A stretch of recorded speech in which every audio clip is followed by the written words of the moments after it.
I've put you on a phone for way too long. You have made us roll just for fun. I've let you sit above me, but now I quit being a trophy. I push you down and take a seat, 'cause the crown's reserved for me.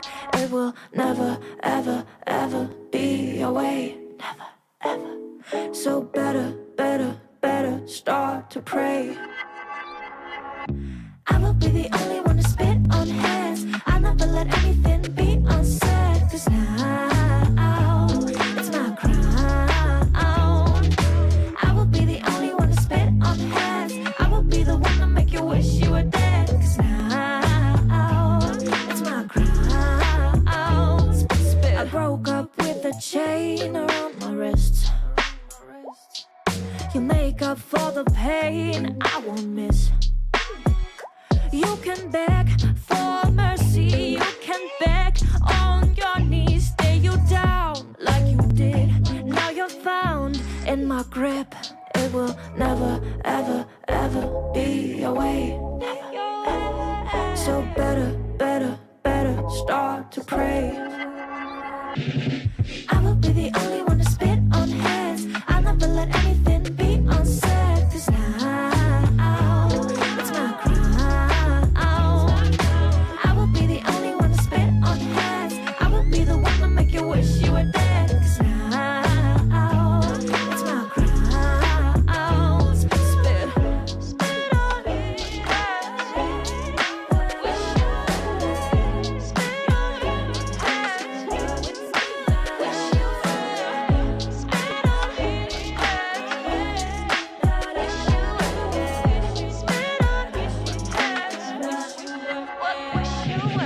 I will be the only one to spit on heads. I'll never let anything be unsaid, 'cause now it's my crown.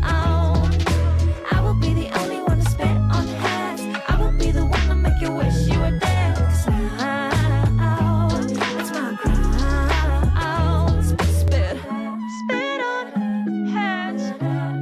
What wish you were? I made it to the top.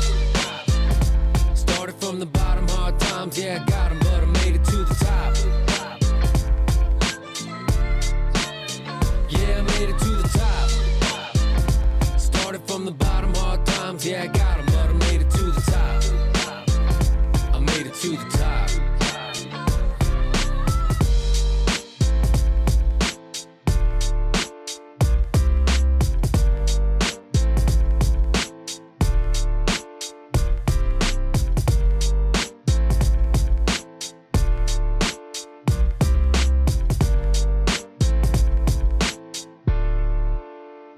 I made it to the top. Started from the bottom, hard times, yeah, I got 'em, but I made it to the top. I made it to the top. Started from the bottom, hard times, yeah, I got 'em, but I made it to the top. Yeah, I made it to the top.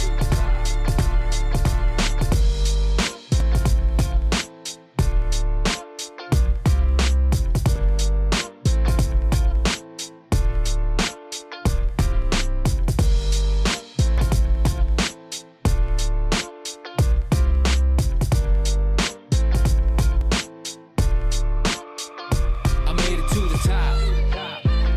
Started from the bottom, hard times, yeah, I got 'em, but I made it to the top. Yeah, I made it to the top. Started from the bottom, hard times, yeah, I got 'em, but I made it to the top. Yeah, I made it to the top. I made it to the top.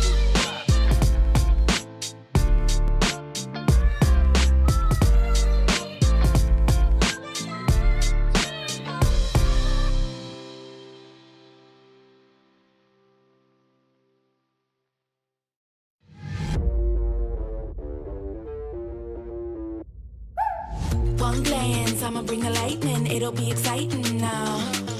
Come dance, you know I'm inviting, fire is igniting now. Can't stop showing off, sorry I don't mean to brag. One glance, I'ma bring the lightning, it'll be exciting. You know that I make it look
Step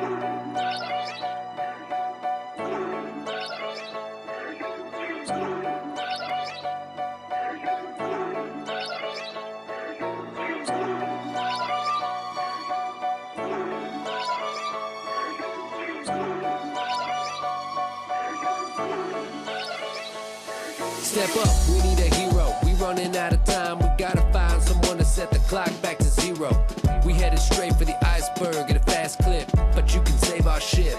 So step up, we need a hero. We running out of time, we gotta find someone to set the clock back to zero. We headed straight for the iceberg at a fast clip. Somebody save our ship. We need a hero.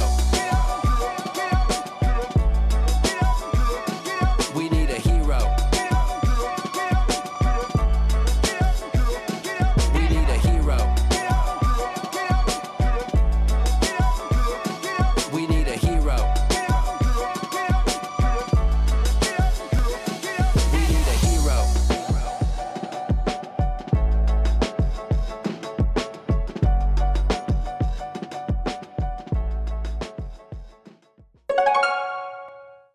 The June monthly final was a battle between proven champions and teams looking to make their breakthrough. Zeus marched through the upper bracket, taking down Transcendence and VA Esports, while MG made a statement, sending Repotted Gaming and Vatic to the lower bracket. But Zeus proved a step too far, securing Zeus's spot in the grand final. In the lower bracket, Repotted Gaming battled their way through Saturn, VA, CB7, and finally MG to earn their spot next to Zeus. Everyone backed Zeus, but Repotted had other plans, handing them their first defeat and forcing a bracket reset. Repotted briefly found themselves in front, but perfect traps denied them a crucial 3-star, and Kazuma stepped up and delivered the triple to seal the victory. Zeus are your June monthly final winners and the first team securing their golden tickets to the 2026 Clash of Clans World Championship. Welcome back, Chiefs, to the pinnacle of Clash. 8 of the most elite teams on the planet. 2 days of pure intensity. But only one can claim a legendary golden ticket to the prestigious World Championship Finals. They aren't just fighting for glory anymore. They're competing for their share of a massive $1 million prize pool. The lights are on, the community is roaring. Let's play some Clash! Howdy, Chiefs, and welcome back to the Clash of Clans World Championship. Our July monthly finals has got one day now, one more match day to give out that golden ticket for a team that can go on to the World Finals. Our $1 million prize pool up for grabs. And I'm so pleased to be hosting today. My name's Woody. Let's introduce the rest of the caster lineup, starting with Itsu. I'm super hyped because we have seen some crazy matches and especially some crazy results yesterday. We were seeing 13, 14 stars. So the question for me is, do we see that today again? How do you feel about this, Vexnos? I feel great. I'm looking forward to the competition. Like you said, crazy results yesterday. We had a 3-star with no Grand Warden. We had so many 3-star attacks that came down to the final second or the final troop. I even remember one where the Dragon Duke death damage killed the last building. What do you remember, Carbon? Well, the one that sticks out in my mind from yesterday is the no warded attack. Crazy. The first time seeing that in esports mode, and I'm sure we're going to be seeing crazy stuff today here. Razor thin margins of victory, seconds separating victory from defeat. Let's take a zoomed out look now at the 2026 roadmap and learn a bit more about how these teams are competing for that gargantuan prize pool. Well, there are overall 4 different qualifiers, with each of them giving away 1 golden ticket. Those tickets are needed to make an appearance at the World Championship Finals then later this year. But there are 4 more golden tickets as well, which you can earn. The first one during the Chinese qualifier, and then 3 more of those golden tickets during the last chance qualifier, where the teams have to get their way into with earning points during the qualification phase. All of that leading to the World Championship Finals then later this year. Many opportunities, but we have got a feisty format for these teams to face off in.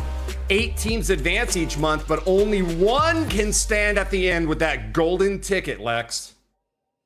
Yes, indeed. These 8 teams we have this weekend are competing in a double elimination bracket, which means you lose once, you drop to the lower bracket, you can still grind your way through that lower bracket and get your way into the grand finals.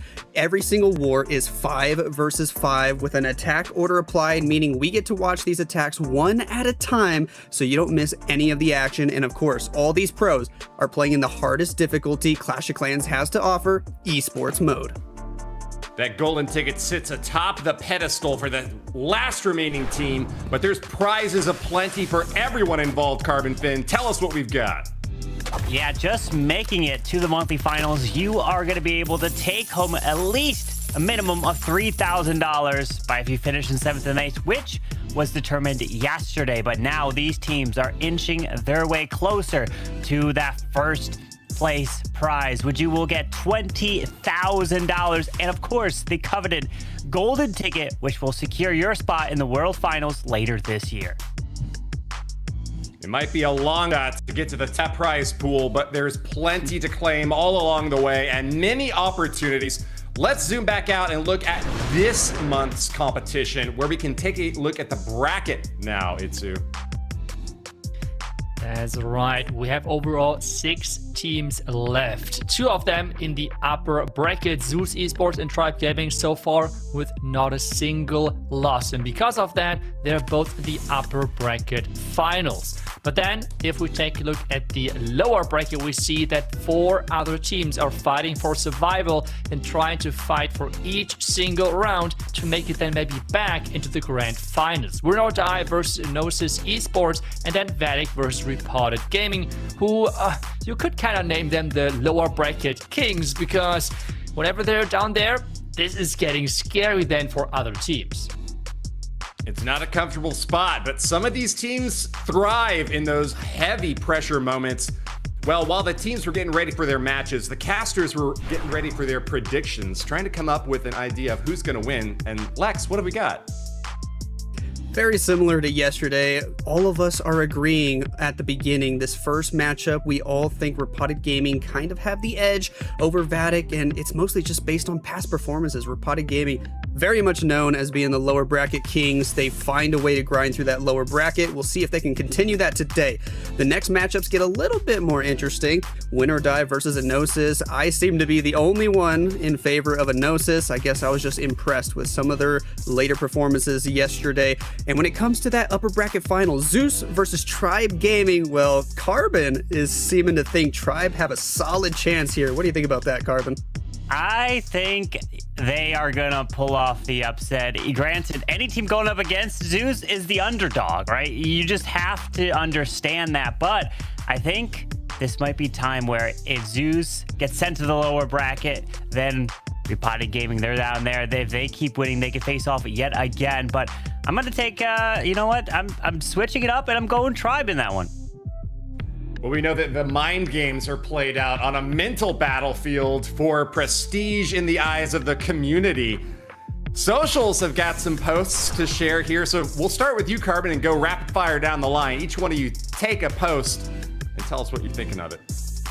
Yeah, and we're taking a look at this one where it's talking about the No Warden 3-star, which was the one I talked about earlier. Insane. Triple without the Warden Esports mode is crazy, and I just could not believe my eyes when I was seeing Astonius not even bring the Warden to start an attack and then pull off that triple. It was unbelievable. Was unbelievable indeed, with the next post then from Big Boss, where he was one of the base builders for Zeus, and he was able to contribute with one important defense versus Repotted Gaming, holding back General X to 96%. And we have seen the performance from Zeus Esports with, on their own, having higher percentages on the 2-star side. They were able to clutch out that victory. So we see as well the base builders, kind of the heroes behind the teams, the players which are showcased here within the qualifier. They are as well contributing quite a bit, and Big Boss seems to support and help Zeus Esports here quite a bit in this qualifier. He did indeed, and we can take a look at another post here from Transcendence Esports, who were one of the unfortunate teams to drop out of the competition yesterday in that 7th, 8th spot. But they had a nice tweet for us saying that even though it's not the performance they hoped for and luck might not have been on their side, no excuses. They're going to learn the lessons, work harder, and come back stronger next month. They're already giving congratulations to the other teams who bested them and to whoever will win today. We look forward to seeing Transcendence Esports again next month if they make it to the monthly finals. Plenty of months still left until the 2026 competition and lots of opportunities to compete and to engage on your own. Remember, you can go to event.supercell.com/Clash of Clans where you can predict the winners of these matches and earn some prizes of your own. Lots of opportunities to show the support for the teams that you love and the players that you think have earned the MVP title for each of these matches. But with that out of the way, the pre-show is done with, and we are going to kick off our very first war. Say goodbye to Carbon real quick and have an opportunity to take a look at the lower bracket, where a loss means elimination. Going to you first, Itsu. Go ahead and introduce these teams. Well, we have two super teams here in that lower bracket fighting for tournament life, because on one side we have Vatic, French super team, trying to somehow stay alive here, but their opponents are not an easy one whatsoever, as we can see here with Vatic being in that boot camp, and we have talked about that quite a bit, Lexnos. This can be an advantage when it comes down to the mood, to the vibe, to the overall team atmosphere. So let's see if that's going to help them.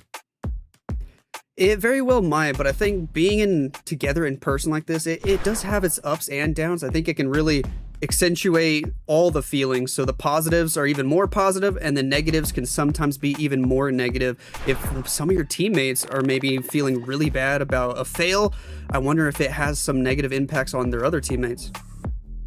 Well, you can tell by the look on their faces that they're just locked into these wars. I wouldn't say that they look exuberant. I wouldn't say either team really looks confident. They are just laser focused on what comes next and trying to get any edge that they can.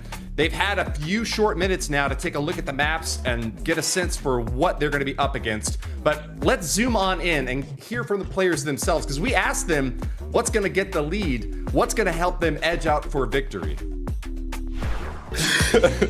What? A builder? What the heck?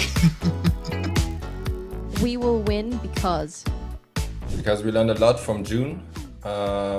We already were close, fighting against Zeus, beating through the whole lower bracket. We are the strongest team. We are friends. And we learned our things we had to learn and made some changes, and now we're here back again.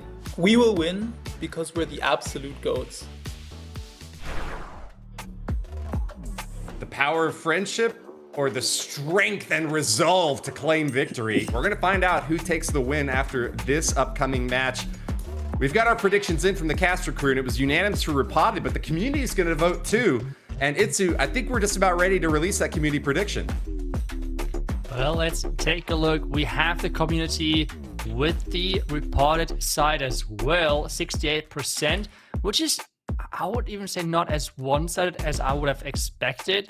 Very kind of up and down, while Repotted as well during the last qualifier, they felt super consistent, and so far they've pretty much always lost to Zeus, which is nothing to feel bad about, to be honest. Yeah, what do you make of this, Lex? I agree. I think it makes sense. I mean, on paper, Repotted seem to have the best stats, obviously, in this matchup, but Vatic still have a massive backing. They have the big social media presence, a lot of fan base, and the players on that team, they're still superstars. Those players, almost every single one of them have been to the World Championship multiple times, so they have the experience. It just comes down to, can they perform today when it matters most? Well, you're going to want to watch every single one of these 10 attacks, because each one could be the deciding result-making break factor. These wars come down to single stars, in some cases tiebreakers. Let's find which of these two teams is eliminated and which survives to live another day. Oh, and it's Max again to start things off for his team, and it seems like that the Queen Charge approach with those air attacks seem to be becoming more and more popular here for the pros. We have seen that especially from Nibrax yesterday, where he had great success with this, and it seems like more and more teams are picking this up now. This is something that Max did yesterday as well, where instead of dragons or dragon riders, he just has mass inferno baby dragons to go with the air units, which is really cool because I haven't seen this too much from too many players yet, but Max seems to be loving it and it worked out well for him in his last matchup. This queen, of course, with the monolith arrow getting all this value here on the left side of the base. He has that recall spell whenever he's ready to pull her out if she's in too much danger or if she's taking too much time. Still has a few invis spells to go, but he already used a full minute. How much longer will he go? Yeah, I feel like he just is a big fan of the life gem, and the Inferno Dragons are just really good when it comes down to housing space per troop. So this is where he gets more out of those equipments, which he prioritizes over some of the other players, where they're going more with the classic Eternal Tome and Healing Tome combination. But let's see if this is going to pay off, going with this more, maybe less meta approach here, with going with so many of those Inferno Dragons, as he's getting closer to that core and closer to the long shot inside there. Long shot ready to do damage. He did drop the poison spell onto the defending furnace and the archer queen. Some air skellies are popping. He's got the warden ability in full effect now with that healing tome. The life gem is always active, but the healing tome will last quite some time. We have, I think, a royal champion from the bottom side of the base, the rocket spear, the seeking shield combo, the dragon duke over there. He's sending everybody now because he is running low on time, but he still has a solid chance here as these heroes work together. He's having to freeze that long shot, and the monolith is still there, taking out all of his inferno baby dragons. Ooh, that was painful. So many of those troops going down, but the queen staying alive on the outside can be the MVP for him. Still having the ability on her might be enough power to power through. The Dragon Duke as well doing a great job, and that should be the first 3-star for Repotted Gaming. He just broke apart this base perfectly. Very interesting base design here. He had a plan for every single section. The air units just had to move through the core. The Royal Champion, the Dragon Duke cleared the bottom with ease, and the Queen stayed alive forever. A perfect start for Repotted Gaming as Max just easily cruises through that base. This is what we expected from Repotted, especially in that lower bracket. They have gotten a lot of high score matches yesterday. The question is, can Vatic keep up with the momentum which Repotted is putting into this match? Because we have seen yesterday for Vatic, a lot of times were like these slower stars, with then over time collecting the 1 or 2, 3 stars. But versus Repotted, you have to stay close, otherwise it's getting out of hands really quick. And you said it, the emotions are getting kind of like multiplied within those boot camps. So if you're falling behind, this can be really, really stressful. Stressful indeed. It's going to come down to a strong start, and look at that. Vatic decides to send perhaps their best players, Synthe, in first to hopefully get them started on the right foot. A Warden Walk, also another kind of opener we don't see too often anymore at Town Hall 18. Fun to see this back. I'm curious to see if he has the Fireball. I assume so with the 3 Earthquakes. The Flame Flinger already working on the right side of the base. A Furnace on the left, and where do you think he's going to be trying to send this Fireball? I mean, the Monolith would make sense because it gets the Clan Castle, the Poison Tower, and as well the Lava Launcher. So that would make sense for sure, but he would need to invest quite some invis spells depending on how much time he takes for actually setting that Fireball up. But at the same time, the Flame Flinger is working, so time might be not as problematic for him. And I'm wondering if he's going to try and take down that Minion Prince on the right side to keep that Flame Flinger alive. We'll have to wait and see. The rest of the army is just 12 rocket balloons, 2 druids, and some supporting units. So this is really just a big hero kind of charge or 4 hero dive. Here go the invis spells, the Fireball to the monolith, just like you predicted. Very good value. The ice block there to hold the warden in place was perfect, and the warden with the healers can still continue to get more value. And now we see the other heroes working from the left. Yeah, sending the warden now on the opposite side to get some more value out of him, while the heroes are pushing for that town hall. The super minions taking down the defending minion prince on the far right, so that hero is out as well. Now it's all about taking down this backhand with the revenge tower as well. I guess that's where the Dragon Duke is going to come and play. But with 1 minute roughly left, he still has a lot of base to go through. He sends that Dragon Duke from this bottom side of the base. He does have an Angry Jelly. Combining it with Invis spells, he's going to be able to go for these first group of defenses easily. The King went down, but we took out the Town Hall compartment. Druid turning into a bear. The Queen struggling to get these defenses on the left side of the base. She goes down as she takes out the Ricochet Cannon. A free spell onto the Revenge Tower, and it really is going to be up to the Warden with the healers, the Dragon Duke, and a few supporting rocket balloons as all the spells are already utilized. Do we have the stun effect from the Dragon Duke? Yes, and he hits so many defenses with that. That one minion, which is close by to the Dragon Duke, it's just so annoying. The entire passive is gone because of that. But is it enough power with the one rocket loon? He still has some buildings there, but the Giga Bomb is going to delay things even further. He has to make this quick because the Hero Hall is left standing as well. It's just a matter of time. The Warden's healthy. The Dragon Duke dies. Warden goes left. The Hero Hall has so much HP. Even with the Rage Gem, the Warden can't move faster because of it. It's a 99%. Oh, slight heartbreaker for Synthé to start off for his team. And that is a tough one, especially with knowing that Synthé has been the best player on the Vatic side for this qualifier, knowing that he's getting so close and not getting the 3-star, but Repotted already started with such a good opening. That is tough, and this means his teammates need to show up, because I would expect more 3-stars from Repotted, which means they have to as well get their own 3-stars in if they want to make this a competitive match.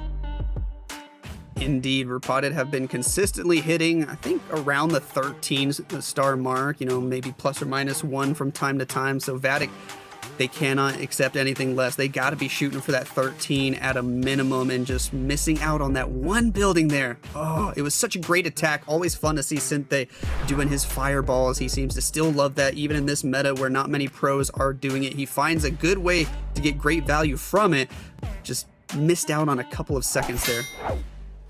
Yeah, really unfortunate. But hey, we're back with the next attack, and we're back to throwers. With this one, we have the Arrow and Duke combination taking down a huge part in that core. At the same time, though, I feel like a lot of times those thrower openings are then somewhat predictable, because having those angles means that you know where players are usually following things up.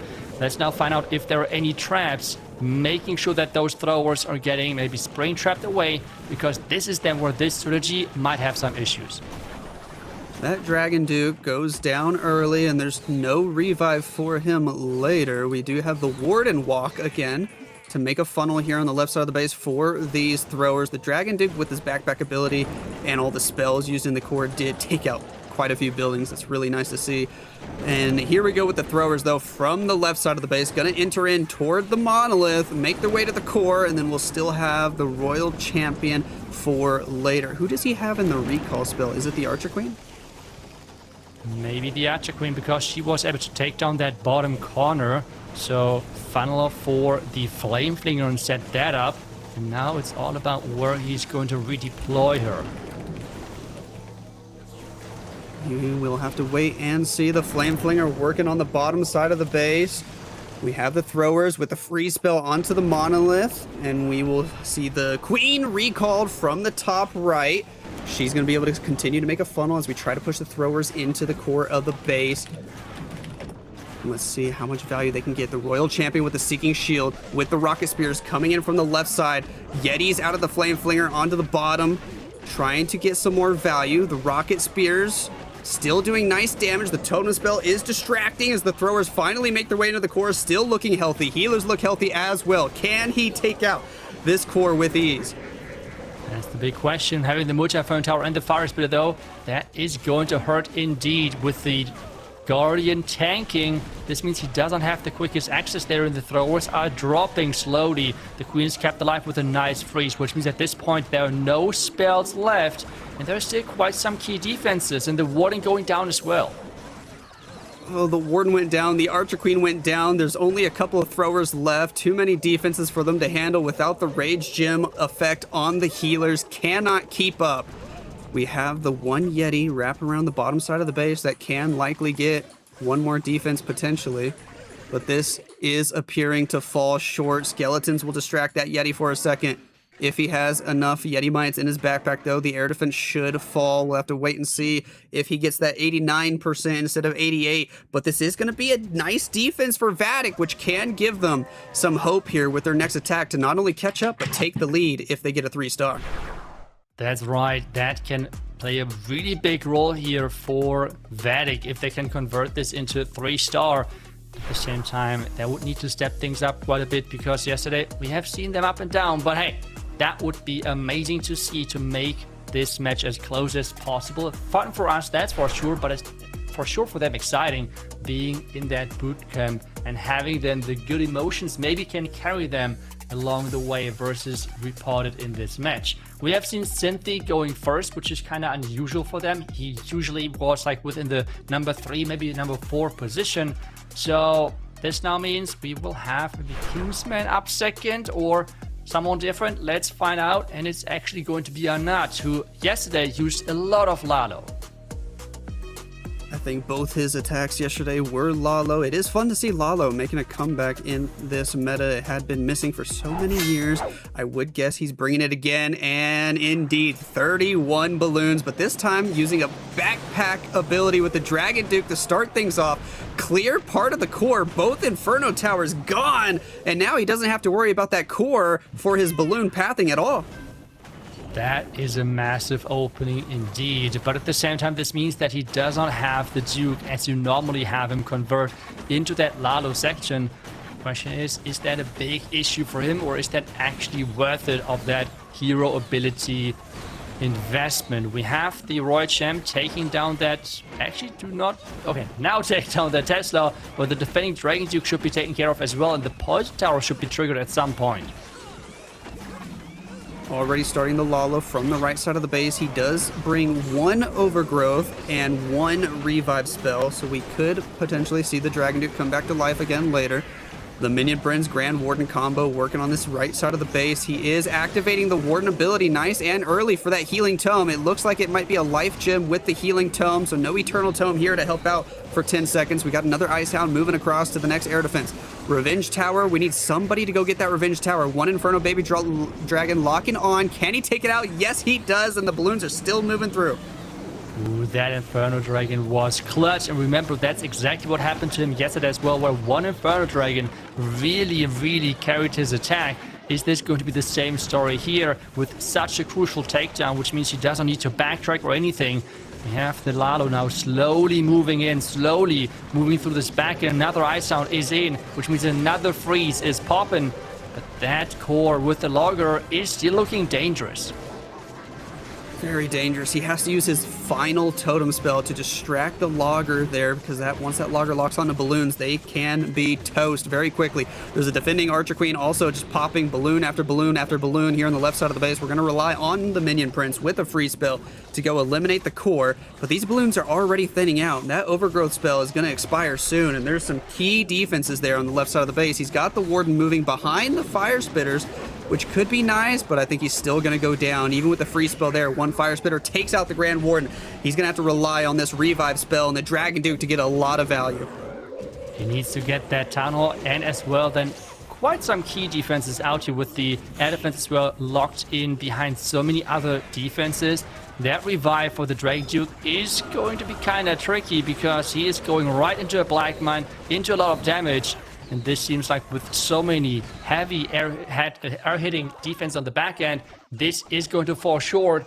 And Vatic is struggling to get their first 3-star on the board.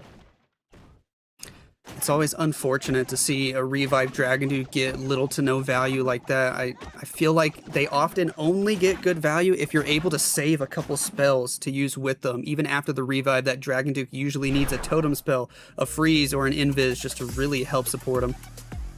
Yeah, without that, though, that hero can go down quite quickly, especially if you have so many heavy-hitting defenses on the back end. I feel like if there is just a little, and you can approach that one by one, especially with the hard equipment, that can have a really big and nice impact on the attack for you. But the other way around, if he's getting bursted down, that Revive is not giving him a lot of value, unfortunately. And now we have Darkstar back. He has played a lot of Fireball during the last qualifier. This time around, he has switched more towards the, let's say, regular attacks. This time around, he's going in with the Dragon Duke charge from the far left side. Already taking down a hero, and now trying to push further into that base. If it's any consolation for Vatic, that last attack was pretty good percent, so we are almost tied on percent. Just a 1 building lead here for Repotted. Darkstar looking to extend the lead for his team, though. It's so fun to see the Electrofang ability here, chaining off several buildings. That Dragon Duke getting value, but he's not really cutting inside toward those inner defenses. He's going to invest the extra Invis spell in order to go get that funnel value that he wants. Yeah, and that Invis was really nicely placed because this means the Monolith is going down. We have the air defense going down as well. But at this point, no more Invis spells left. With the explosion, he's dealing just a little bit of damage to the Dragon Duke, so not the best position for him. But is he going to be happy with that opening, with that value? We have the Royal Champion on that far right side, going to be activating that ability really soon. But that Furnace can be super annoying because those Fire Mites, if she's getting those spears on them, that's a lot of missed shots, and she's already going into Phoenix mode. Very unfortunate. Road Champion might have missed out on a building or two. She goes down now, but we have the air units coming in from the northwest with the Sky Wagon assisting from the 12 o'clock angle. The Dark Orb being used very early here to help slow down some of those defenses in the core so we can delay the Warden ability just a little bit longer. Not many spells left in this attack. We have 1 Overgrowth and 2 Freezes for support. No Revive for the Dragon Duke later. But I love the use case of that bat spell on the top right, where he completely distracted the air defense, and with that he was able, with a couple of Dragon Riders, to snipe every single defense one by one.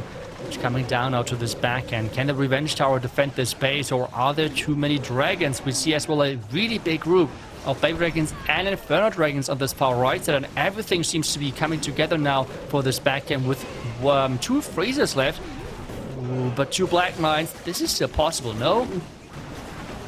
The Minion Prince needed to do some extra damage here. He goes down, but we might still be able to overwhelm this base. That last freeze comes in clutch, allowing these Baby Dragons, Inferno Baby Dragons, to make their way in, start to heat up onto the Revenge Tower. The Revenge Tower should fall. The Grand Warden still has half his health. We got a couple more Baby Dragons working on the cleanup on the right side. 23 seconds to go as the Inferno Tower drops. The only major threat is the Multi-Archer Tower, but all these units are low.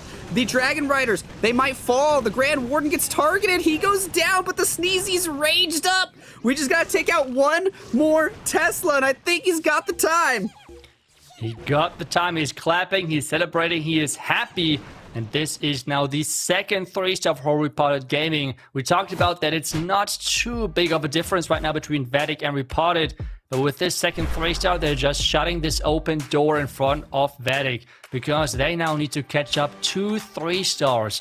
And that's not going to be an easy task whatsoever. We have quite some attackers left for Vatic, but those did not have the greatest success so far, unfortunately. But maybe they can show up the most when their team needs them.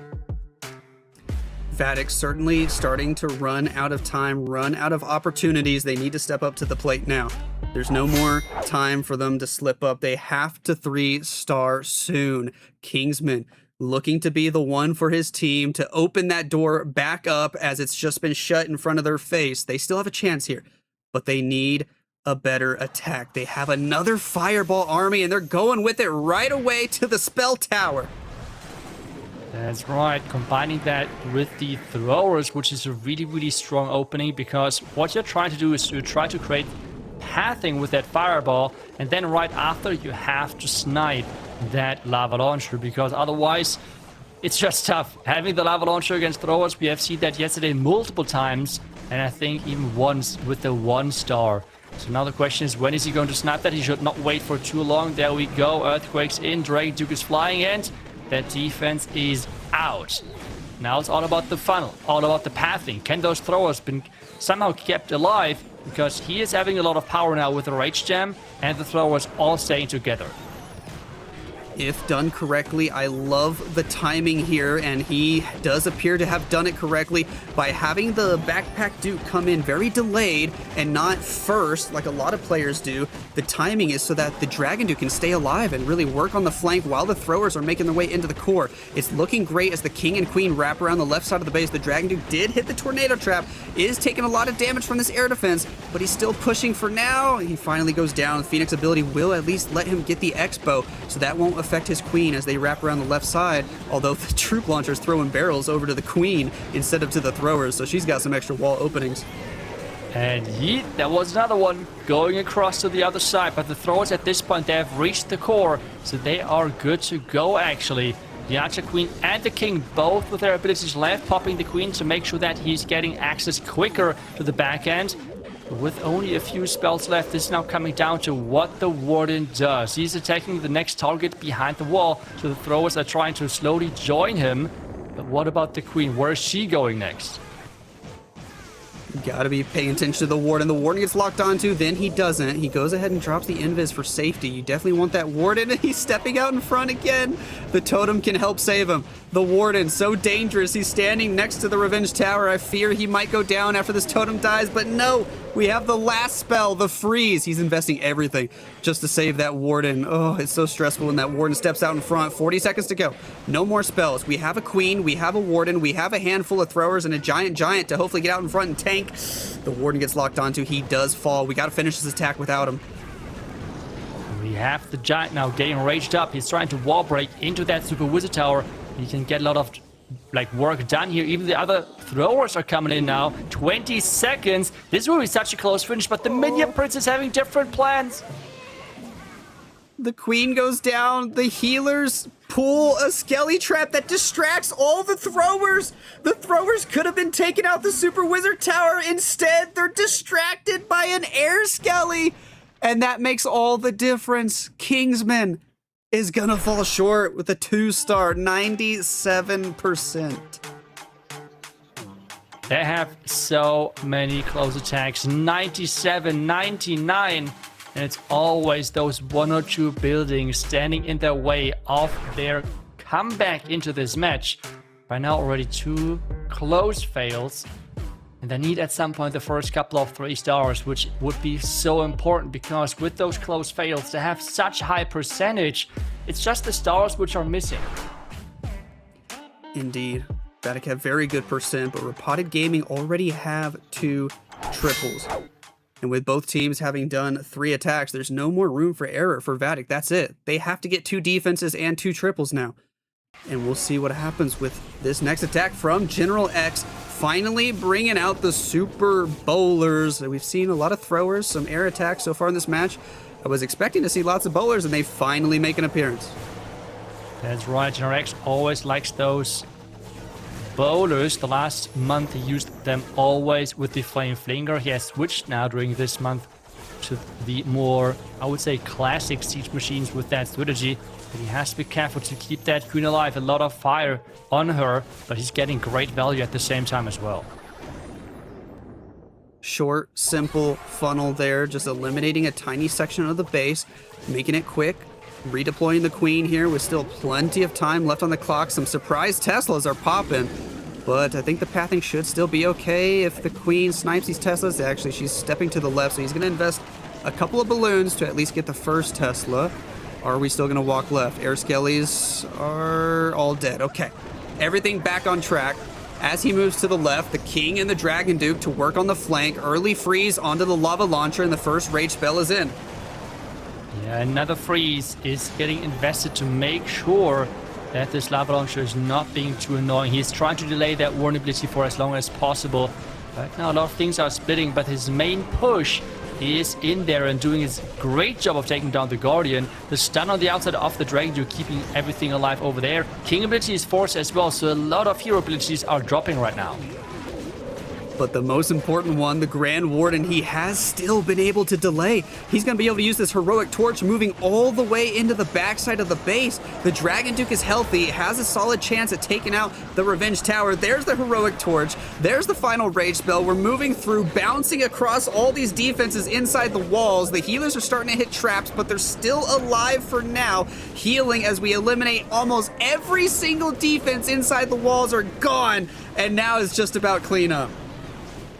What a good attack. Just from the setup to the distraction totem to the handling of those troll tests at the bottom side, everything was handled so well. And Repotted is here to play. They want to get back into that grand finals and force another bracket reset, but this is just the first step on their way of actually making this dream possible. Wow. Amazing Super Bowler attack right there. I mean, just phenomenal. It felt like not a single thing went wrong, even when the Teslas and the Air Skellies popped at 6 o'clock and looked like they could have potentially made the Queen go the wrong way. He reacts fast. The Queen was distracted by something else on the left. The balloons take care of the Teslas. He's good to go. Everybody in that attack got their job done. Yeah, really impressive showcase of the potential of those Super Bowlers. We're now back to air. Dragon Riders it is with the Duke charge. We have seen that a little bit. We have seen a fail with that as well from Repotted side. Maybe Tryhard can showcase how this is done. Already catching a couple of traps here early on. And this Fox, is going solo. The Fox low on HP, the Dragon Duke very low on HP. I think he should have the passive healing if the Fire Heart is in there, but the Electro Fang ability, the chains are starting to get really good value. He still has a couple more invis spells, and I don't know how he's keeping that Fox alive, but he's back on track now after going through all those traps. Back on track indeed, but where is he going next after that skeleton? Is he going to the outside to the hero hall? No, he's going inside, which could be super nice for him. If he's getting some chains off, then the explosion damage might be enough to get that monolith out of the way, which would be really helpful. Is that going to be enough damage? No, the monolith is staying alive. Locked onto the king there for that whole time in that left side compartment. Not enough chains onto the monolith. We'll have to deal with it later. The Royal Champion with her rocket spears will eliminate the Revenge Tower early in this attack. She's setting up some nice pathing here after that Revenge Tower is gone. He's got one Inferno Baby Dragon on the bottom side, and the air units will come in from the east. Royal Champion is unfortunately going to pull some Ice Golems out of the clan castle here, but he does have archers. He can pull them to the side if he wants to. The poison spell is, of course, on the Furnace. That's right. Furnace is getting taken care of, which is great for him. But those troops are getting completely distracted to the outside because he's running those Dragon Riders. And with this army camp inside the middle, the pathing in there is quite awkward. Slowly some troops are making it in there, but it's not many. And maybe not enough to overpower that logger. The Inferno Dragon, though, is trying its best to take it out. It's nice to see that distraction on the logger. Inferno Baby Dragons take care of the logger easily. He's got the extra rocket balloons for the monolith. 2 will get it done. Bye-bye monolith. Then the revive onto the Dragon Duke as the last rocket balloon's going down, so we still get the passive rage onto the Dragon Duke. He easily cleared the core. He easily cleared the top side of the base.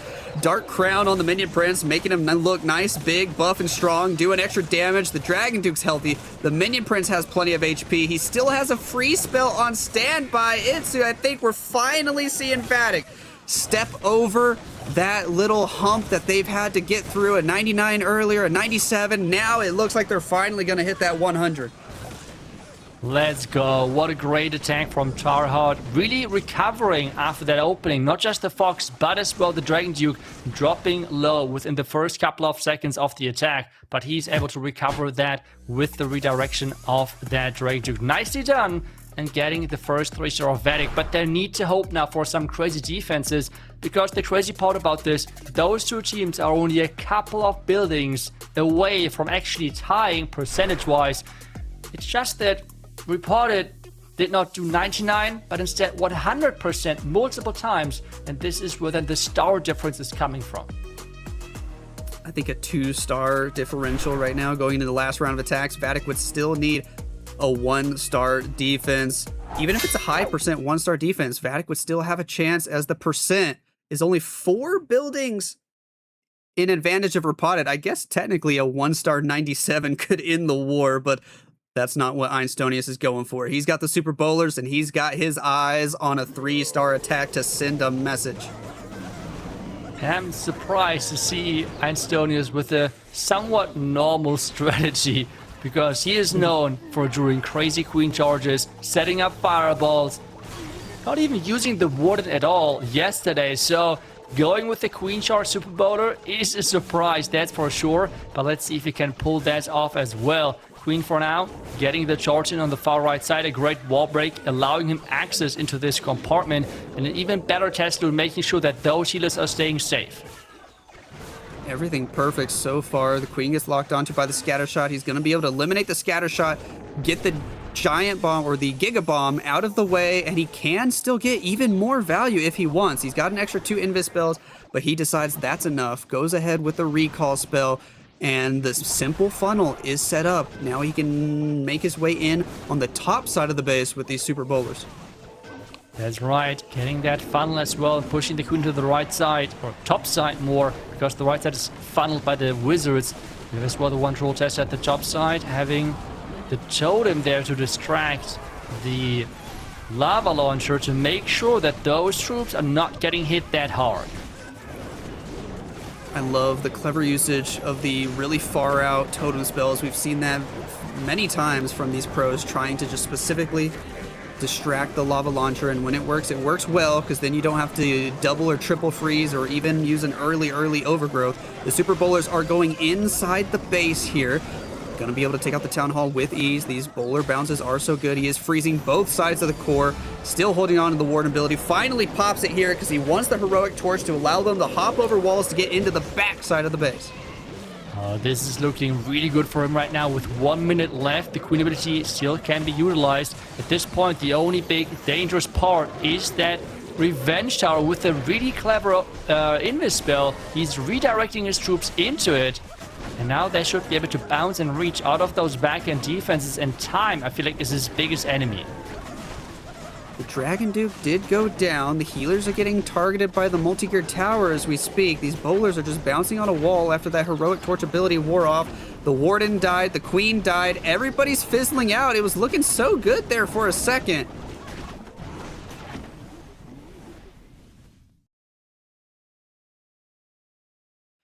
$13 stars, and that should make it out of reach for Vatic. Indeed, getting that second star, even though in 1-star 97, I think you said, would have been enough, is going to be the win for Repotted with overall then 13 stars total. We could see Vatic climbing up to 12 stars, but it was just a few percentages making the difference in some of the earlier attacks for Vatic. In 99 and 97, that was a really tough one for them.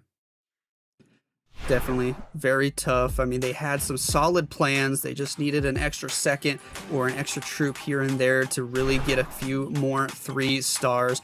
But we will see what Vatic will be able to do with their last attack. Still very interested to see if they come out with a really awesome attack and are able to finish with 12 stars, because if they do get one more triple, they will actually finish with a significantly better overall destruction percentage than Repotted Gaming, even though they'll lose by a star. Yeah, we have seen that yesterday, I think, once, and as well in one of the matches where the percentage was not on the side of the winning team.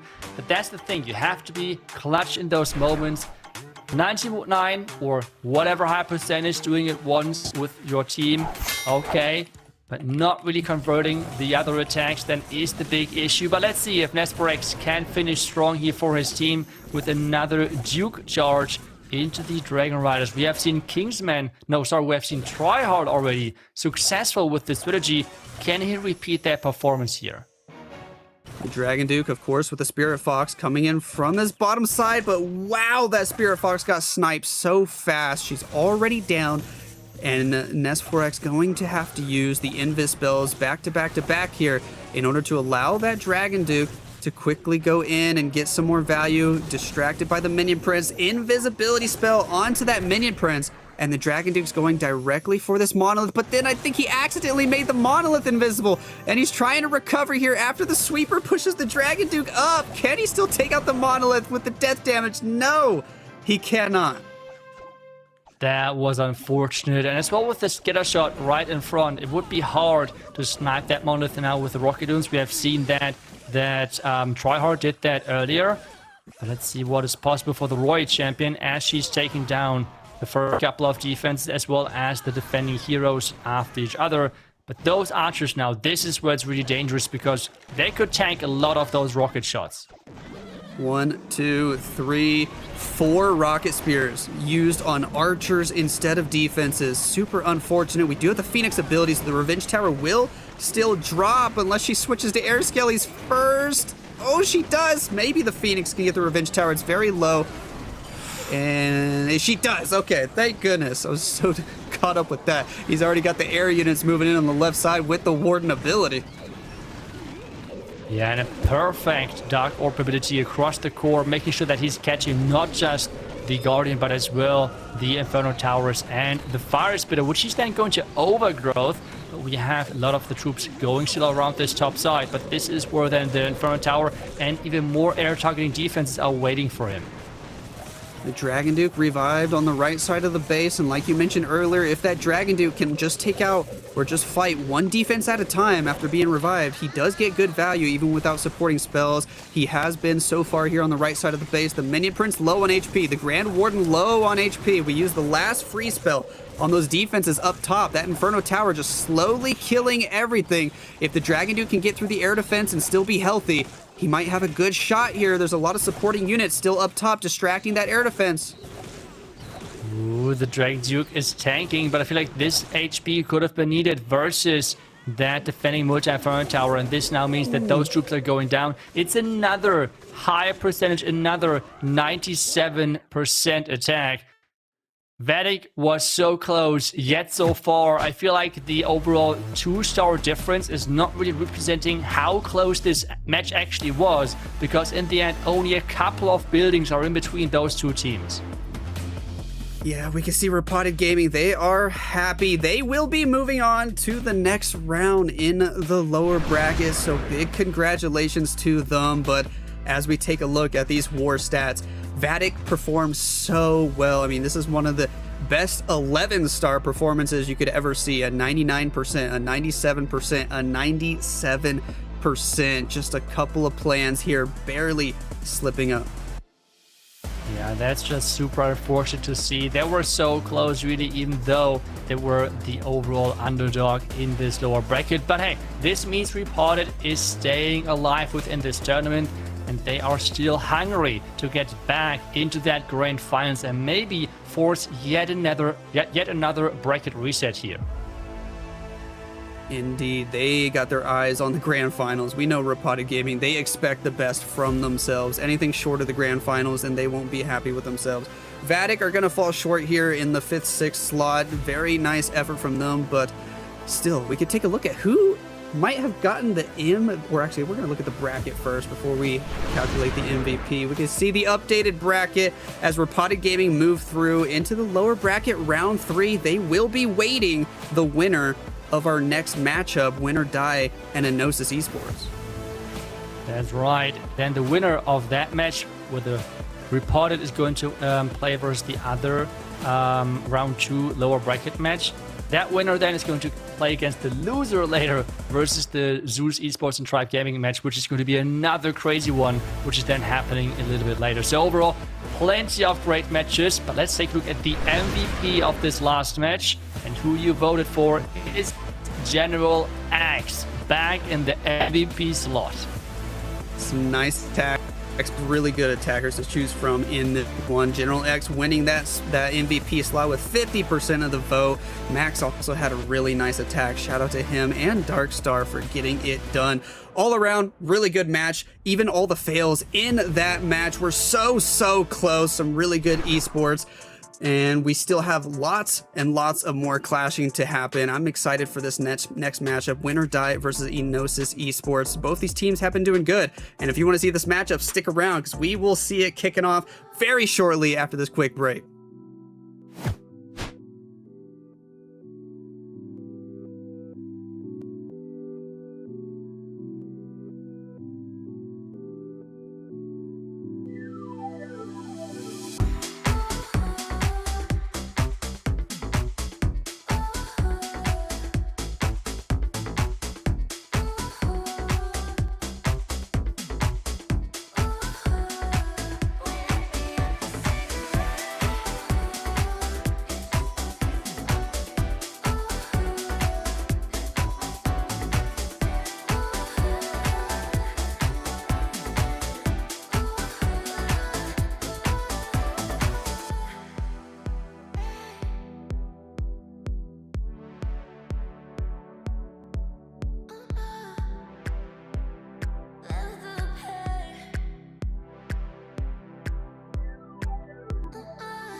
Step up, we need a hero. We running out of time. We gotta find someone to set the clock back to zero. We headed straight for the iceberg at a fast clip, but you can save our ship. So step up, we need a hero. We running out of time. We gotta find someone to set the clock back to zero. We headed straight for the iceberg at a fast clip. Somebody save our ship. We need a hero. We need a hero. We need a hero. We need a hero. We need a hero.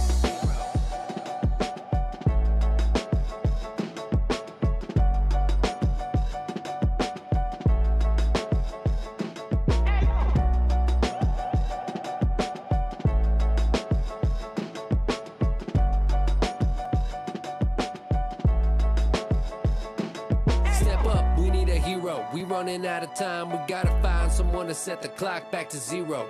We headed straight for the iceberg at a fast clip, but you can save our ship. So step up, we need a hero. We running out of time. We gotta find someone to set the clock back to zero. We headed straight for the iceberg at a fast clip. Somebody save our ship. We need a hero.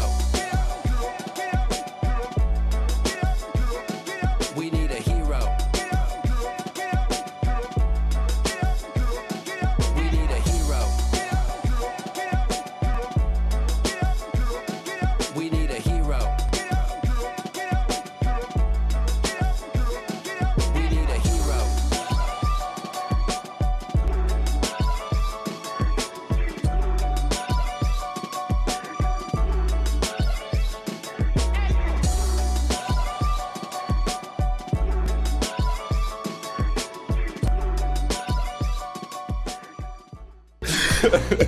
What?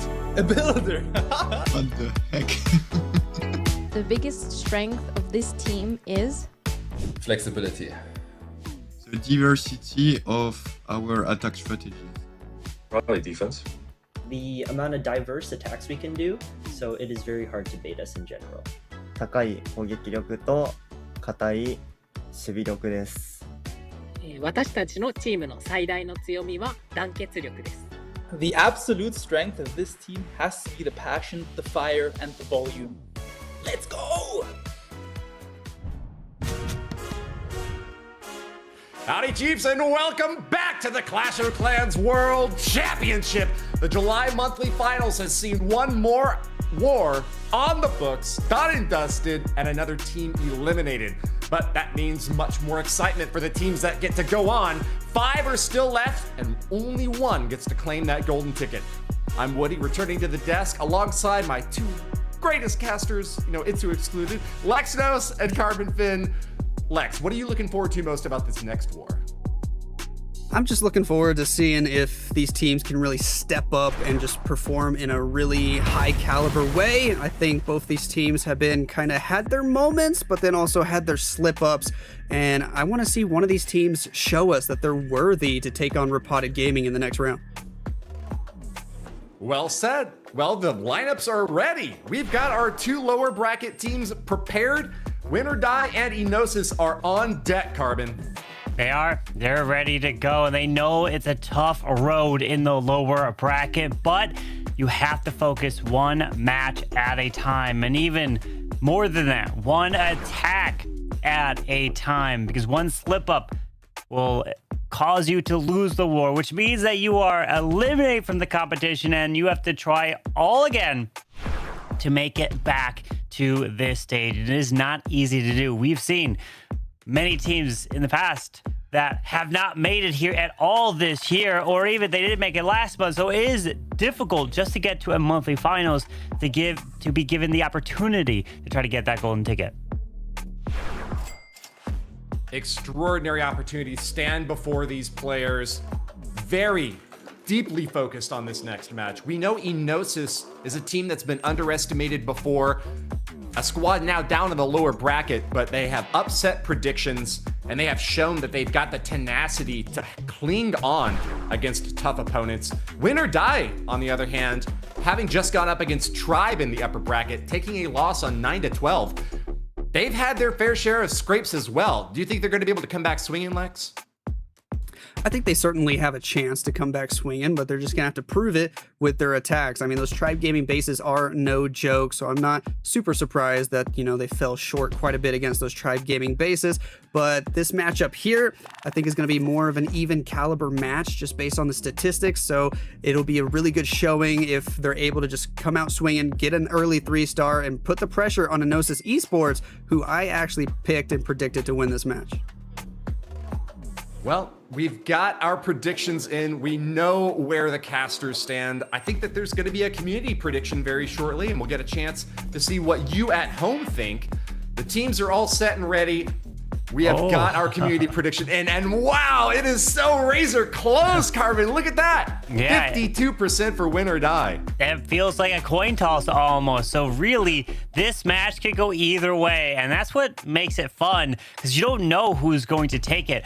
There's some of the other matches that there are heavy favorites, and they perform really well, and then they end up getting the victory. But when you don't know, then one team or the other really could step up and get it done. But really, today is the day. If one team has a crazy run through this lower bracket, they could have a good chance of trying to get that golden ticket.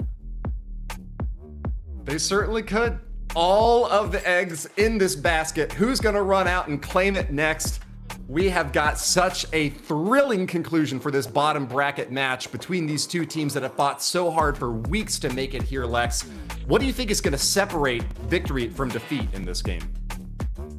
I think emotions are on the line right now. These teams, they know some of the other teams in the bracket waiting for them, but like Carbon said, they got to be able to try and just focus on this one match instead of worrying too much about the other big giant teams in their way later. Focus on the opponent right in front of them. The base is right here. Well, the match is getting ready to start. Win or die and Enosis on the chopping block. One will move on victorious, scoring thousands and a golden opportunity. Here we go! And the winner of this match advances in the lower bracket to take on Repotted Gaming. So a lot of pressure is on to win here today, as we've got 9 dragons coming in with a royal champion charged to start. Pops the ability a little bit after taking out that first defense to get that little bit of extra value from the Seeking Shield. Very smart as she can continue and even grab a Poison Spout Tower and possibly that Air Expo to the left side. Nice start right here with a simple Royal Champion dive to get a little bit of value. The Dragon's coming in from the right side of the base. She didn't quite get that Expo, but it's okay. She made a nice funnel. We have the Dragons moving through with the assistance of the Sky Wagon, Grand Warden, Minion Prince working together. Very classic, very easy strategy to handle right here, as long as you can have good timing with the Warden ability, good usage of the Dragon Duke, and a nice placement with the Overgrowth spell. Yeah, with that ability going off, we got a little bit of a split. Some going off to the right, some going to the corner of the Town Hall. Definitely need to get the value through that Town Hall, which in Overgrowth is used on the back side. I'm looking to see the backside spitter. No, it was more or less the Monolith and air defense, because the Duke is going to the far bottom left spitter over there, as he does have his troops making their way through the Town Hall, but still has to push his way into the top compartment once his Overgrowth wears off. Awesome stun ability timing for the Dragon Duke, freezing the Archer Queen and those other key defenses there. He is just easily clearing through that section. The Overgrowth does expire. We still have 2 totem spells we can use to distract these heavy-hitting defenses, such as the Monolith, the Super Wizard Tower, even the Air Expo there on the backside of the base. The Dragon Duke getting passive healing from his Fireheart ability. We still have a revive spell for him later if needed, as the last totem spell distracts the Dragons, the Minion Prince, the Grand Warden get through the Monolith, and Carbon. It is looking good for Enosis to start this match. Yeah, swag ability. He can bring back the Royal Champion to clean up down south. But remember, you never know. You want to also speed things up. You don't want to take your time in case it's a tie war in terms of stars and percent, because at the end of the day, then time would be the final tiebreaker. So no matter what, you always want to try to get that 3-star as efficiently as possible. But Enosis getting the first 3 here to kick off this match, a fantastic start. Awesome start indeed. Very impressive to see this team just kick it off right away with that aggressive 3-star, perfect attack. Pretty much nothing went wrong, and it seemed like the base was just perfectly set up for that simple Royal Champion charge. There was a little dead zone in between where the Royal Champion finished off and the core of the base, which made the pathing for the Dragons just ever so tighter to where he didn't quite need the overgrowth early for pathing. He was able to just use it on the back end of the base to help negate some of the damage from those defenses. Yeah, as now it looks like Palma's going to charge with that Duke into the bottom compartment. Invis to reroute the Duke to get into the scatter shot, the spitter, and air defense here. Maybe the Spirit Fox can hopefully stay alive and time the ability a little bit better, but the giant bomb is still... Oh, never mind. And now the Spirit Fox is finally gone. We still have 2 more invisibility spells, but the Dragon Duke will start to get distracted by these enemy heroes. The Guardian as well, they're all lingering there. He uses both those last 2 invis spells in quick succession, and then the Dragon Duke getting overwhelmed by too many defenses. The Town Hall Guardian doing lots of damage. He goes down, has the death damage, and the Dragons must start from the bottom side. They got to go straight into that logger. The quick totem spell to distract, and the Yeti on the left side of the base to try to snipe an air defense. Yeah, they are pushing through with the Warden ability going off. The minion Prince is pushing into the core as he does decide to overgrowth the right side, which is going to stop one of the poison spells from getting thrown to him. He does have an Earthquake, has a freeze and a revive, but pops that minion Prince ability, which launches a handful of archers, but even more archers are slowly coming out of the CC. Earthquake spell, Royal Champion combination from the 3 o'clock angle, eliminates the final air defense, takes out several other defenses as well. We have a freeze and a revive. The revive being used right now for that Dragon Duke who's going to join forces with some of these Inferno Baby Dragons in the core of the base. We are, of course, split into 2 different groups. The Royal Champion goes to Phoenix ability. He was looking for her to take out the Monolith, but she gets distracted by the surprise Skelly Trap. Can she still have a chance of taking out the Monolith? No, but the Dragon Riders there might just finish off the job. And this defensive Dragon Duke has slowed him down so much that he lost most of his units. Yeah, unfortunately, that defensive Dragon Duke took down the Warden, took down his troops, and he was not able to make the push through the backside of this base, especially with 2 air expos up and a revenge tower. Way too much there, but we had a 3-star from Enosis, and this one just clearing the 80% mark. So we got a good lead for Enosis Esports going into the second attack, but anything can happen as there's still plenty of attacks to come in. Very nice effort here from Palma, just falling short in the low 80s as the archers grab an extra building. They will be eliminated, and this one is over. Enosis have got to be feeling good about getting the 3-star and the defense right away. Yeah, that 3-star from Enosis is a great start and a really solid defense, 82%. We saw from the last match where Vatic, they did not pull 3 stars in. They had high percentages and they lost the war, but they won on the percentage, even though they lost by 2 stars to Repotted Gaming. So even though some of these teams fall short, you want to fall short as high as possible into the 90s. Close to, well, 99. You want to turn those into 3 stars, but we're going to see now Mr. C coming in with that Queen charge. Paired in with the Monolith Arrow, going invisible just in time. He uses an Ice Golem to try to protect the Queen even more, so he doesn't have to use a spell, but it doesn't look like it works because the Ice Golem is going to the top side. The Dragon Duke chasing the Ice Golem might actually pull the Queen away as well. This is changing the pathing and allowing for the healers to get targeted, except then they don't. Except now I think they are back in range. This is getting so messy here, Carbon. Okay. Pulls that Queen and the healers back just like that. But now we're going to set up the pathing for the Super Bowlers. Only drops 1 of them to try to make sure that helps to funnel the bowlers a little bit more into the top side. There's the Warden. Where's the redeployed Queen? Finally coming down. 1 Super Bowler, unfortunately, is going to the right side, and every single Super Bowler that you have is critical. You don't want to lose a single one because of the damage and the bounce value that it can get. So losing 1 over there is definitely going to hurt, but he is having the Super Bowlers continue their way through, but they're kind of walking around these walls. They need to come back to that town hall and then get into the core. He did lose another Super Bowler, dying to the Ricochet Cannon, so he's down to just 3 with the main group there. Spring Trap, Tornado Trap, Healer saving that one Super Bowler in the back of the group. Now he has a solid chance as he pops the Warden ability. Everybody's safe for a little bit. The Dragon Duke doing some damage, making a nice funnel as the Super Bowlers can continue to make their way through the core. The King with a Snake Bracelet with the Frosty along the outer edge, doing his job just well. We have a nice little rage effect from a Super Valk that was inside the Troop Launcher. Everybody's starting to fizzle out now, though, as the healers are hitting traps. The one Super Bowler still remaining peels off to the left. The Queen having to work all alone as the Warden goes down. Luckily, did remove both the Monolith and the Revenge Tower. But unfortunately, no Warden alive, so not going to help this Queen. She's going to get taken out with this Minion Prince and Multi-Archer Tower.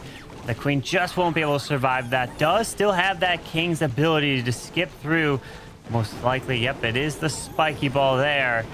But unfortunately, it is going to be a defense here for Paul for win or die. Definitely needed this one. So this one's going to be in the 80s.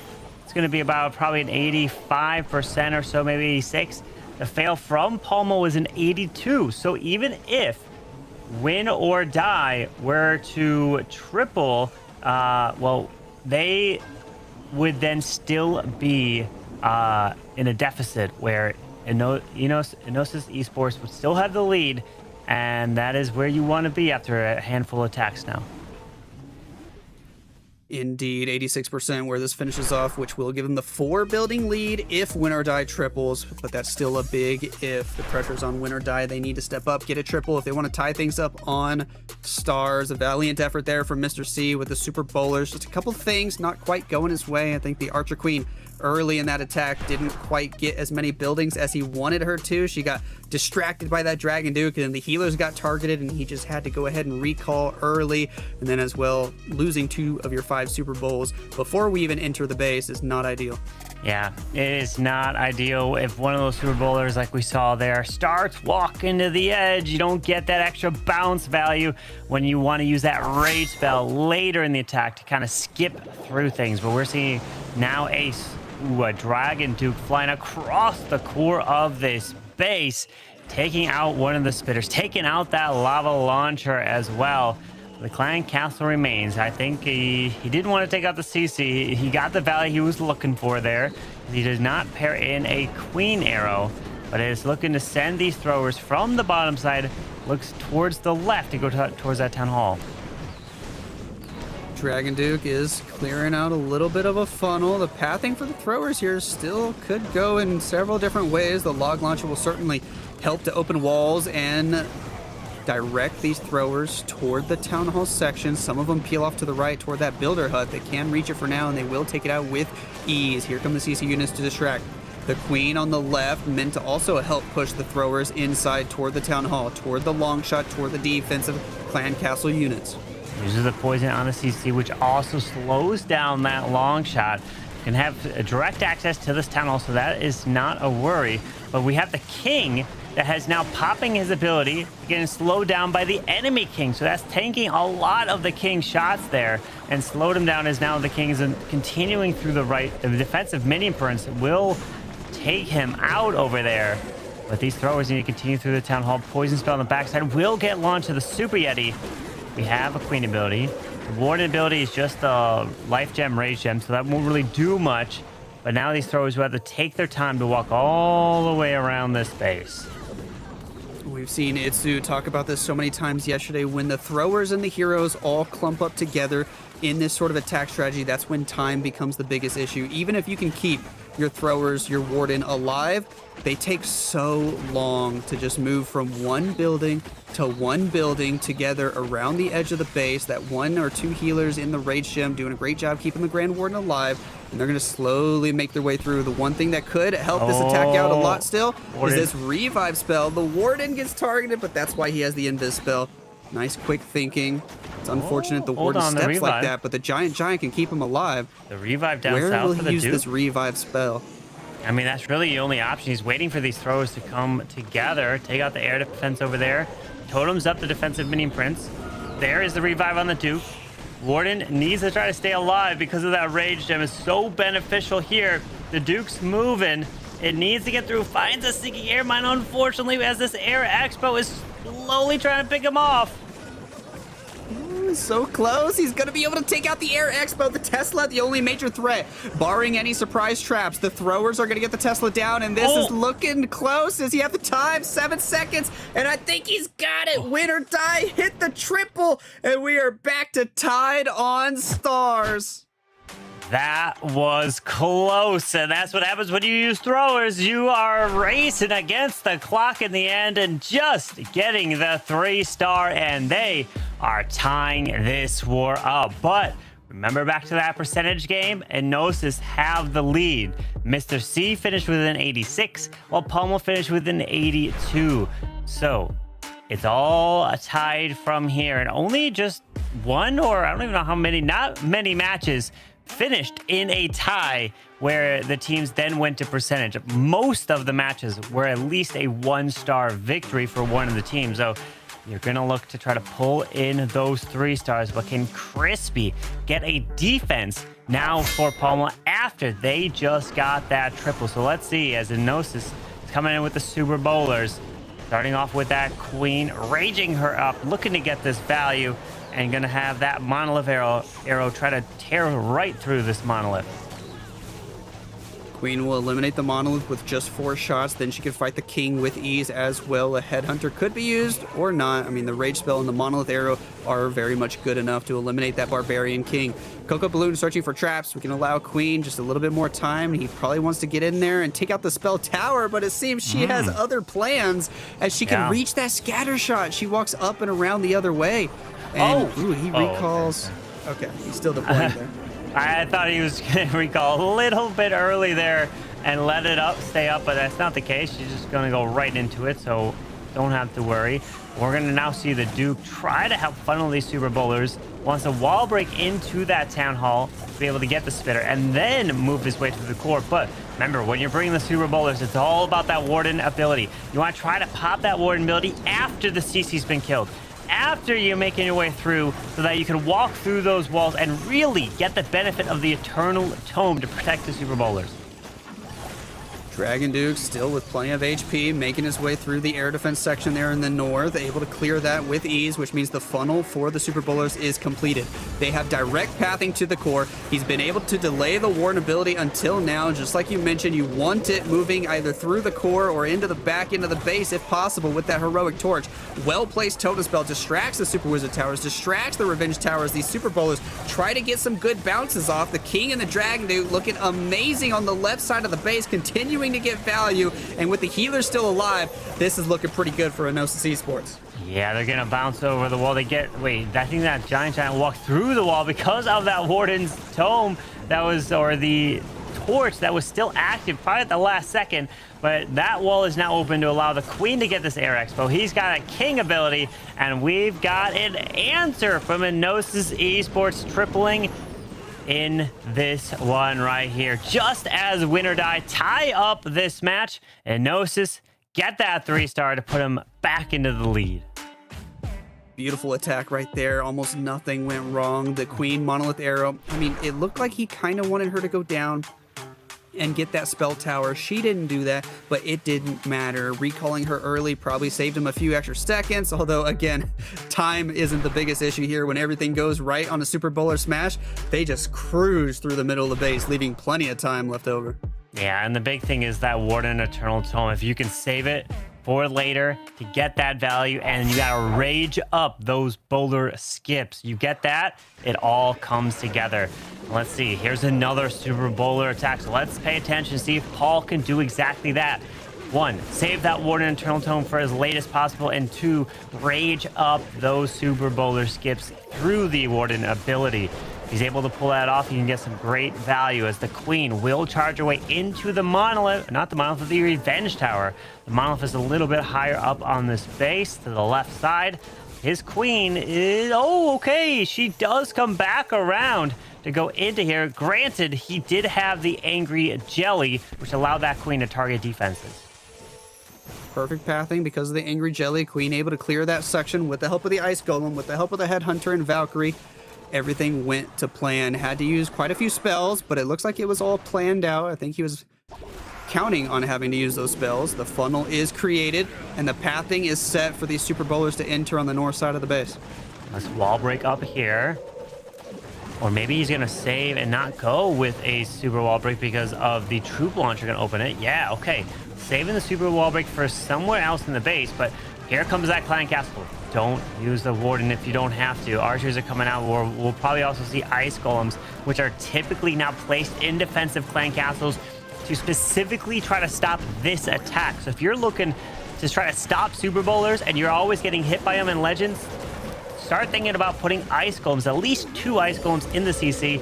Okay, he pops it out, but this is the issue. He hasn't cleared the ice golems, which means he's getting slowed down right through this ability, so he's not getting the most out of it. But luckily, he's continuing through. Can he raise these two? Perfect rage right here to try to get that skips with these super bowlers. We'll see if the heroic torch can last long enough to get him over these last couple walls. It might run out. His flank on the left side of the base also died as the king went down, but the dragon dude, who went inside the base a little bit with that stun ability, is getting crazy good value. He's got that passive healing as well, continuously getting back up to full health. The bowlers, even though they got stuck, the heroic torch ran out and they didn't get through that last section of walls. They bounced everything they needed to. Only one multi-archer tower left, and this base is crushed. And that's the difference maker. Raging up those super bowlers on that backside to get those skips. And he used that warden ability a little bit later, but granted the ice golems were not killed off, so you saw he got slowed down. But the power of having everything converge right together set up a clean funnel, and they went nowhere else but into the core. So win or die, answer right back and tie it up again, making this match 8-8 right now. Beautifully done right there. Every time Enosis Esports triples now, win or die are showing up. They're getting it done. They are keeping this match tied. I mean, this is looking great. This is exactly what we want. 2 teams of equal caliber on paper, also showing up and getting an equal amount of triples. This is going to make for a very exciting finish. Yeah, absolutely. It can go either way. They both have been pulling in the 3 stars we've been seeing with the Super Bowler triples coming in and getting some fantastic value. But now, what will Adi do? Can Spiz hold them back? It is now moving to the air. We got a handful of dragons and dragon riders in the mix. All these attacks are sharing one big common thing, that queen charge with that monolith arrow, as that monolith arrow has changed the game for these pro players. This monolith arrow becoming more and more common. I love to see it. The queen walk, queen charge becoming into the meta again for the pro scene is awesome. So many different options for openers these days. Queen will step into the corner perfectly, take out the X-Bow. Invis spell will allow her to continue and maybe get a little bit more. With that rage spell, he definitely wants more before he's willing to hit that recall. One more Invis. Queen will take out the minion prince with ease. Healers fly into the Invis spell. Maybe they're still getting hit by the monolith. One might die. One more Invis, keeping him safe. A heavy investment, but he's clearing out a good little chunk in the corner and finally hits that recall. Did activate the rage spell tower early here. The question is, when do you drop your dragons? Because you have to take advantage of that rage spell tower being activated already. So when you get into there, you don't have to worry about it coming back. So now it's finally worn off, but he is finally slowly pushing his way through. That rage spell tower is going to be back sooner than later. So hurry up and get into that compartment. He definitely wants to get in there before it returns, but he's also trying to wait until Queen on the bottom side can make a funnel. It seems she was slowed down by that ice golem, and now the dragons, half of them are peeling off to the bottom side because that Queen didn't really solidify the funnel. So kind of sketchy pathing here for the dragons. They might start to join back together as the ward ability already popped. Eternal Tome completely used and gone. Skywagon is assisting, and his minion prince kind of off to him by himself to the right there, already lost most of his health. Yeah, with this minion prince slowly getting distracted on the defensive king, finally took the king down. They're continuing through the core. We do have a Super Dragon in the core, probably from the Sky Wagon that came out of the CC. Ice Golem to the left to protect that queen. You got to keep that queen alive throughout this entirety of the attack. Pops a beautiful minion Prince ability, which skips through the core and helps the Dragon Duke move from the top side because he's got the Angry Jelly on the Duke, so he's going from defense to defense. And then the stun effect as well. These Inferno Towers stood no chance against the Dragon Duke. The Queen on the left with the Giant, she is still looking healthy as ever. She's going to pick up the multi-Archer Tower. The Dragon Duke will be able to finish off the Expo. The Queen is safe. The Warden and Phoenix teaming up on that last multi-Archer Tower, and it is going to be yet another 3-star. These teams are really showing up and performing well when they need to, when everything's on the line in the lower bracket. Wow, that is now 3 triples for Enosis Esports. Win or die, you're going to have to get another 3-star just to keep pace. And even when they do, they will still be down on percent. So what a lower bracket match we have here. You lose, you are eliminated. You win, you take on Repotted Gaming. And then if you win that, you have to take on either Tribe Gaming or Zeus Esports. So whatever happens, it's going to be an absolutely incredibly tough run to try to get to the grand finals and try to earn a golden ticket. Indeed. Outside of this match right here, the other 3 teams that are still in this tournament are all former world champions, so whoever wins this match needs to be able to show that they can keep up with world champions. And honestly, both these teams are performing so far today really well. Crispy looking to continue the streak with this Archer Queen moving in. The Monolith Arrow allowing her to take out those defenses quite quickly. Steps up for the Revenge Tower. Gonna get the Inferno Tower, then can recall whenever he's ready. As that Queen slowly is pushing her way into the CC. Going invisible. No, okay. Poisons up the CC. Pulls out a couple Ice Golems. But will set up these Super Bowlers. Taking his time with this one. He wants to let that... Is there a furnace in there? He just wants to let it die off so none of the furnace mites come through. Yep. Okay, took it out. Which is going to set up the Super Bowlers straight from 6 o'clock. It is really nice. You've mentioned this a couple times before. If you have the opportunity to kill the Ice Golems on a Super Bowler smash on the outside of the base, it's going to make a huge difference on the inside. You don't even have to worry about the possibility of your Super Bowlers getting frozen up, and it makes it even easier to time your Warden ability. We got a little Troll Tesla off to the far right side at 3 o'clock over there, so maybe does he have any more Teslas in the corners of this base? We're going to see the push through. There's a Troop Launcher late a little bit later, but he's going to move through. Baby Dragon's finding a Seeking Airmine. We have the Angry Jelly finding a Seeking Airmine. Air Skelly's popping. Really trying to prevent a push from down here, but he's just continuing, still hanging on this Warden ability. There's a Rage, beautiful. He's going to continue through. Now the Warden ability is going off. Going to walk through these walls, finding a bunch of red air bombs. But he needs to move his way to the Town Hall. There's a lot of damage with all the defending heroes right near this Town Hall, but the bowlers getting some beautiful skips. Did drop one totem spell to try to distract the Logger. That totem died so unbelievably fast with all the heavy damage there. One more totem off to the right, saving the Queen from the Ricochet Cannon. He still has the Troop Launcher throwing its last barrel in. A little Rage from the Super Valkyrie that landed in from the Troop Launcher. Actually gives those bowlers an extra raged bounce on the top compartment. Oh my. We do have the one little Troll Tassel to the 3 o'clock.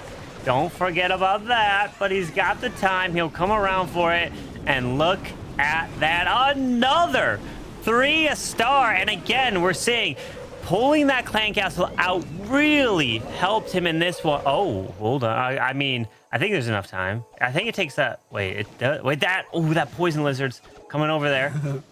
It's making it. Come on, Poison Lizard. There we go. No, Poison Lizard is working. Okay, I pointed it out at the start. That one Troll Tesla could do something, but thank goodness it did not cause a fail there. Wow. I mean, these teams are performing pretty much better than any of the upper bracket teams have done yesterday. I think only Zeus Esports have hit a 14-star war. Maybe one other team did as well in the lower bracket. I can't remember for sure, but both these teams are at 11 stars going into the last round of attacks. It is possible for both of these teams to finish with 14. It is, but Enosis hold all the cards. they have the percent lead. And if they triple here in the their final attack, they win. They lock it up and they advance. So the pressure is on Ethan. The percentage is literally 4 building difference in this match right now as Ethan is coming in with dragons. He's got that queen charging in with the monolith arrow just like everyone else. And look to get this value. If he could get the spitter, the scatter, the queen, the poison spell tower, that could be a great way to start.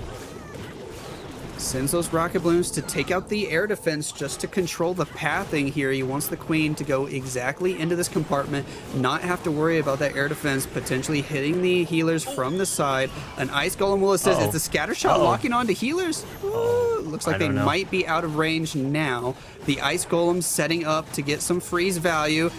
It looked a little sketchy there for a second. The healers did take some damage, but he's still set to get the value he wants and then hit the recall spell. Well, he goes invisible just in case. Does not want these healers to get hit by the scatter shot. It's staying there. Air Expo goes down. Monolith's going to hit this queen. Goes for the totem because he wants the scatter. It's worth the investment and pulls that queen back. A nice funnel to start. We got a dragon coming to the top side. Rocket balloons to snipe the far right side air defense. Redeploys that queen, not waiting around, but he needs to keep this queen alive. He's got to multitask here.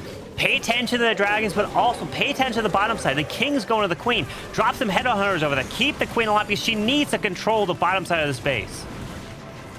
Would have been nice to see this wall break, and it is in for the queen. She has the opportunity to clear this other spell tower section as well. So the dragons, the minion prince, the warden, they don't have to worry about any spell towers. He did pop that warden ability early. The dark orb will make a difference, but he's not going to have too many spells to get through this revenge tower monolith section. He's got one freeze. He does have the overgrowth to help control pathing. This queen, he's going to have to invest the freeze for her.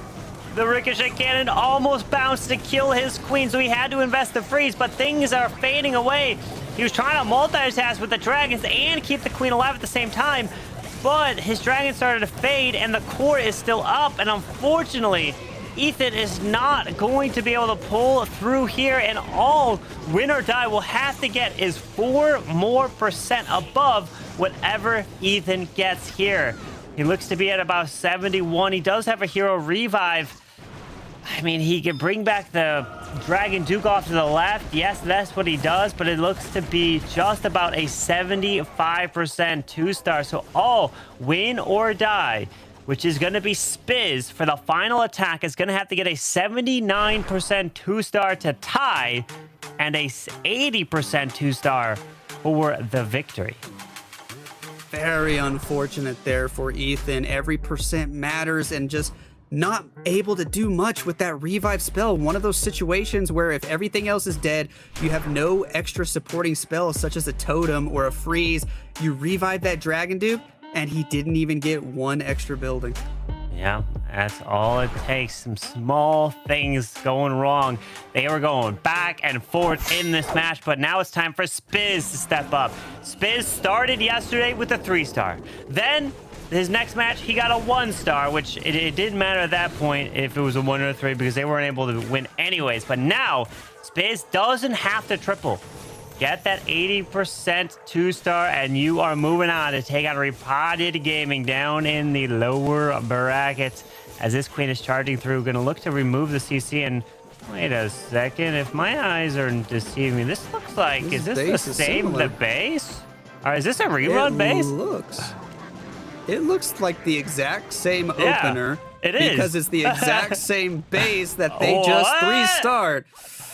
Wow, so the plan is there. They even got the same Ice Golem pool that the other player got. The only question is there any chance he can mess something up? Because yes, 80% is needed, but the Town Hall is also needed. And this is a slightly risky plan because the Town Hall's way up top after you have to push through all those heroes in Town Hall Guardian. That is true. One mistake and a 1-star is screaming your name as he is going to wall break into the scatter. Drops a Duke. Tesla pops. But a king will be able to go get that Tesla. Don't have to worry about that. So it is the exact same base. They just clicked copy as we are going to push these Super Bowlers right on into the Tornado Trap. Doesn't have to worry about a Warden Eternal or anyone getting slowed down, because if he busts through this wall, then pop that Warden ability a little bit later, and then just rage all these Super Bowlers up. Awesome start so far. We have the bowlers bouncing through that first core compartment. He's going to have to pop the Warden ability now to get over the walls. Distracted by that 1 gold storage. I think the first time they did this, the Queen took it out. Now the path, they might be a little bit different here. These bowlers potentially could keep going left. Hold Carbon, on. this could be tricky. Hold on. The percent is there, but he's going to need the Town Hall. Town Hall, you need to go down. Town Hall, you need to go down. Things have started to go left. The Warden's heroic torch changed the game. He does have a wall break, which can be used for the top. The Queen ability, as long as if he gets the Town Hall down, they will win this match. But if he doesn't, win or die will be eliminated. Oh my goodness, the last headhunter used to help take out the king with these, but the healers are gone. The logger locks on. The logger can do so much damage without any more spell support. I think we're looking at a 1-star defeat to end the match. No way. This base was tripled, and unfortunately, it will not get even a 2. He needed an 80% 2 for the win, but unfortunately, they will go down. And that is a 13-12 victory for Enosis. And look at this. Ethan is in disbelief. Mr. C, Addy, none of them are believing that actually stopped them. They ran the same base, and the second one defended, and an unfortunate Warden torch forced them to split, and the healers went down. And you know, that's what happens. You try to replicate a plan, and it just doesn't go according to plan. I had the exact same reaction as Ethan. I cannot believe it just went so different that way, and I don't even know. I guess I predicted it a minute early too. I had a feeling that Town Hall way on the back end. Even when you feel like a plan is safe, one tiny detail. I think that 1 gold storage, the first time they attacked that base, the Queen took out that gold storage. The second time, she didn't, and once they got into the core, they kind of backtracked for a couple seconds as he hit the heroic torch, and then it left them able to go left instead of up, and it made all the difference in the world. Both teams with such high overall percent destruction, but the 1-star at the end costed win or die everything. That's all it was. The 1-star, unfortunately, Spiz does not get that Town Hall down, and the Super Bowlers started walking, but it means that Enosis Esports will hang on just enough, and they will be advancing in the lower bracket to take on, well, a defending world champion. It doesn't matter who you play at this point. They're all defending world champions that Enosis will have to face. It is the lower bracket round 3, match 1 down there, but that's not the next match that we're going to be having. We will be jumping up to the upper bracket next for Zeus Esports versus Tribe Gaming. But the 4 teams remaining, it's going to be an incredible run here. But who was the MVP of this last match? Let's find out as the calculations are coming in. We have Mr. C. Look at it. It looks like a 3-way tie if these numbers are correct. Wait, Mr. C didn't get a triple here. He got 8. Was that his base that was defended? Was his base there the one that held? I didn't look at his. It might have been, but this is nice. The voters are going 3 different ways. All these players are MVPs in our heart. Overall, a great performance, though, especially since earlier we mentioned a couple times. This team moving forward is going to have to go up against former world champions from here on out. And if they want a chance to compete against former world champions, they're going to have to perform like world champions. And 13 stars is pretty good. Pretty good indeed, but we are now getting ready for the upper bracket finals. Zeus Esports versus Tribe Gaming coming up next.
Oh wait, I'm an idiot. What? Yeah, but I don't know. I'm French. Electro Owl. エレクトロオール Oh, I'd say Duke Charge. Oh wait, I'm an idiot. Yeah, that's that. Yeah. Electro Owl. Owl. Electro Owl. Entonces este sería el búho eléctrica. Is it the Eagle Artillery? Greedy Raven. Phoenix. The Eagle Artillery. What the heck? Is it the Eagle Artillery? Maybe Fireball? エアスイーパー I'd probably just say the Dragon Rider because that's probably my best guess. Rocket Backpack? This has to be the Air Sweeper. Jetpack? The backpack. Ah, bueno, entonces sería la bruja, ¿no? I was gonna say like the what was it? The Skeleton Trap. A Witch. Poison? Skeleton Trap. ゴーレム Well, your guess is as good as mine for some of those emojis, but I gotta say that's one of my favorite games that I've seen during these breaks. Welcome back to the Clash of Clans World Championship, where we get an opportunity to return to the upper bracket and see the last two remaining undefeated teams. One of them already holding a golden ticket, and the other one holding the World Championship. What better match could you hope for to see going into the grand finals, Carbon? Yeah, it's going to be an incredible match. These teams have so much experience and history going against each other. And this is a big match. If Tribe wins this, then they are going to be rooting and they're going to be fans of Zeus down in the lower bracket, because if Zeus comes back from the lower bracket, that means Tribe doesn't even have to do anything to get the golden ticket. But if Zeus wins, then the golden ticket match will be down in the lower bracket. But this is a match you do not want to miss. That's a really good point, and I hadn't really fully thought of it that way, but if Tribe wins this, it could very well turn out to have been a golden ticket match in the past. No way to know, but we are going to see both teams lined up here now, and it seems like we've got very focused clashers here. I think it's just going to be really interesting about the mind games, with Dima being one of the best legend-based builders, and how active Zeus is in Legends. But let's have a quick statement from those teams. 元世界チャンピオンに対してはやっぱり普通の準備はしてこないと思います。 Falling short to Zeus in the first qualifier was unfortunate. Something that it showed me, however, was that we were doing many things correctly. We got 10 stars on the day, but in my opinion, the percentage spoke a different game. We were basically tied on percent with them at the end of the war. Failing to get the 3 stars, yes, but on the other side, we were one of the teams that in the month managed to defend Zeus to one of their lowest scoring wars, showing us that what we're doing on defense was good up until this point. Obviously, it could have been improved as they got 2 3 stars. But the offense on the other side of the coin was definitely something that needed to be improved. And in my opinion, coming into this month, we've definitely stepped it up, and we are still looking to use these 2 weeks that we have, which is a longer time period than it used to be. It used to be only 1 week between the monthly qualifier and the monthly finals, to put absolutely all possible work in and just make sure that everyone is as comfortable as can be, both on offense as well as on defense, when we put up against these big hitting teams like Zeus, like RPG, like Vatic. I really appreciate these longer deep dives into the thought process of these players, because we get to hear more than just, oh, we need better bases, we need to attack better, we need to work harder. Very specific, and acknowledging the strengths of their opponents and knowing exactly what they have to do, what they have to defend against, and where they need to focus their time on improving their skills, Carbon. I mean, that is why Kronos is the captain. The man knows what he's talking about. The man can speak and articulate to his team that, hey, we have it. We can stay focused. Yes, they are former world champions, but that doesn't mean anything in this match right here. It's all about focusing on what you can do, because the meta back then is not even similar to what it is right now. Not at all. Well, it's time to let the players focus on their match and send this vote out to the community. And it's a decisive one. Zeus Esports, with their win last month, are expected by 2/3 of the community to take the win. The reigning champions only scoring 33% of the community vote. What do you make of that? I mean, to be honest, I'm not really surprised. In the form from Zeus right now, it is just crazy, their offensive skill. Maybe Kronos has got this right where, well, they're having a chance of defending, but that's what we're going to find out now. The reigning champions versus the top team of 2026. Which one is going to edge out ahead to the grand finals? And Nebrex is kicking this one off. Winner advances to the grand finals of the July monthly finals as this queen is charging her way through this top side up here with that giant arrow that already flew through the base. Does have a recall to pull the queen back. Looks like she's going up top. And he did drop a little wizard. Was the wizard trying to get a little bit of funneling, not get the queen up there? But either way, he has to adapt if the queen is going the wrong way. But he pulls her back to set up the dragon riders. Let's see where he's going to redeploy her. If it's on the left or right side corner, and it seems to be on the left side, so he's going to go in between the fire spitters again. This seems to be the most common approach right now from those pros, catching black mines early on though. So how much damage have they really dealt, and is that going to be any issue? The early Giga Bomb is going to force that warden ability then, and that is then going to have a lot of impact as there's no Eternal Tome left anymore for those double fire spitters. Yeah, but he did protect him. Oh, the minion prince ability going up, launching a handful of these archers. But we do have the freeze onto one of the spitters. Overgrowth the other one as he tries to continue to push through. But we got some Dragon Riders splitting off our top side of this base. And the Warden decides to fly up there with them. Ooh, a lot of air skeletons on this top right side. We have now the minion prince in that core on the town. Also, the second star already is secured. The queen still going strong on this bottom side. The question though is, can he keep that queen alive? This was a crucial part within his 3-star yesterday. Unfortunately, the monolith is still up. Unfortunately, the queen goes down as well.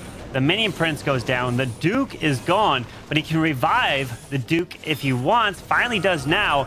But that monolith is going to be a big problem as this duke is going to try to continue through, and everything kind of split, unfortunately. I wonder if that queen going to the top side was where he wanted her to go. But he's got one rage spell to use.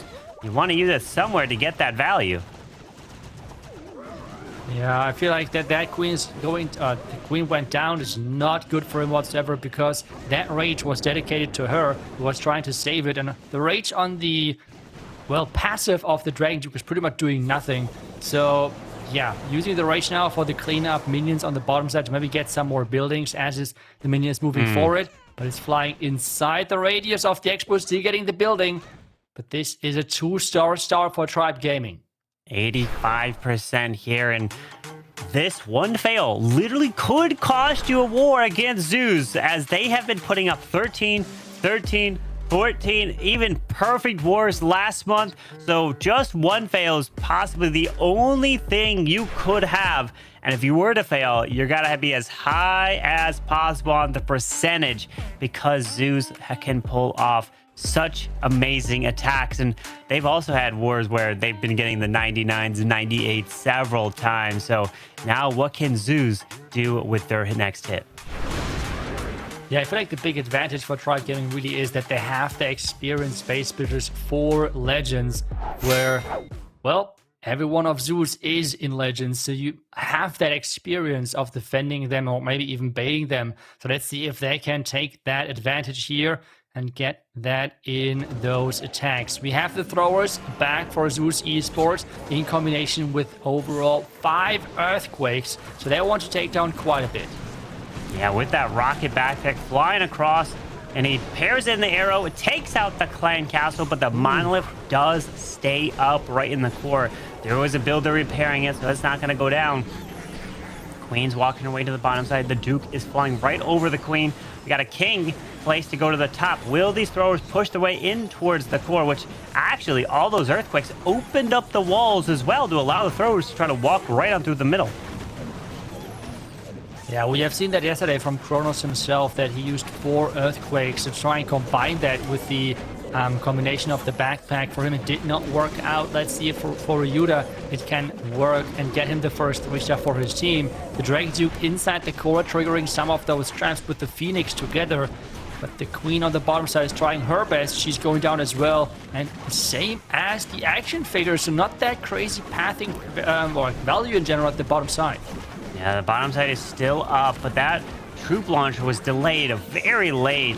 So it's now launching the troops up to the King up there, which we got a rocket loon that came out of there. These throwers are continuing to try to get the value in the middle, but the King is dead. Cannot continue up top, but there's still quite a bit still alive, but he can revive his Duke somewhere. I'm trying to see where it is, and because he's got to revive. Oh, right in the middle. Okay, because if he revives him, he got 2 freezes and that totem for the backside. Yeah, but with the Duke in the core, I'm not sure if that's the best position for him. The throwers right now are completely splitting, which is one of the worst things for him to happen, because this means the healers are not as efficient. He has still over 1 minute left. He's now going to decide to revive. Not waiting for the air defense to go down. A lot of red mines, and this means the Duke is going down right away again. Oh my, that Duke got picked off instantly. All those traps were there. The only benefit is that the healers won't pull those traps. Now it's up to the baby dragon, maybe down south at 6. You know, drops one little archer there. Once he picks off the air defense, they can drop a baby dragon for the ricochet cannon. And that will be, he'll be patient with that. A couple super barbs can go grab the wizard tower. And yeah, okay, throwers are going down south. He got to drop into the mortar. Oh no, he drops a baby dragon to go at 6. Interesting there, but he's got 30 seconds, which should be enough time for Ryuta to start off with the 3-star. Zeus is just so good on offense. They're getting the job done. Even though he did not catch the monolith with that arrow, it did not matter in the end. Getting the clan castle was enough value for him. And this means the first 3-star is in, and Zeus is starting as strong as everyone was expecting. They just keep delivering 3 stars, and that is the name of the game for them. It's so hard to stop them. Tribe has their work out for them. It is going to be a push through. But hey, if Tribe lose this, that means that if they win the next one, they get a golden ticket, because Zeus will already be in the grand final. Since they already have a golden ticket from last month, they can't get a second one. All they can get is prize money, and essentially trying to stop other teams from getting a golden ticket by knocking them out and sending them to the lower brackets in any monthly finals. But here it is with Super Bowler answer from Hawk, and this one just feels like it has to be a 3-star.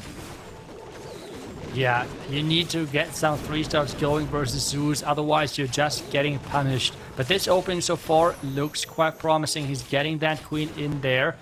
She's as well going for the race tower, which I would assume was the plan here, but he has to be careful with a lot of damage on her, especially now being in range of that lava launcher. The first Black Man, though, is hitting those healers. Healers are getting pushed back, and the Queen is getting delayed with those skeleton traps. Yeah, Queen turns around.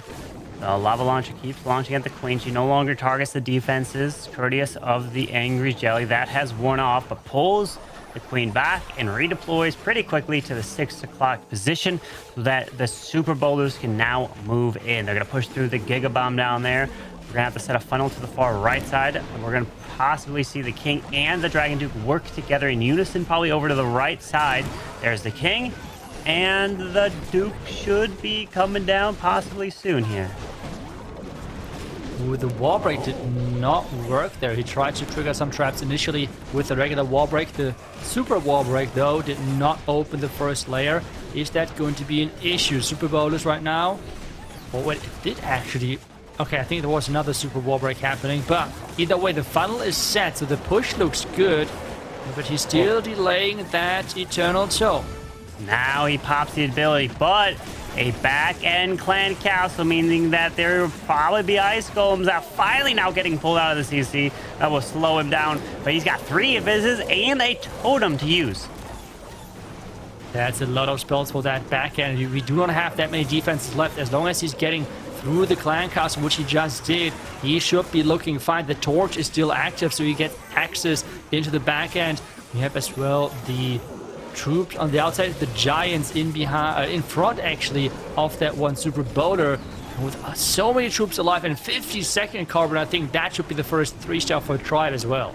Yeah, the nice spells on the backside was able to save the Duke, save the Super Bowlers, getting some skips right through that core, and Hawk will answer for Tribe. They needed a 3-star to keep pace with Zeus, even though this is the start of the war, but it is a start that you cannot afford to give up more than 2 triples, and then you can't triple yourself. That it would hurt, but a triple from Tribe will tie it up on this triple count, but Zeus will have another attack to do. That's right, Zeus is up next, and they have so far not holding back whatsoever versus any of those teams, and they're getting those consistent crazy stars, 13 to 14 stars so far. So let's see if Tribe can hold them back to maybe 12, which would be already a miracle with how Zeus so far has performed. But let's see what they're going to do next, because we're usually seeing a lot things like Super Bowlers from Gaku. We're seeing as well quite a lot of air attacks in general from Zeus, and this seems to be indeed the Super Bowlers again. Yeah, Gaku, the captain of Zeus Esports, coming in with the Queen charge from the top side of this base. Healers are deployed, looking to probably get the multi. Will he be able to get a long shot and the Dragon Duke in this charge? Oh, double giant bombs right there. Has to invest another invis. The Dragon Duke goes down. Multi will be going down. Queen will lock on a long shot. Yes, she locks on the long shot, which was distracted by the baby dragon off to the right side, and she continues pushing through the 12 o'clock side. Yeah, that pathing setup looks amazing. He should be able to take down the lava launcher on his way there, but the clan cast is getting lured, so he has to be careful. One black man already taken. This might be a dangerous part of the attack. Furnace has been used the poison on, but is that good enough? Can he take down the lava launcher? This is his main priority here. Oh, no, he leaves it up. He knows it would take a lot of time to try to push through that CC. Drops the totem to distract the lava launcher shots up at the top side. He's going to move these Super Bowlers into the scatter and push his way into the core of this base, which there's probably going to be ice cones, which are now getting lured out to slow down this push. Let's see, with the push now looking strong initially behind or around that clan castle, the entire left side has been taken care of that core, which means there's only one way to go for the Super Bowlers. As soon as he's pressing that torch ability, he should get access towards the monolith and all the remaining defense, and that's exactly what's happening right now. Good thing he popped that ability, because there was some openings in the wall to the top. They would have started walking off to the top and around, but the torch allows them to walk through the walls with this ability as he totems the back end revenge tower. Tries to continue through. No more spells to use. Pops the Duke stun. The Super Bowlers again, their bounces on the backside of this base. Pushes through double Super Wizard towers here, but time can start to be an issue as they have to make their way all the way around to the right side. That is a long way they have to go for. No spells, and the Queen is dropping versus those mortar shots and the Wizard Tower. That's quite some damage for a Queen, which has no healers left. He's trying his best with the action figure and as well the Dragon Duke. Is that going to be enough? Oh, wow. Oh, wow. The Queen stays alive. The Wizards are off to the right side. They cleanup is down, and a 3-star again for Zeus. Gaku, again, a 3-star. Ryuta getting a 3-star, and that's why if you don't 3-star and if you were Tribe, you will be falling short real quick. Oh boy, it is just, there's no way in stopping Zeus. It is just crazy how consistent they are. They're just so good with their strategies. We're as well seeing those throwers used by them, the Super Bowlers. They're using and utilizing the different air versions, especially the Dragon Riders, where they're just so good at. And it feels so impossible to stop them right now. We have heard Kronos were happy with their defense in their last matchup. But right now, they're 2 out of 2 on defense, and this means they have to deliver on offense as well if they want to make this a close match. They have to. They just have to keep pace. They're going to have to put up 14 stars.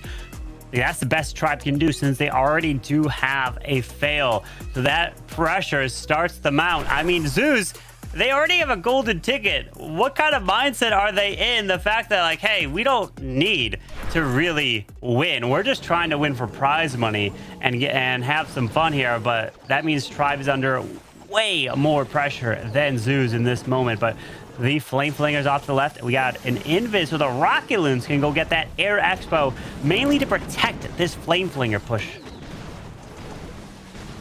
It seems like that this man tricked us yesterday. I remember that he said in his speech about world champion, and like, you know, everyone is like saying right away, oh, you're world champion, you have to win this match.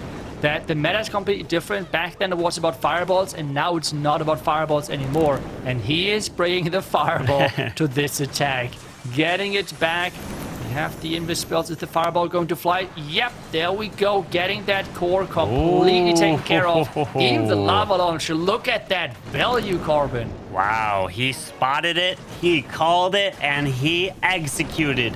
What in a start for Kronos. Value in the core, and now he redeploys that ward into the bottom side. The Queen is off to the far right side, destroying that defensive Duke. Ice Golem helps provide the protection for her, but she's got no healer. So we have a King, which I will have to think of what ability does he have. He goes with the Spirit Fox, so he's invisible, but if he doesn't have the stick horse, so that means he won't jump the wall. I don't see any snakes, so he'll continue his way through this right side, and those Warden can't go down. He needs to stay up this entire duration on the attack. And I'm wondering what he's going to use the Dragon Duke for. Is he going to fly in from the top side and try to take down the Guardian with that? Or what exactly will be the plan? I guess we're going to find out as he's closing in on the final 70 seconds of the attack. Droids are getting added to the hero push as well, as they can keep that Queen and her clones alive. And this is now where the Dragon Duke is going to get launched into the core right next to the Guardian. Wow, the Duke pulling some traps, pushing through. We got the Revenge Tower, which is hitting the totem. Now it might just go after the Queen. It does. Queen no longer has ability, so he invests the invisibility spell. The Duke is trying to get through this top, goes with the stun. 48 seconds left. The Warden's getting hit by the defensive King. He has to go with the Headhunter. He goes Rocket Loons, but the Warden goes down. Ooh, 40 seconds. This might be still enough because we have some of those droids tanking for the Archer Queen. Is that going to... No, the top side, Carbon is staying alive.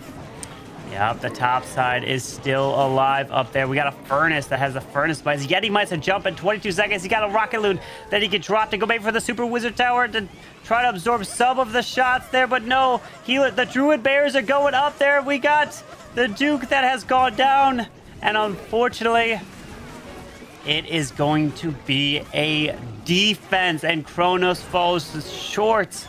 How unfortunate. I wonder if he sent the Duke up there, what a difference could it have been, but a 95% 2-star. Yeah, really unfortunate, but that was a really great plan. Just falling short those couple of, well, troops. In the end, the power was missing from a little bit.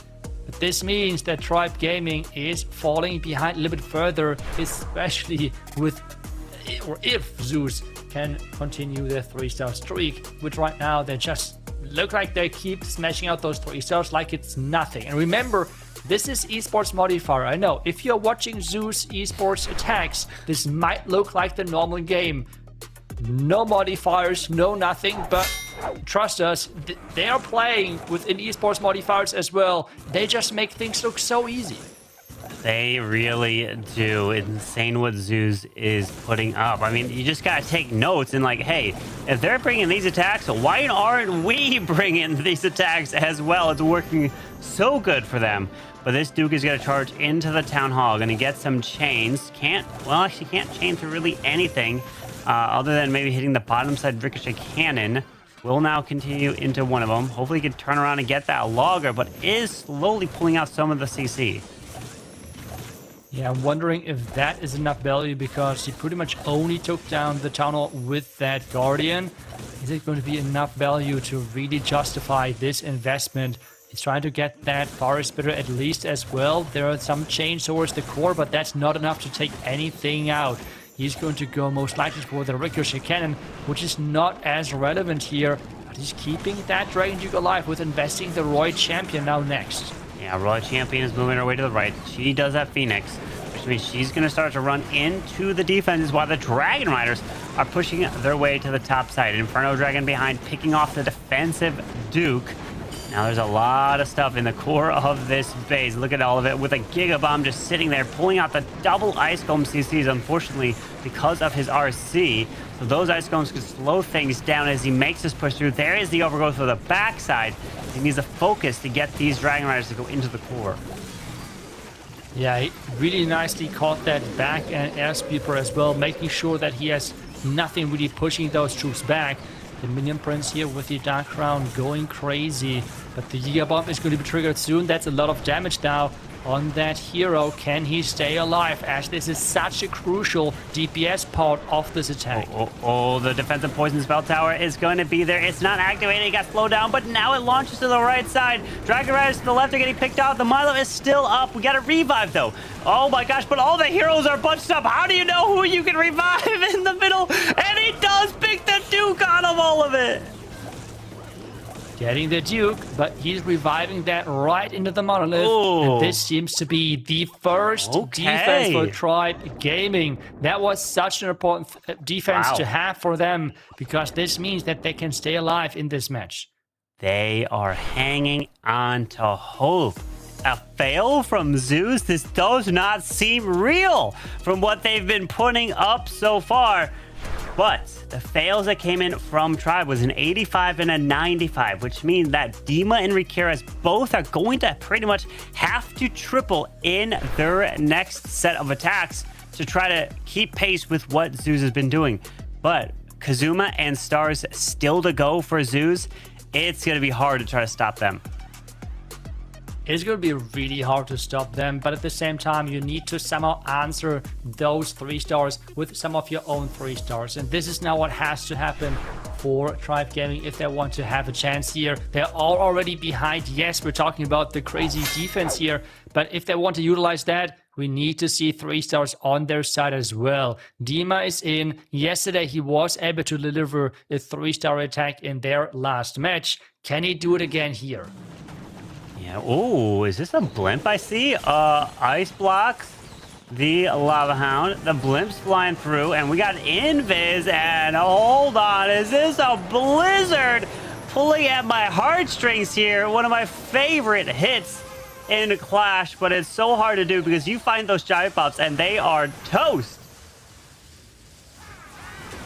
It's just so cool. It's so cool to see what they're doing with the creativity, but they're not taking down the poison tower. So the question is that going to be enough value here? The siege is invested the same as quite some of those spells, and he's now trying to use the warden to really get the pathing set on the outside, because he has cleared the inside buildings, but some of those outside buildings are still left, and he wants to make sure that those super bowlers have just one way where they can go.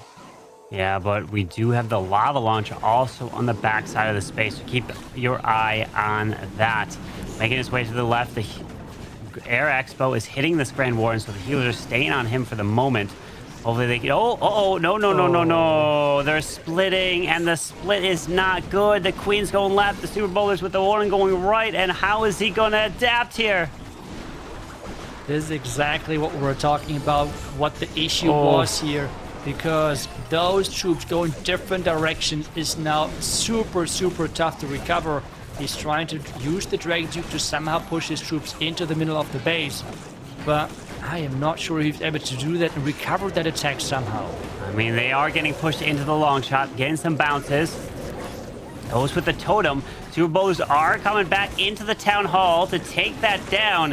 1 rage left. But those healers are going down fast. Is he going to rage up these Super Bowlers in the middle? Oh, the poison gets launched. But he is losing his Super Bowlers quick. Yeah, this is looking completely over for him. It was a certain risk which he did take with that funnel initially. And in the end, it did cost him quite a bit. I feel like maybe he could have, or should have used only the Archer Queen initially. Maybe you should have let the Warden walk a little bit longer. All of those things are easier said after watching what could possibly happen. He took that risk, but it did backfire quite a bit, with resulting in an overall low percentage 2-star. Yeah, this is now the third 2-star for Tribe Gaming, and to go up against Zeus 3 2-stars is not going to work, because you know that Zeus is almost getting a minimum of 3 triples, which would cause basically lead to only a 2 fails for Zeus if that was the case. So only 1 triple so far from Hawk. That means if Tribe's not able to win this match, they would get sent down to the lower bracket final, which means that if they win that, they would earn a golden ticket. A nice try to Dima. Yeah, I feel like this situation right now really reminds me of the post I've seen yesterday from Yatta, I believe it was, where he said, after the first day, GG's, just 2 more wins to an undefeated championship. I mean, he is planning already the long game, but just imagine the undefeated. I mean, he's having here big goals, right? Like after just the second qualifier, but still, just the fact that they're undefeated after the first and now most of the way through the second qualifier is just unbelievable. Well, they only have 1 loss so far in any monthly final, and against Repotted Gaming. But you know, Repotted Gaming could come back to face them. But if they do come back to face them, that means they already have the golden ticket if it was in the grand finals. Keep that in mind. But we are setting Kazuma in with a Duke charge with 8 Dragon Riders. So going to push in towards this clan castle. He's going to go invisible, which means that he possibly can remove the CC before anything comes out. That's a really nice way of handling that clan castle. Not a threat at all. Using another invis to keep that Dragon Duke going. Using as well some rocket loons to make sure the Duke is keep going into that core. Another invis is there. And if you can now somehow get that logger out as well, that would be just crazy. Can you do that? No. There's no way. Duke's gonna explode. Yeah, that logger stays out, but he took down the lava launcher. Granted, it's not gonna do anything to the Dragon Riders, but you never know, since he does have a royal champion to send in somewhere. So he doesn't have to worry about pulling a C. Oh, well, sends the RC to the top side early, so she had really no chance of going near that CC anyways.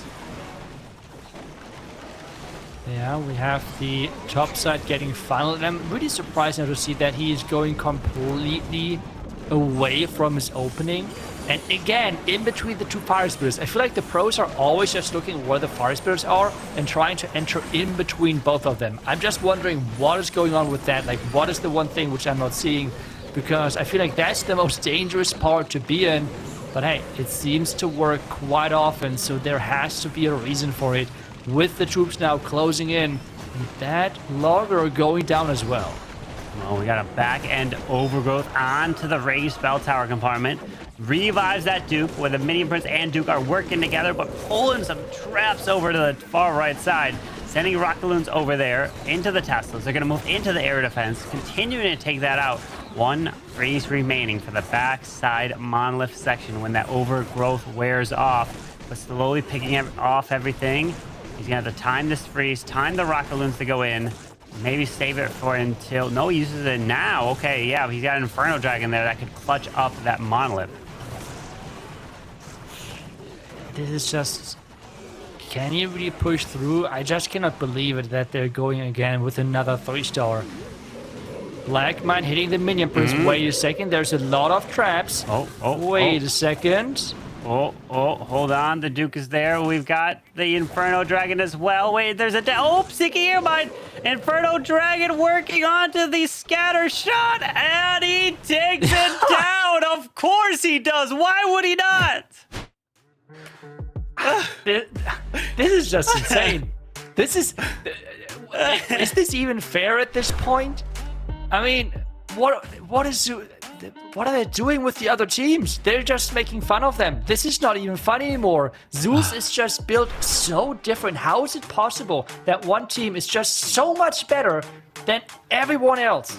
It feels like this competition, all these teams are just competing for second place because of how good Zeus is. They're just saying, oh yeah, Zeus, they're going to win it all. They're going to take the gold ticket. Now who's going to come in second to get the gold ticket for July? It's just like, at this point, Zeus, take it easy on everyone. It's so good. It is just insane, and I don't even know what to say anymore at this point. Repotted is in, and saying that they need 3 stars now is a huge understatement. Maybe Repotted could go for 4 or even 5 stars, so they could have a chance.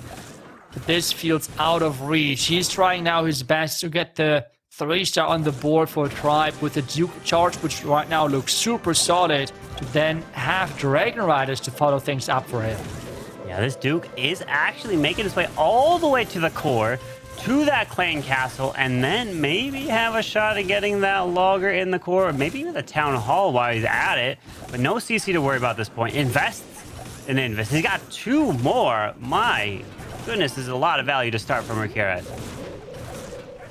Yeah, that Duke charge looks incredible. Really nice. He even has more Invis spells, which he could use. Is he going to get everything he's going for? If he's going to get that Revenge Tower, that looks like a crazy opening as well. I mean, once that, yep, he does. And grabs 2 builder. Dude, what's left of this base? This is crazy start for Repotted. What a charge. Sends in a Lava Hound. Does he Ice Block? He does Ice Block that Lava Hound to try to protect it even longer, to tank for these Dragon Riders through the bottom side of the space. Now we have the Dragon Riders going in a really nice early minion principality. I really like that because all the heavy hitting splash damages, splash damage defenses are around this early part of the base. So I really like the decision of going with the minion principality early. Warden ability is up next, but let's see what the traps look like. He's still got a back end Royal Champion to send in somewhere, so keep that in mind. Rocket Balloons off to the far right, 2 more Rocket Balloons to use somewhere, but we have 1, 2, 3 air defenses still remaining on this base. So he's got to path his way around. He will get stalled up onto the defensive king right near that monolith. It does parry in the freeze onto the monolith and the sweeper. Okay, let's see if he has enough power. I feel like the opening looked so good. No way, this is not going to 3-star, right? With the minion prince as well looking strong. But wait a second, Carbon. What about time? It's only 35 seconds left. Uh-oh, that's right. Not much time. He's pushing 3. Took a lot of time for that Dragon Duke to charge through, but we have a defensive Duke still up. We've got some cleanup over to the far left side, but I don't even know if those archers would be enough. Does at least have the assistance of a wizard. 2 rocket balloons have to come in. He's picking off this air defense soon. He can drop some rocket balloons onto the wizard tower. The Tesla goes down from the splash, but he is not going to have enough time. And another fail, unfortunately, for Tribe Gaming, which is going to send them to, 11 stars in this match. And Zeus already has 11 stars with only 4 attacks, meaning 1 star from stars would be enough to advance to the grand finals. And that means the lower bracket final between Tribe Gaming or Repotted Gaming or Enosis Gaming or Enosis Esports would be the matchup that determines who gets the July monthly final golden ticket. I'm not even sure if stars know what a 1-star is. I think that's not even known to this man. He is just getting those attacks out and the results in like crazy. So let's see if he does it again. I think the last time as well, he needed just a 2-star or even 1-star to win the match. He did 3 stars. Can he do it again? This time around, we see 13 dragons. He usually is going in with his legend army and smashing any base just with those dragon riders. But this time around, 13 dragons and 2 rages. That is a lot of dragons here. And usually, I think with an attack like this, it's actually also a pretty quick attack. So let's see how fast this could take down the base as the queen is down. Arrow perfectly through the core. Pops the Dragon Duke ability. Earthquakes as well, but it does not take out a spitter or does not take out the CC. So I'm curious to see what kind of value he wanted to get with that Duke, but either way, he's flying into the town hall. All he needs is a single star for the victory here. It seems like it's just the snipe air defense approach, it seems like. So he might just be happy with sniping most of the air defense. He still has the earthquake for the backhand air defense. Right now he's still delaying it, so he can still use it later on. But we have the queen, which already went down, unfortunately. There we go with the backhand air defense. Let's see if that's going to be enough power for the back end, because those dragons are taking a lot of damage from those traps right now. Yes, quite a bit of traps. We do have a revive. Maybe use it now, because that multi-gear tower down south is hitting your dragon. You could be having a Duke fly down there and take it out and kind of getting the tanking, but he's got 2 totems still to use. Finally now revives the Duke, but was that a little late? While the could have been protecting the dragon, or the dragon could have been tanking there. And the Rakus do finish off the monolith. He's losing the troops in the core, as we got 1 freeze, 1 totem still to use. The multi in the middle does not go down. Yeah, I feel like I want to see him back on Dragon Riders. This approach is... I'm not sure. I feel like Dragon Riders, there's way more control for him, while this one seems a bit more spammy, which again works for some players. And I would never say that Stars could not do this, but I feel like he just looks so insanely broken with Dragon Riders, right? Like whenever he's going in there, it's just so scary to see that as a defender. He's still pushing up to a solid percentage, but in the end, it's going to be the 2-star, which means the final score is going to be 13-11 victory for Zeus Esports, and this means they're yet again in the grand finals, where Tribe Gaming dropping to the lower bracket, and they have to wait for the winner of the other lower bracket match. Now Tribe just needs to win 1 more to get a golden ticket. Don't have to worry about going through Zeus again. If you do face Zeus, that means you'll be going to the World Finals, and you'll just be competing for prize money. And I'm not gonna lie, there's a big jump in prize money from 1st and 2nd place. 2nd place, you earn $10,000. 1st place, double it, you take home $20,000. So, yeah, the grand finals is a $10,000 different match. So that is still very important to get a nice chunk of change. But at the end of the day, what they really want is the golden ticket, so they could be playing in the World Finals later this year. That's right, but the question as well is, can they keep up this form, right? Because we have seen over the last couple of years some teams spiking really early in the year, having incredible performances, but then when it came down to the World Championship Finals, they were underperforming, at least based on the expectations they were building up during the qualification phases and the different tournaments and such, right? So this is always the big question. I mean, right now, I feel like there is no question that Zeus is for sure the most consistent, the by far most consistent team on offense. Look at that, 14, 13, 13, and that's always in the upper bracket. I don't think I can remember a team this consistent and this dominating. There's been other teams that have been good, right? I remember like Elevate, they won 2 of them, but it's just, this one feels different. This one feels so much more impressive being in esports mode, how difficult it is as we see all the other teams and their scores, but what Zeus is doing is just a step above. So let's take a look at the MVP of this match. Who earns that title? It looks to be Kazuma earns the most valuable player in the upper bracket finals. It is just really OP. And as I was looking at the other stats as well during the bracket, I would say there's maybe one other team which is getting somehow close, which is Repotted, because they have so far as well gotten 13, 13, and 13 stars every time. So they are really consistent as well. It just feels like they're getting overshadowed by Zeus, that you kind of forget about them. But I feel like those 2 teams are the biggest dominant teams right now. So the question is, do they meet again in the grand finals? That is the thing we're going to find out, because we are jumping into the lower bracket with our next match. We're diving into that match just after a super quick break. So don't go anywhere.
Who is most likely to clutch up for the final hit? カズマくんと星さんです。2人は本当にクリエイティブな攻めが上手で、どんな配置にも対応できるからです。Ness is definitely more likely to clutch because he used to attack in last position, and last year he did be 20 clutch during the year, so yeah. Definitely be Yoken. Yoken is really good with planning, and anytime we need a 3-star, he's always able to get the 3-star and help us win the war. Who is most likely to have the most screen time? Eric Salian. Probably General X. He's always thinking about the game, so that's why he has most of the time the highest screen time as well. I definitely think Dima has the most screen time. I think that guy is an absolute grinder. ヒロヤさんです。彼はレジェンドアタックを毎日複数アカウントで行っています。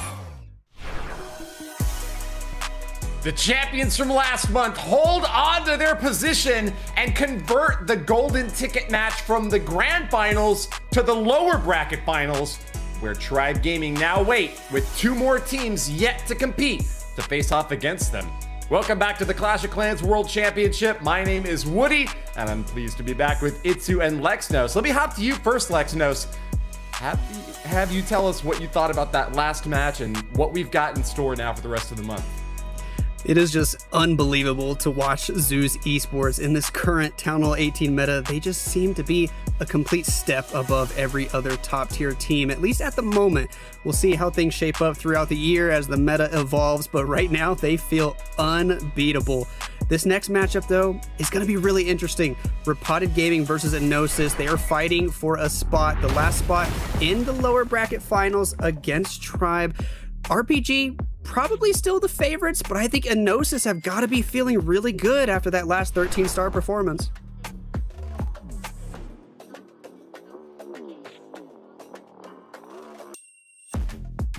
Well, we've got a huge match ahead. Itsu, tell us about these teams.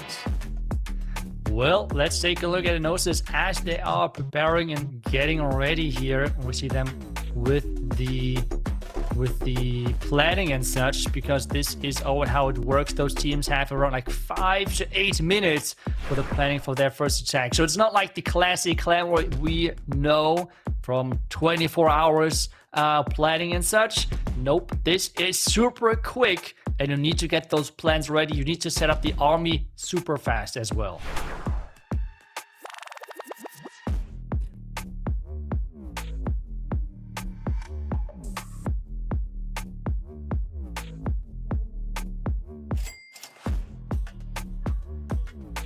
Seeing how Repotted Gaming lower their victory. I think Enosis are going to be feeling really great. They're going to try their best to come out swinging hard, but I'm still kind of thinking RPG have the edge here. RPG is one of those teams that is really good about just not caring who their opponent is. They don't care if the other team has momentum or not. RPG is just going to look at the bases, do their thing, and they're probably going to be just as consistent as they normally are. Repotted Gaming prepping for this war, staring down the bases, and as you know, often expected to see Max come out swinging with that first attack. General X sitting in the back, ready to marshal these forces. The captain of this team is all in on this win. It could be just 2 more wins until they claim a golden ticket, but Enosis know how close that is too. I think we've got a short statement from a member of Enosis. Let's listen in.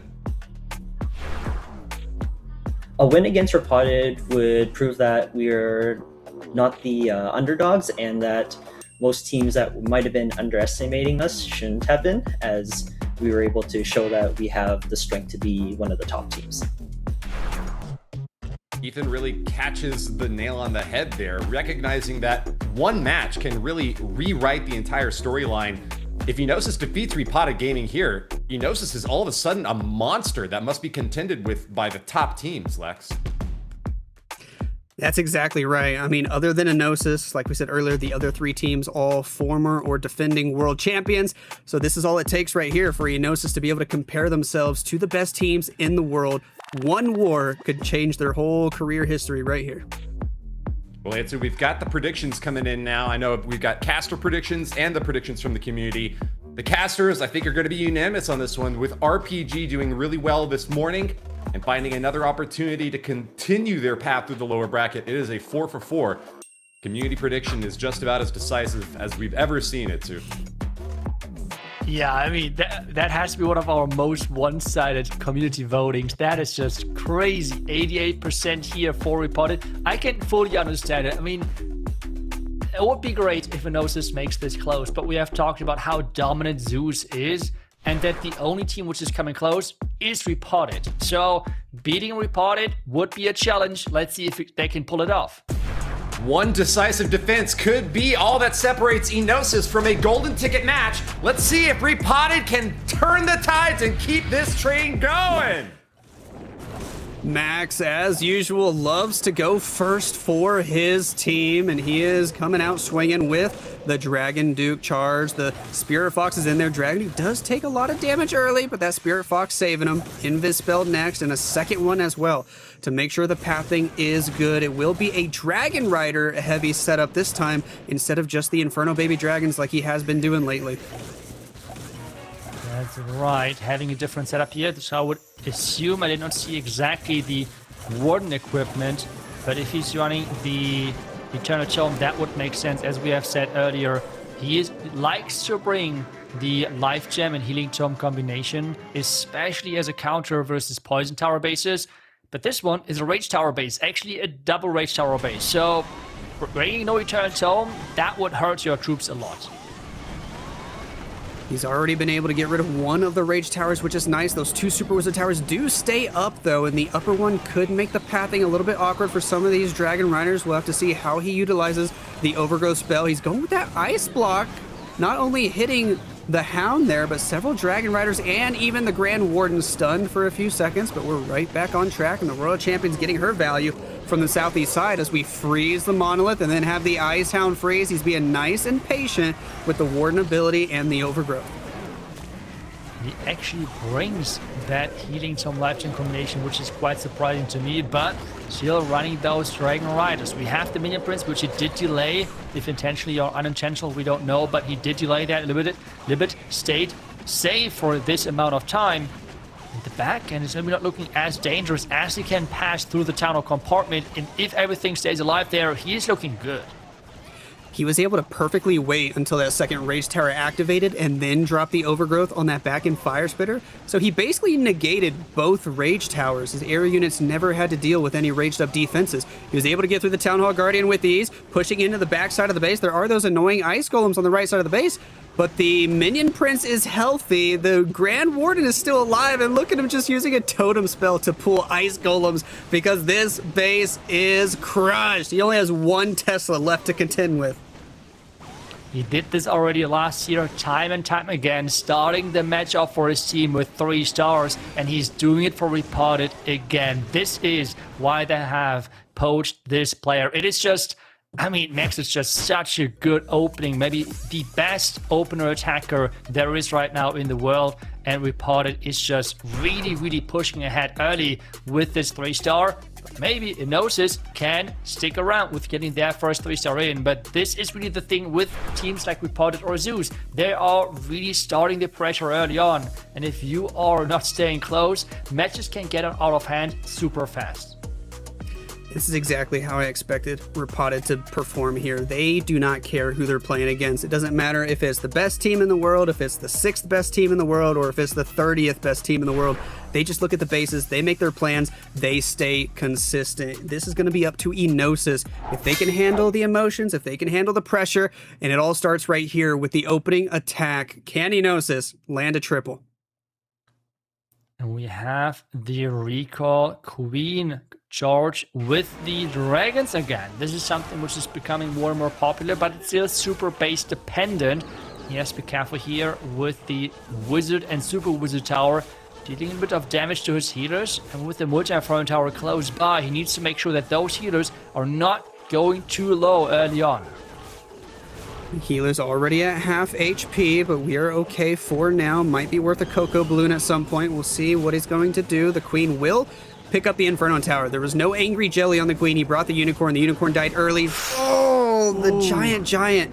The Archer Queen ability gets forced just before the recall lands, and 2 of the healers don't make it into the recall. This is just the strength of the long shot, covering such a big part of the base. We're seeing quite a few teams heavily opting for the long shots instead of going for those loggers, which I feel like most of the community prefers. But we have now the push in. He's going into fire spitters, so that's going to be quite dangerous here for him. But can he overpower this dangerous part? Because if he does so, the back end looks manageable. Ooh, Overgrowth does cover both those fire spitters, but of course, we are hiding the town hall now. The queen moving to the left, back up to full health with the help of those healers. We are going to get these Inferno towers in the core, start making our way to the backside. The Dark Orb covers the Revenge Tower. Totem Spell also going to help distract. The Warden's about to go down to the Inferno Tower, though, and I think the Minion Prince is gone as well. As the Overgrowth expires, does he have anything for backup to get the town hall? Oh no, he has another Overgrowth, but with no troops left, that Overgrowth does not mean anything. He has no revive or anything, which he could then, I don't know, send the hero on the town hall. He's trying to push the Dragon Duke into the direction of the town hall, but I feel like that Overgrowth is not going to help him too much for that. That second star would be so important. The Dragon Duke now flying in there with the Angry Jelly still on. He's turning things invisible. He's trying his best to somehow get that second star. He might be able to do it. Both fire spitters are awake. Can he get it? No! There's no death damage. The town hall stays up on 5 HP. It's so close, but he has nothing else he can deploy.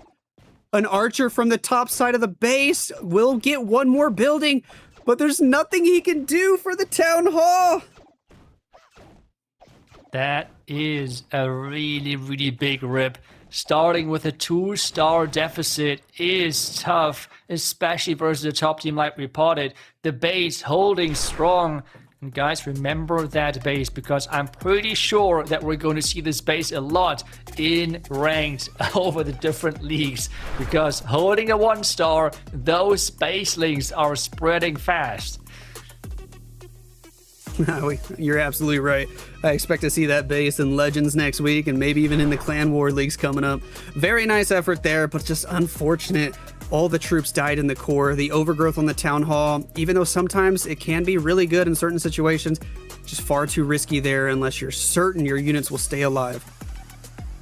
Yeah, I feel like as well, it's a little bit about the timing as well, of like when you use the Overgrowth and when it's running out. I feel like he used the Overgrowth so late that all of his troops bypassed the core by the time it ran out. And this is then not really where anything is left in the core or even behind fire spitters to take them out. So that has really backfired for him. And now we're back to Philip, who so far has been really doing great with those thrower approaches. Let's see what he can do right here with the 4 earthquakes again. What's going to be the combination looking like? We have the Duke flying across and the Queen Arrow and taking down the core beautifully. Nice, very nice start so far. The core is almost entirely gone. Awesome value.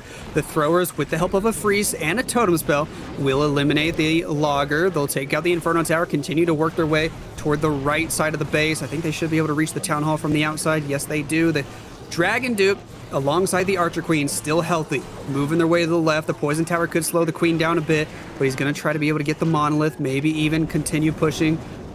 Over on the right side, we have the throwers looking healthy. The Fire Spitter can hit them, as long as they don't take down healers, though. He does have an Overgrowth and 2 totems, and now it's just about being patient, seeing how long you can wait until you need to use these spells.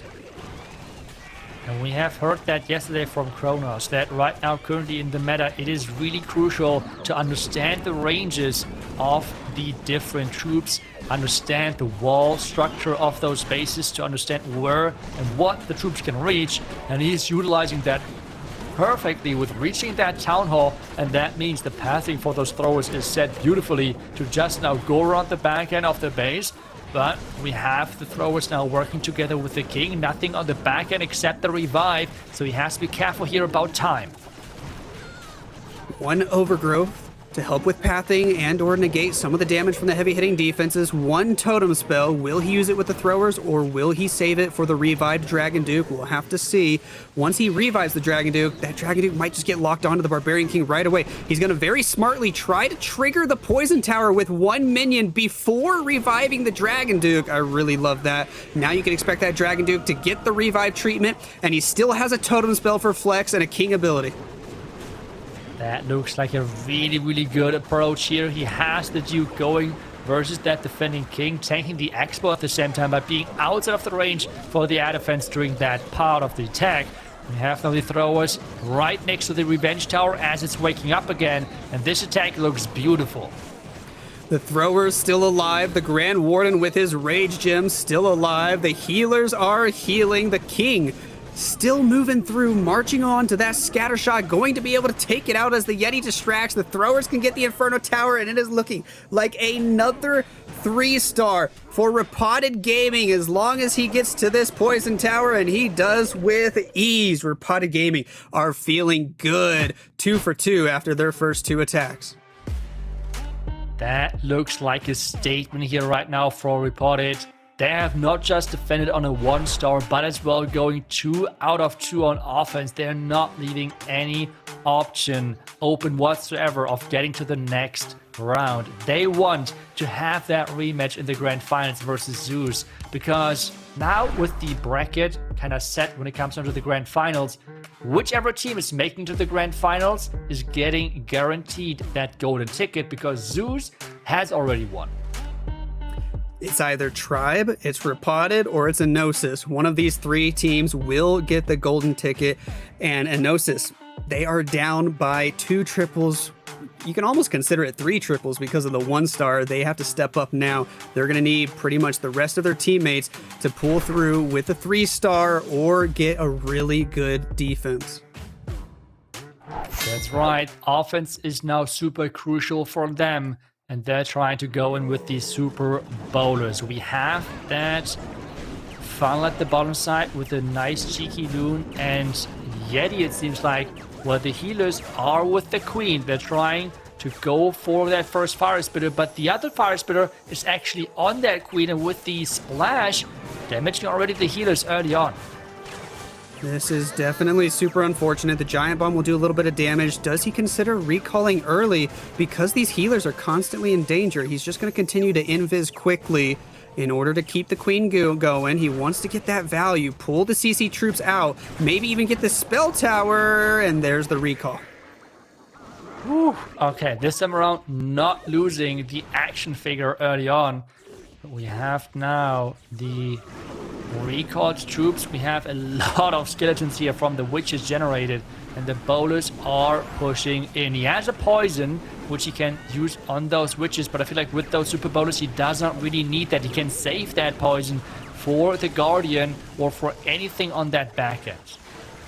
It will definitely be nice to slow down the Guardian. That one witch is being a little pesky, stalling him up for quite a bit, especially as the Ice Golem also gets a freeze onto the super bowlers. The Sky Wagon is there to help assist, sending in extra air units to distract and tank for the healers as the Dragon Duke and King make their way in on the top side of the base to help cover the flanks. Some red air bombs are going off, but they're not hitting the healers. The totem spell distracts, and the super bowlers seem to have pretty good pathing set up.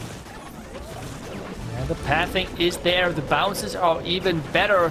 And now it's all about how well he can get into that back. And with the lava launcher being up next, getting one more shot out. The Warden, though, staying alive. That is the crucial here to stay alive, so he's not losing that torch ability.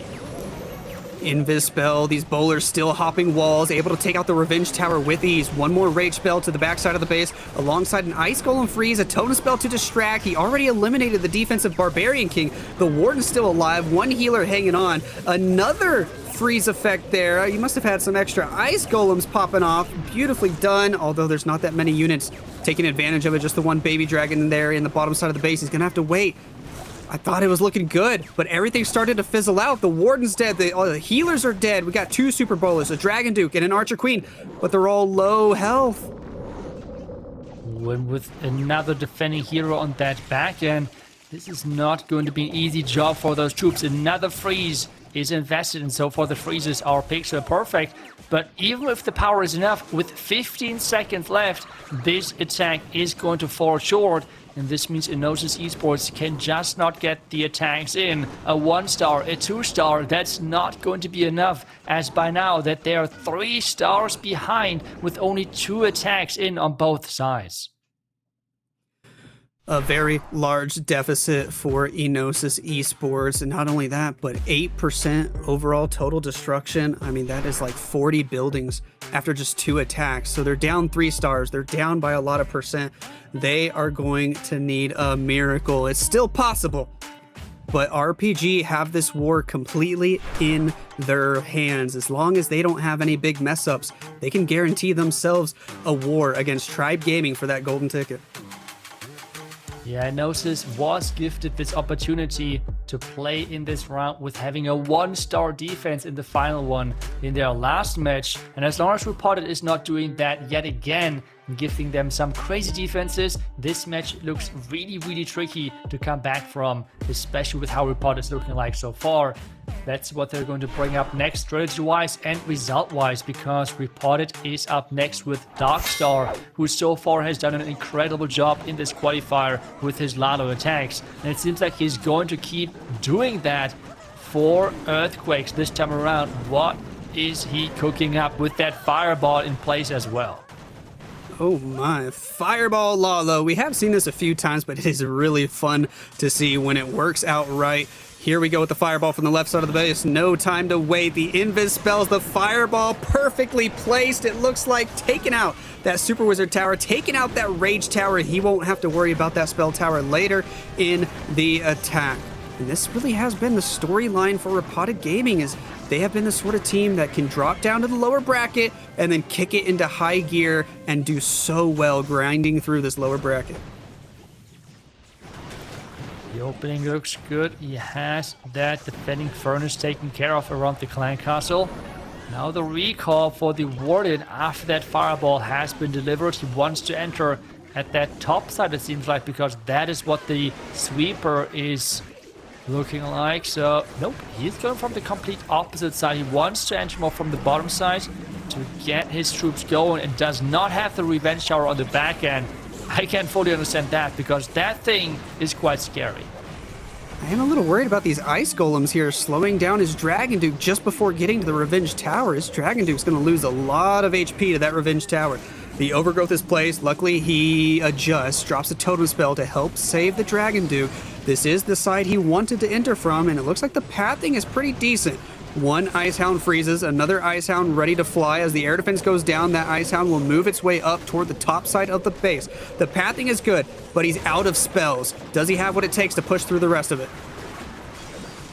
Ooh, it's so tricky. There's quite a bit of base left, and with only 6 runes, I'm not sure if he has that power. No spells, no other troops left, and he's as well going a little bit against that sweeper, which might have an impact. A Super Wizard Tower as well, and that is pretty much one of the biggest counters to those Lalo attacks. It seems like this might be the first 2-star for Repotted Gaming, except that Minion Prince is not catching any traps whatsoever. Minion Prince with that Dark Crown, he's doing so good. He's sending the rest of the balloons, trying to distract the air defense for as long as possible. Let the Minion Prince have a chance to get in there, but he's low on HP. He goes down. The Greedy Raven trying to snipe that air defense. It looks like there's a furnace off toward the left side of the base doing a little bit of damage. But this one multi-archer tower, the only air targeting defense left, is going to hold strong for Enosis, and they finally will get their first defense. It is the first defense, but even with the defense, a plus 90% attack it is. And Darkstar is claiming the 8th star for Repotted Gaming. So overall, a really strong showing by them. And this means after the 3rd attack, a lot of stars in. A 3-star would mean that Enosis is, I think, 2 stars still behind or something. So that would need that 3-star super bad to make this gap at least a little bit smaller. And the percent is still going to be heavily in favor of Repotted as well. So even if Enosis can 3-star the rest of their attacks, they need one of these upcoming Repotted Gaming fails to be really low percent. That's right, the percentage is as well not in their favor. But with still some attacks left, let's see if the miracle can happen for them. But to make sure that maybe the defense can give them the chance, they have to first get their 3 stars in, because this is what it depends on. Ethan is up next, and he's going in with those Super Bowlers again. Super Bowlers have been doing quite nice here in those matches, because you can plan them well, and you can as well get that value early on with the Queen charge. But one thing we have to be careful about is that fire splitter setup. We have seen that already in the last attack, and it has been a little bit tricky to overcome, because the overgrowth was used in a way where it did result in a 1-star. This Queen, doesn't drop another invis. I don't think he has any more invis in this army composition. The Queen falls to ability. The healers are not in the rage spell anymore, as they got pushed by the air sweeper. Looking like a little bit of a struggle here in the corner, but the Queen can still potentially get a couple more buildings before hitting the recall spell. He is going to finally use a totem to continue to distract. The mortar doing so much damage when the Queen wasn't getting healed. And he finally lands the recall. At least he did pick up the spell tower just before doing so. Seeing the mortar as a big threat to a Queen, that is something new as well. But that is actually a thing of a possibility, because with no healing, even a mortar can deal quite some damage, especially if that damage is boosted by 25%. And this right now seems to be the Springtrap City moment, because there were so many Springtraps. I think 2 wall breaks actually went down over there as well. Can he? Oh no, not again, not again. Nexus, I'm seeing the same overgrowth again. Oh my, and to make matters worse, the Queen died. His flanking heroes have died. The Warden is popping his ability, very low on HP. He can get healed up here. Where are these bowlers gonna go? As the overgrowth is still active, they're moving to the right. They're gonna start hopping some walls, and if that overgrowth doesn't expire soon, okay, it does. He might still be okay, at least to get the town hall. Yeah, that's the first good news, but there's a lot of base still left. The bowler bounces are great, but without that Queen power on the back end, without that Queen ability, which he has lost early on the back end, it is not going to be enough. And Enosis are still chasing their first 3-star inside this match. And this means the 3-star difference is going to stay alive, even though Repotted has gotten their first 2-star attack in this match. Was a good approach overall, but the Queen, or the Rage, not really raging up the healers, the Queen taking too much damage, has cost him quite a bit early on.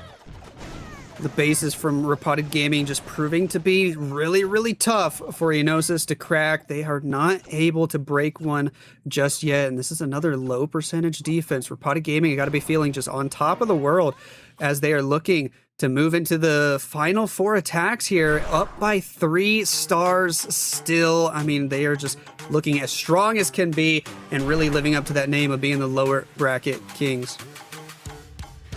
That's right, they're really performing well under pressure. This is what they're so good at. As we have said multiple times, they just do not really care about who they're facing.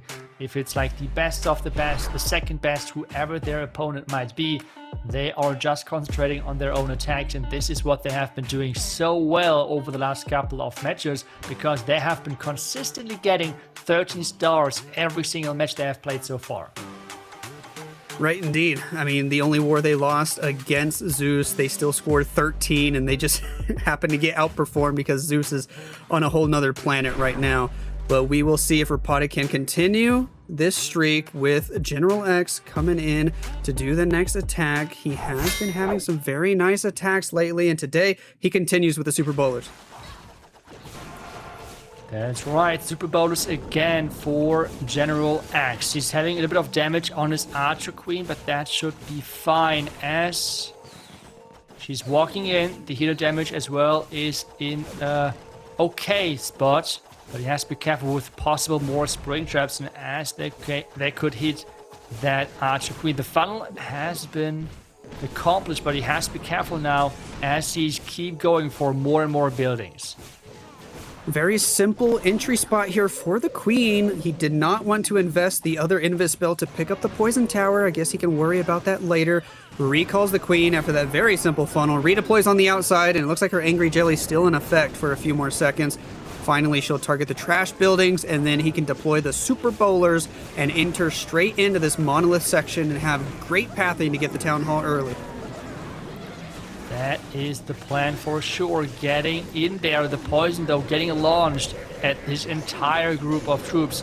Maybe the first healer is already going down the overgrowth to make sure that the damage of that lava launcher is not too dangerous for him. Multiple wall breaks are getting pushed in there to make sure enough walls are getting opened. And with that push and the funnel on the outside, his Super Bowler push is looking quite strong. His overgrowth is a bit interesting. His bowlers are going to get stuck on these ice golems for a few seconds. I was worried the bowlers would try to target that one Inferno Tower, but since the ice golems are there slowing him down, the overgrowth is just going to expire, and now he's going to be able to take out the entire core. Hopefully the lava launcher isn't doing too much. I don't think it did. Hardly any damage at all. His flanking units on the top side, the King and the Dragon Duke, losing most of their HP early. Yeah, a lot of hit points were lost there, but we see as well now those healers are stuck on the warding. Come on, switch over, switch to the Super Bowlers, and yes, they switch over. The Queen ability is still there, and that action figure could be a big role on that back end. 2 freezes, 1 Invis spell left. The action figure Giant comes into play now as he pops the ability. He's got 48 seconds, plenty of time to wrap around. As long as his Warden can stay alive, it'll make a big difference here. Do some extra damage. The Dragon Duke doing lots of damage. The Giant can distract. We have the Headhunter to help deal with the Barbarian King. 35 seconds and counting. How much damage can this Revenge Tower do? With so many freezes and spells in general, he should be fine. Deciding to freeze the defending king instead of that second ricochet cannon. Now the Invis to keep his troops alive, and that should be the next 3-star for Repotted, with the last couple of buildings dropping, and that is General X putting up another 3-star. And this means they have already gotten their 3-3-stars within the first 4 attacks. As I said earlier, this is the team which so far has accomplished every single time 13 stars. Could they push to for 14 for this one? At this point, they've got to feel like this war is in the bag, and they are still playing for momentum. They want to send a statement to their next opponents if possible. If they can hit 14 stars, that would be their best performance of the day, and it would be better than any performance Tribe has had so far today. Yeah, that's right. Tribe has had ups and downs, let's put it that way, and I think that matchup should be quite intense. But for now, we are still in this one because Enosis is up next. Eddie is going to attack the base from Max. We're going to see another Queen charge with the dragons together. Can they make this work? It's really interesting to see the setup of the bases. What was that recall? He just recalled the Queen, and I think he meant to drop an Invis or a Rage on the Queen, and instead he clicked the recall. Which means he doesn't have the recall to use as he intended. He probably wanted to clear this section out and then recall the Queen, but now he won't have that option. I mean, the Queen is walking into that compartment perfectly. I mean, that looks amazing. But he's running. Maybe then out of... questions over questions, that's for sure. But what I want to say is that the setup of the bases of Repotted are super interesting. They always have the double fire spitter right next to the town hall. And that seemed to give a lot of the other teams really big problems. Yeah, very interesting base building here that I don't think we've seen too much of before with this particular style, so good shout out there. We do have the dragons coming in from the northeast side of the base. Of course, he doesn't have that recall spell to use on the Queen anymore, so she goes down. We won't have the Queen on the outside of the base, assisting to keep these dragons tightly funneled inside the walls. Instead, they're going to have to move through on their own. Some of the dragons peel off toward the outside. Poison Tower slowing us down a little bit. Longshot has crazy good range. He's been shooting balloons and dragons for many seconds now. The Dark Orb certainly will make a big difference, slowing things down. The Invis spell is there as well. But is the Minion Prince looking okay to clear this Town Hall? I am not really sure. He's like in the crossfire of 2 fire spitters. I feel like this is not a place you want to be in. The same as well with the other dragons trying to take down the first now of those fire spitters. The monolith is in there as well. The phoenix popping, but that tunnel is having a lot of hit points. Minion Prince set to die just now. The Phoenix is there to do some damage. The Grand Warden is on 1 HP. We're going to go with the Invis spell for him, but he switches targets. The Raven took out the Town Hall. Wow, that pet sometimes comes in clutch. And this is, we take the Raven and not the Electro Owl because it saves 2 stars. That's how we do it. But no, by all seriousness, that pet can really speed up your air part going through the base with like taking down storages and such super quickly. And in the end, even having the chance of securing that 2nd star. But overall, it seems like that those bases Repotted has prepared for the 2nd day, they seem super tough. And based off what we have seen so far from all of the teams, it seems to be that they have prepared bases for the specific days and not for each team. So they're more like going with, okay, those are our best bases. Let's try and use those bases for as many matches as possible, as long as not getting 3-star. And those spaces, I really want to see how other teams are going to attack them. Maybe Tribe, maybe Zeus, we're going to find out depending on how far Repotted can make it.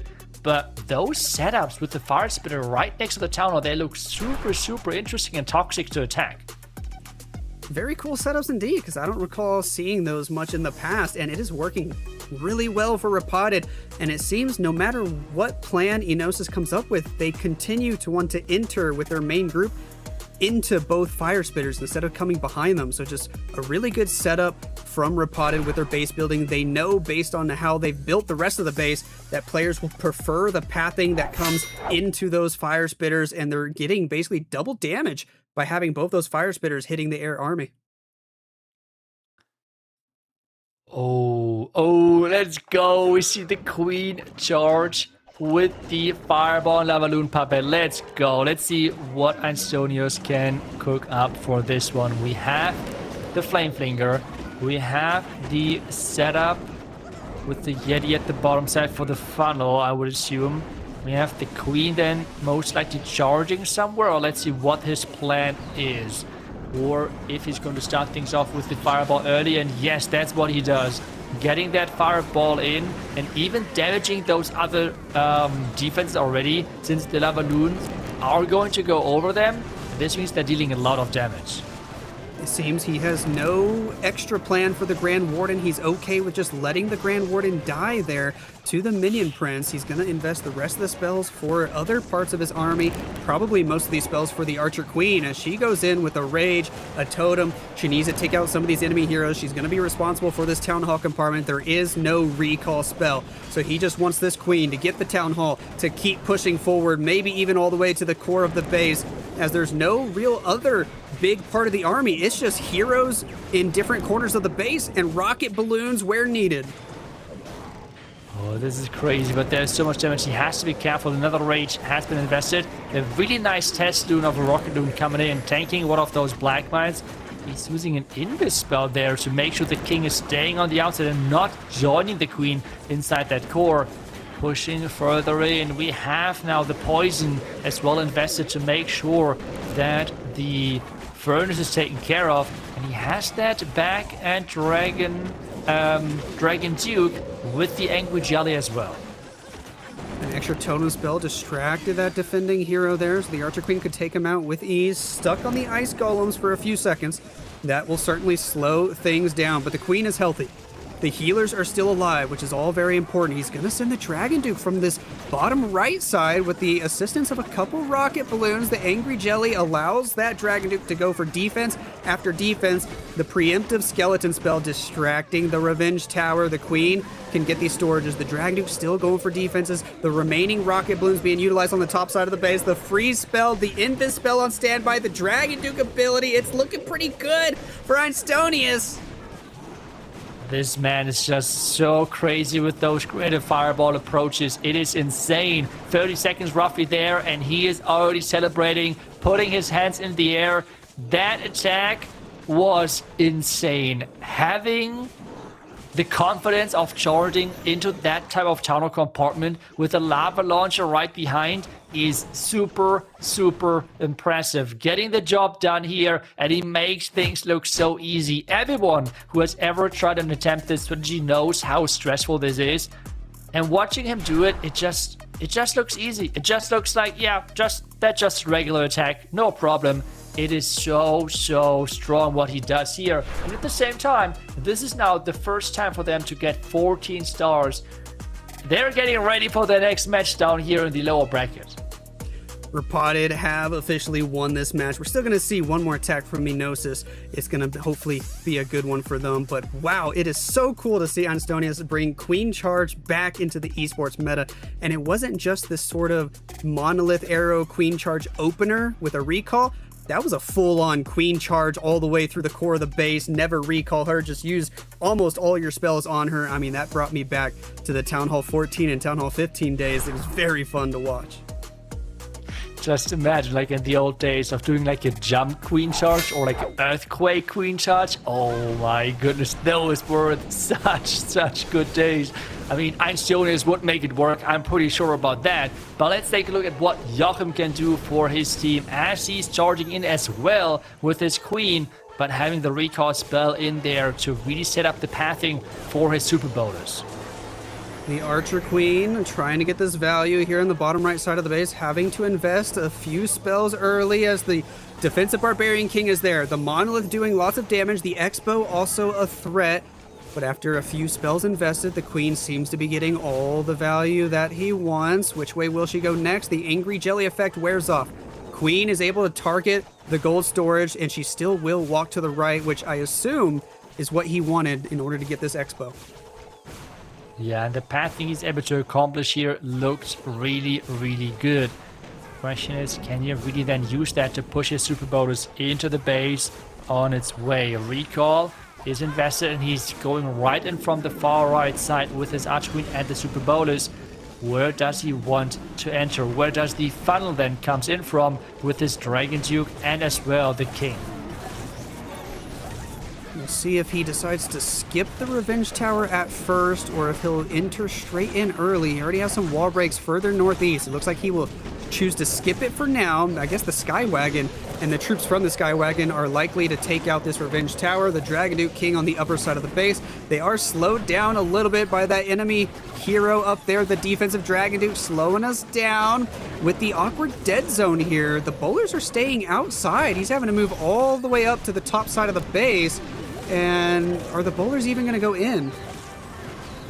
Yeah, I'm not exactly sure what the plan is here, because as you said, like the funneling because of the dead zone didn't really work maybe as intended, or maybe that was his plan. I'm not really sure what is happening here. And the thing is as well, he has popped that Eternal Tome Torch combination, but the Ice Golems haven't even reached that his troops, and the town still has to go down. The Warden has died, the healers are getting targeted, the Super Bowlers are low on health. There's still another Ice Golem to freeze the defending Archer Queen. The last bowler turns around, shoots his ball upwards toward the enemy Ice Golem, and he falls. The Queen, not near the Town Hall, she has to fight the enemy Archer Queen. She's gonna fall here, and it's yet another 1-star defense for these Repotted gaming bases. They're just defending, and those setups with really those two, like what we usually see is the fire spitters pointing at each other in the middle of the base and kind of sandwiching the clan castle. But Repotted has now turned this with like a little bit with their bases and turned those box bases in. Okay, we still have the fire spitters turning into the direction of our clan castle, but it's now with creating this dead zone where you're forcing the attacker to make this decision. Do you go in behind the fire spitters, go possibly into the bait, or do you go into 2 fire spitters? And this has backfired so far every single time and results in 8 stars total. What an incredible performance for Repotted Gaming. You can see, obviously, their offensive stats there. 14 stars with a 92% being their only fail. I mean, this is, if not the best, it's got to be the second best overall offensive performance we've seen all weekend.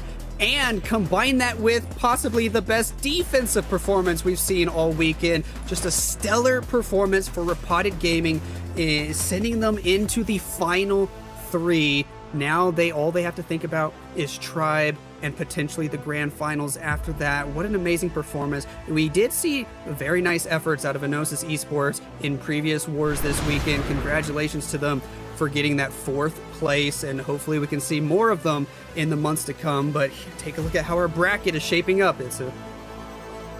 And this is just, I mean, this has to be as well scary for a Tribe, right? Tribe so far has gotten 13, 12, 11, so they're having a downtrend. But Repotted 13, 13, 13, 14 stars. They are just so good and as well consistent. On top of that, they'll just keep holding back those teams as well to quite solid scores with now 8 stars on defense. Oh boy, this is going to be an intense match between Repotted and Tribe Gaming in that lower bracket final. Indeed, it's going to be an epic matchup. And even though all you look at is the stars, it definitely looks like Repotted are just doing way better than Tribe. But the story with Tribe, they have their ups and downs. Many of their fails have been super close, 99s, 95%, attacks like that. They definitely stand a chance, and it will be a epic lower bracket final. It will also be the golden ticket match. But first, let's take a look at our MVP from this previous match as Max just barely edges it out. Like you said earlier, probably the best opener in all of Clash of Clans right now. I know the community loves the attacks of Max and General X, but come on guys, that Queen Charge Fireball attack of Einstonius, it's just 3% difference, but come on, that attack was just out of this world. That has to be the MVP, but it's okay, it's okay. They are doing really insane. Let's see if Einstonius can come up again with one of those crazy plans, maybe again a no warden attack as he has done already. All of those things we're going to find out because we have still some matches left with Tribe versus Repotted up next, but we're going to jump into that after a short break, so don't go anywhere.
On the down low, this guy that I know from nights in Cabo.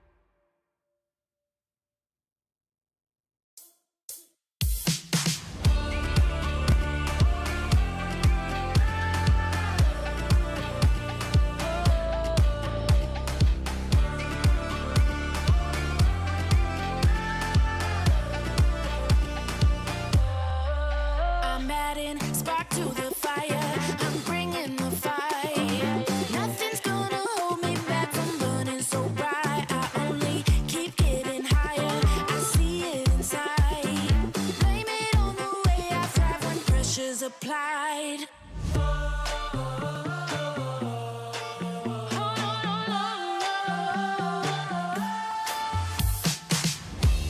I can't be stopped. I'm breaking through now. Ready to rock. I'm invincible. I can't be topped. I'm rhythm say well. Walking the walk. I'm invincible. I got away with persevering, watch and see. And anyone who's interfering goes through me.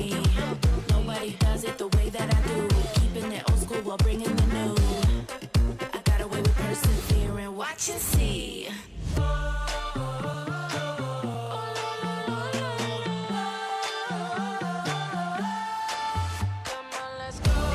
I can't be stopped. I'm breaking through now.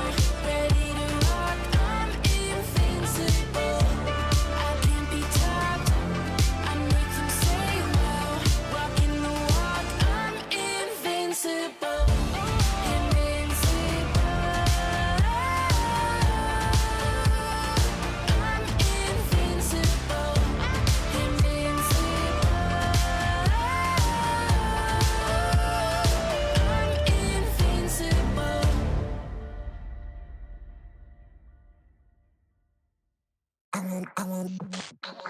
Never learned to say yours, always said it was mine. They told me I was weird, but told me I was fine. Yeah, you do you, and I'll do me. You do you, just let me be. Oh, mama always told me that no, you can't get everything that you want. But I don't listen, I don't listen, I don't ever listen to my mom. I want money, I want cash, I want everything you have. I want fame, I want brain, I want every single thing. Fancy cars, golden stars, everything from here to Mars. I want fame, I want brain, I want every single thing.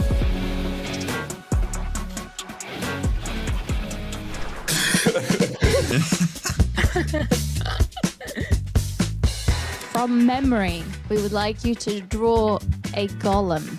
My drawing skills are really bad. This is really bad, but I have this. Okay. Sure. Okay.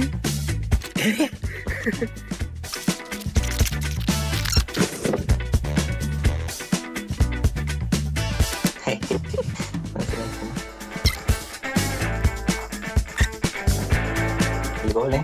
Ese es un golem. And here's my golem, by the way. I'm not sure if I did as good a job as the players, but welcome back to the Clash of Clans World Championship. We have got a banger of a lower bracket final match because this is where we are going to award a golden ticket. My name's Woody. I'm here with Lex Snos and Carbon Fin. I know that we've got an opportunity now to breathe for just a few minutes because as the players are getting ready with their preparations, they are going to have a bracket bottom side where we just had a team competing and they're about to compete again. So let's give them a moment to breathe, and we're going to toss it to Carbon Fin, who's going to do an expert analysis on one of those previous attacks. Carbon, please.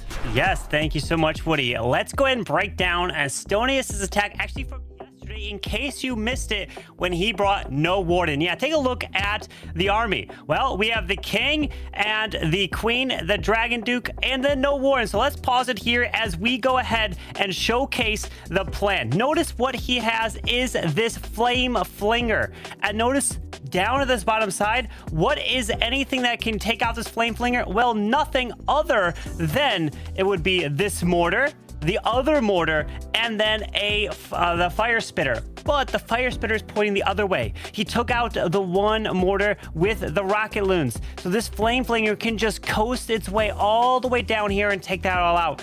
But this is what he does with this charge. He sends his dragon duke to come across this space, and here is 4 earthquakes. So he's gonna go 1, 2, 3, 4 earthquakes in the core. Then notice down here, he will also pair in his queen for the arrow to fly through. So let's play it to showcase the core going down. So the Dragon Duke will get placed after the earthquakes right in the middle. The rocket backpack comes across, and then the queen's arrow flies through the core and takes that down. Well, now let's pause it again to break down the plan after this. So he is dissecting the space apart. The queen, she is down here, and her goal is to make her way and take out this section of the base. All of this will go down, but while that's all happening, the flame flinger is still going to this whole compartment down here. Then he will pair in his recall spell with this queen as she gets down to the bottom side. So let's continue to play it and watch this queen. So she will make her way down and around the recaller, and then she's going to be replaced to this left side, and her responsibility will not only take out the left over there, but then he needs to have something for the town hall, and that is where the queen, she walks in. He's going to open this wall, and then she will continue into the core, into the town hall here. But he has one more hero in the attack, which he's not going to send the World Champion until later. The RC is going to be used for this final section. So if we break it down from section by section, we have what? The Flame Flinger over on this one side. We had the Dragon Duke go into the core. We had the Queen go on the bottom, and the Queen go to the far left, and then the Royal Champion coming to the top side. So 5 different parts to this base being picked apart. And then just dropping a couple rocket balloons across this base. But now it's just waiting for the queen to just follow and trickle her way into the core of this base. But again, the Flame Flinger still hasn't gone down. He saw the incredible Flame Flinger value and noticed, well, he doesn't have to worry about using a Grand Warden. Typically, he might send the Grand Warden Fireball to go in, but he also still hasn't deployed the King. The King will be able to come in as well. He's just being patient with this attack, something we haven't seen before of the no Warden, and a little sneaky wizard to come pick off this spitter because it could go for the Flame Flinger at this point. But here is the King. He's going to move to the top side. Rocket balloons to help assist the queen as she is still moving her way slowly to the town hall, and he just has to be patient in here.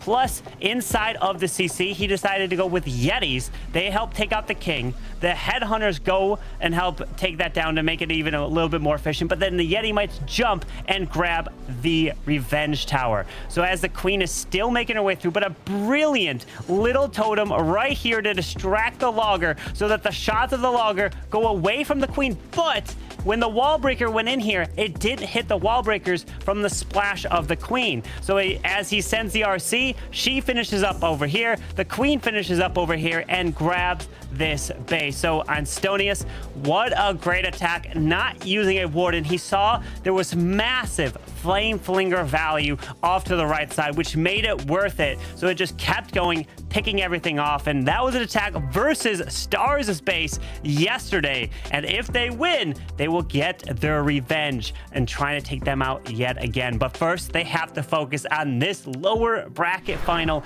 against Tribe Gaming. But that was an incredible attack there. I just had to break that down there, Woody. If you had told me that there was an attack without a Grand Warden that restarted, I would have thought that you were talking about the Town Hall 9 Cup.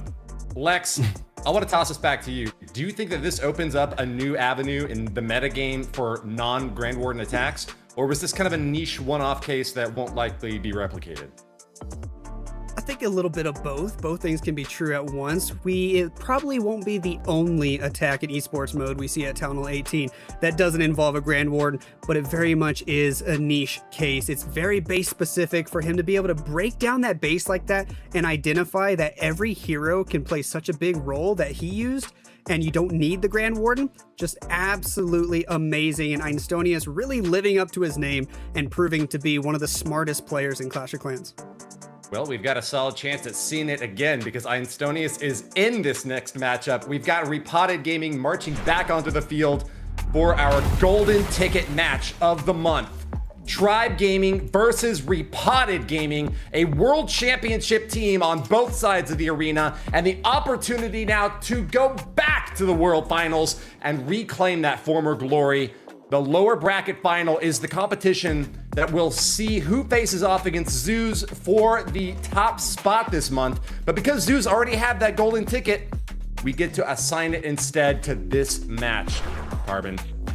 Yep, this is the match of the month. The second golden ticket being handed to one of these teams. Will it go to Repotted Gaming, who came in second place last month but didn't get it, versus Zeus? Or will it go to Tribe Gaming, who is going to look to try to defend their world championship run, as they are the defending world champions who defeated, that's right, this team in the World Championship last year. Zeus, they were unfortunately got eliminated really quickly in last month's World Finals and didn't make it far, but it was these two teams that made it to the Grand Finals, and it was Tribe that edged it out, and it literally came down to the very last attack last year. And Philip, I hate to call him out, but he did fall short there. So I wonder if that's going to play in his mind, because if Philip tripled, then Repotted Gaming, they would have been the champions in the very last attack. But since he didn't, Tribe edged out the victory in it. So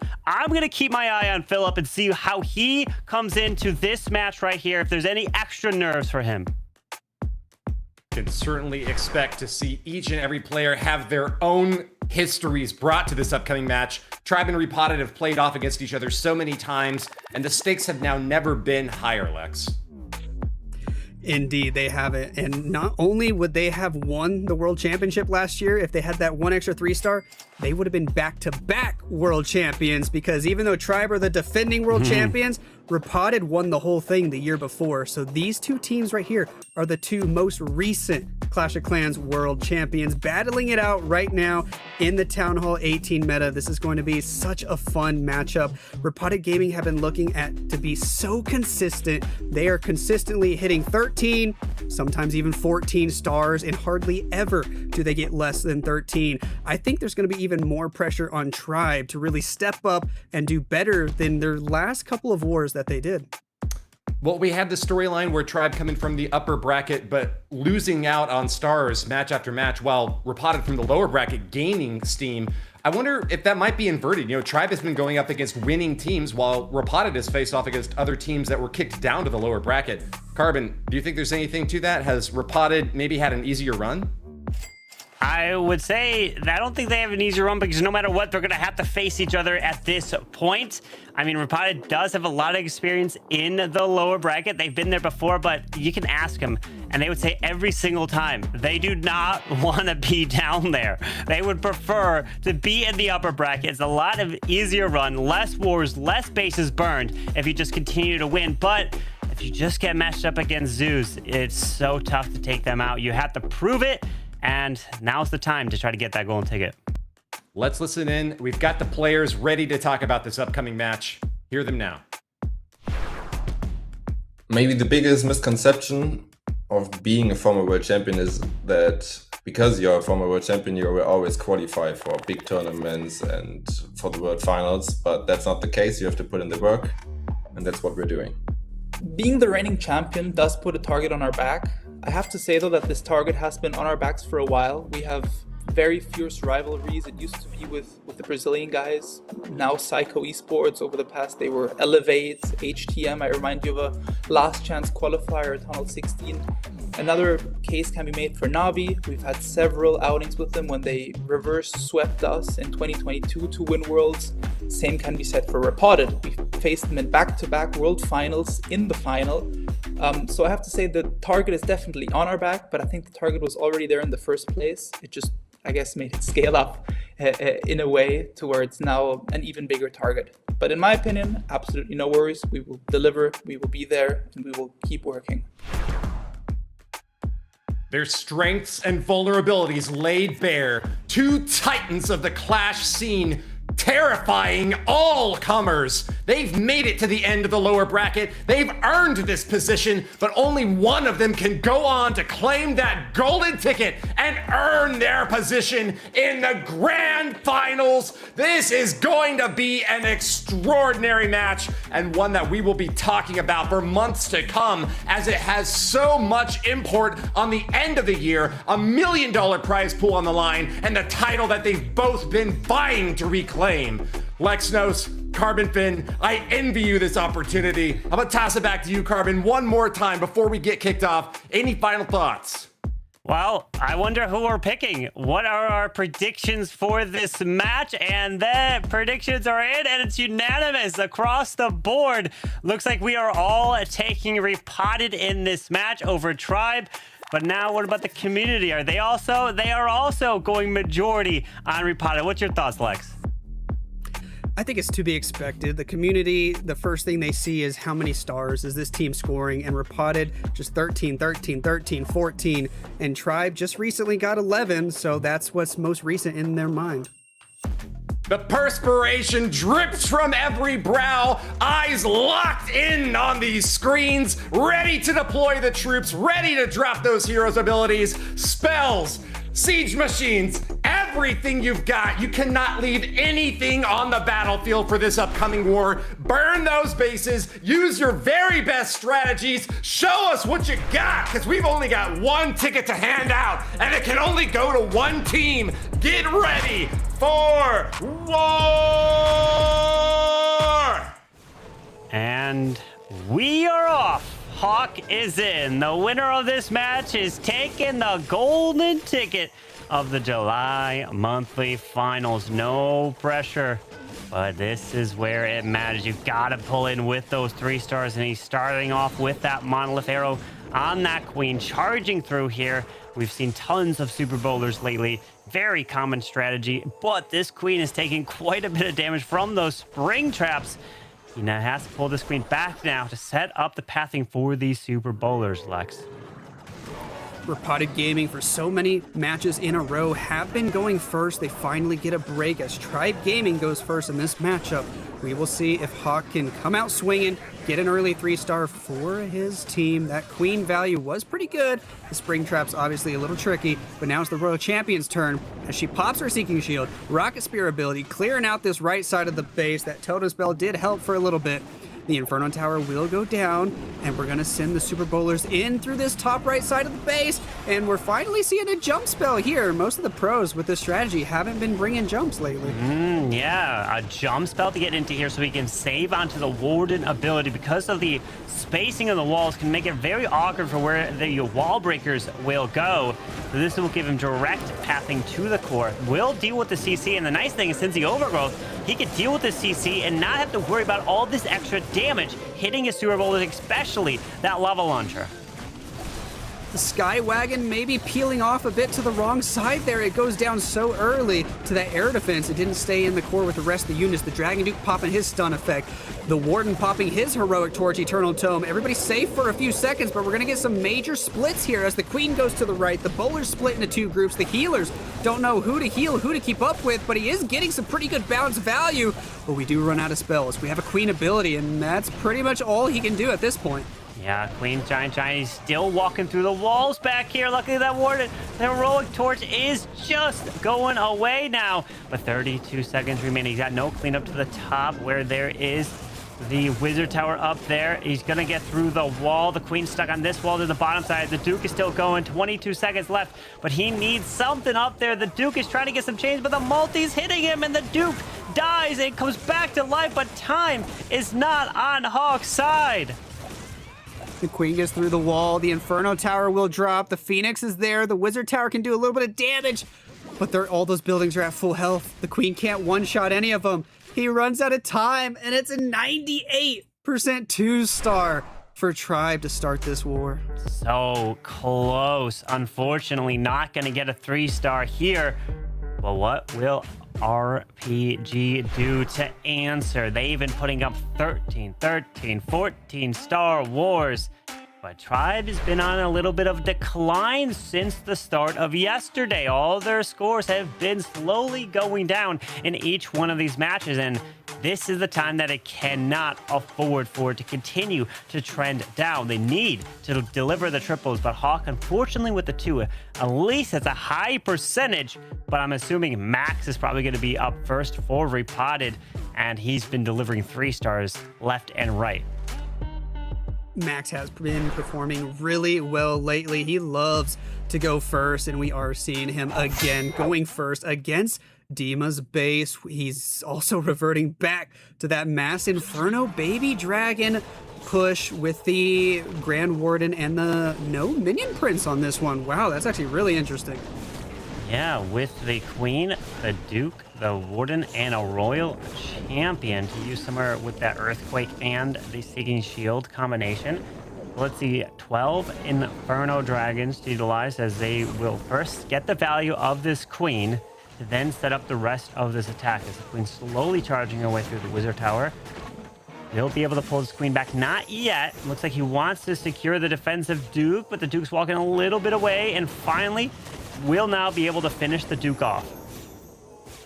Perfect invisibility spell placement. The Queen's still marching forward, continuing to grab a few things, but he's going to go ahead and recall without investing too much extra spells. He redeploys on the bottom side, has that giant arrow that he was saving for after redeploying in order to snipe some air defenses for these Inferno Baby Dragons to begin their push from the right side of the base. He still has plenty of spells on standby. The Earthquake to assist the Royal Champion, Seeking Shield, Rocket Spirit combo from the northeast. The Inferno Baby Dragons can make their way inside, and he's got that Warden ability lined up for this Town Hall section.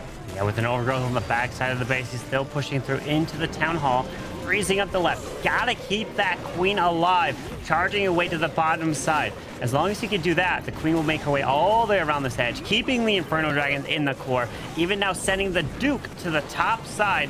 Does have the Angry Jelly, so he can target defenses, but should probably get pulled to the enemy Queen. And a bunch of traps are being pulled in the core. Hopefully these Inferno Dragons can still power through. He's going to have to decide where to use the Rage. He allows the Queen to die. That totem spell on the left was late, and you can see his reaction. He's panicking a little.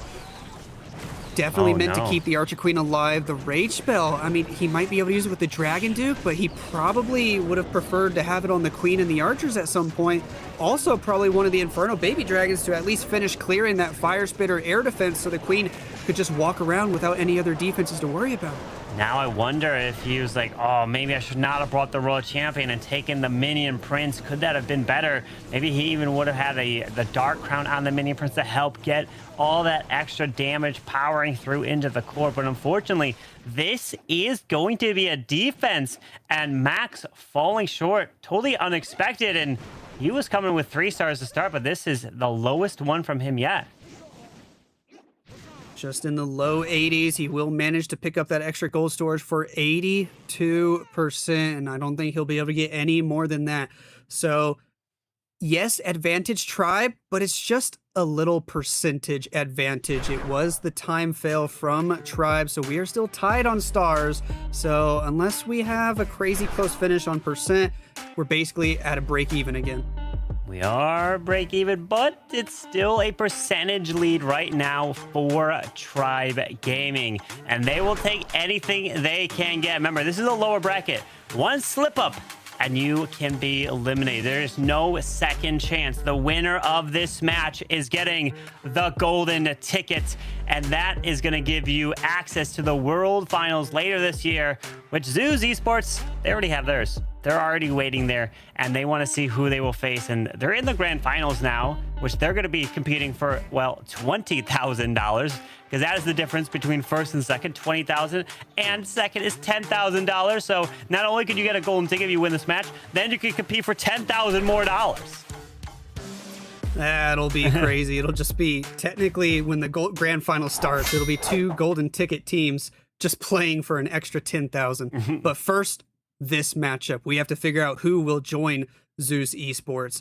We have Tribe Gaming going in with the Dragon Riders, the healers for the Archer Queen, and we have the Minion Prince back with that Meteor Staff. There's the arrow. Does snipe 1 and 2 air defenses and even grabbed one of the sweepers that was pointing off to the 3 o'clock position.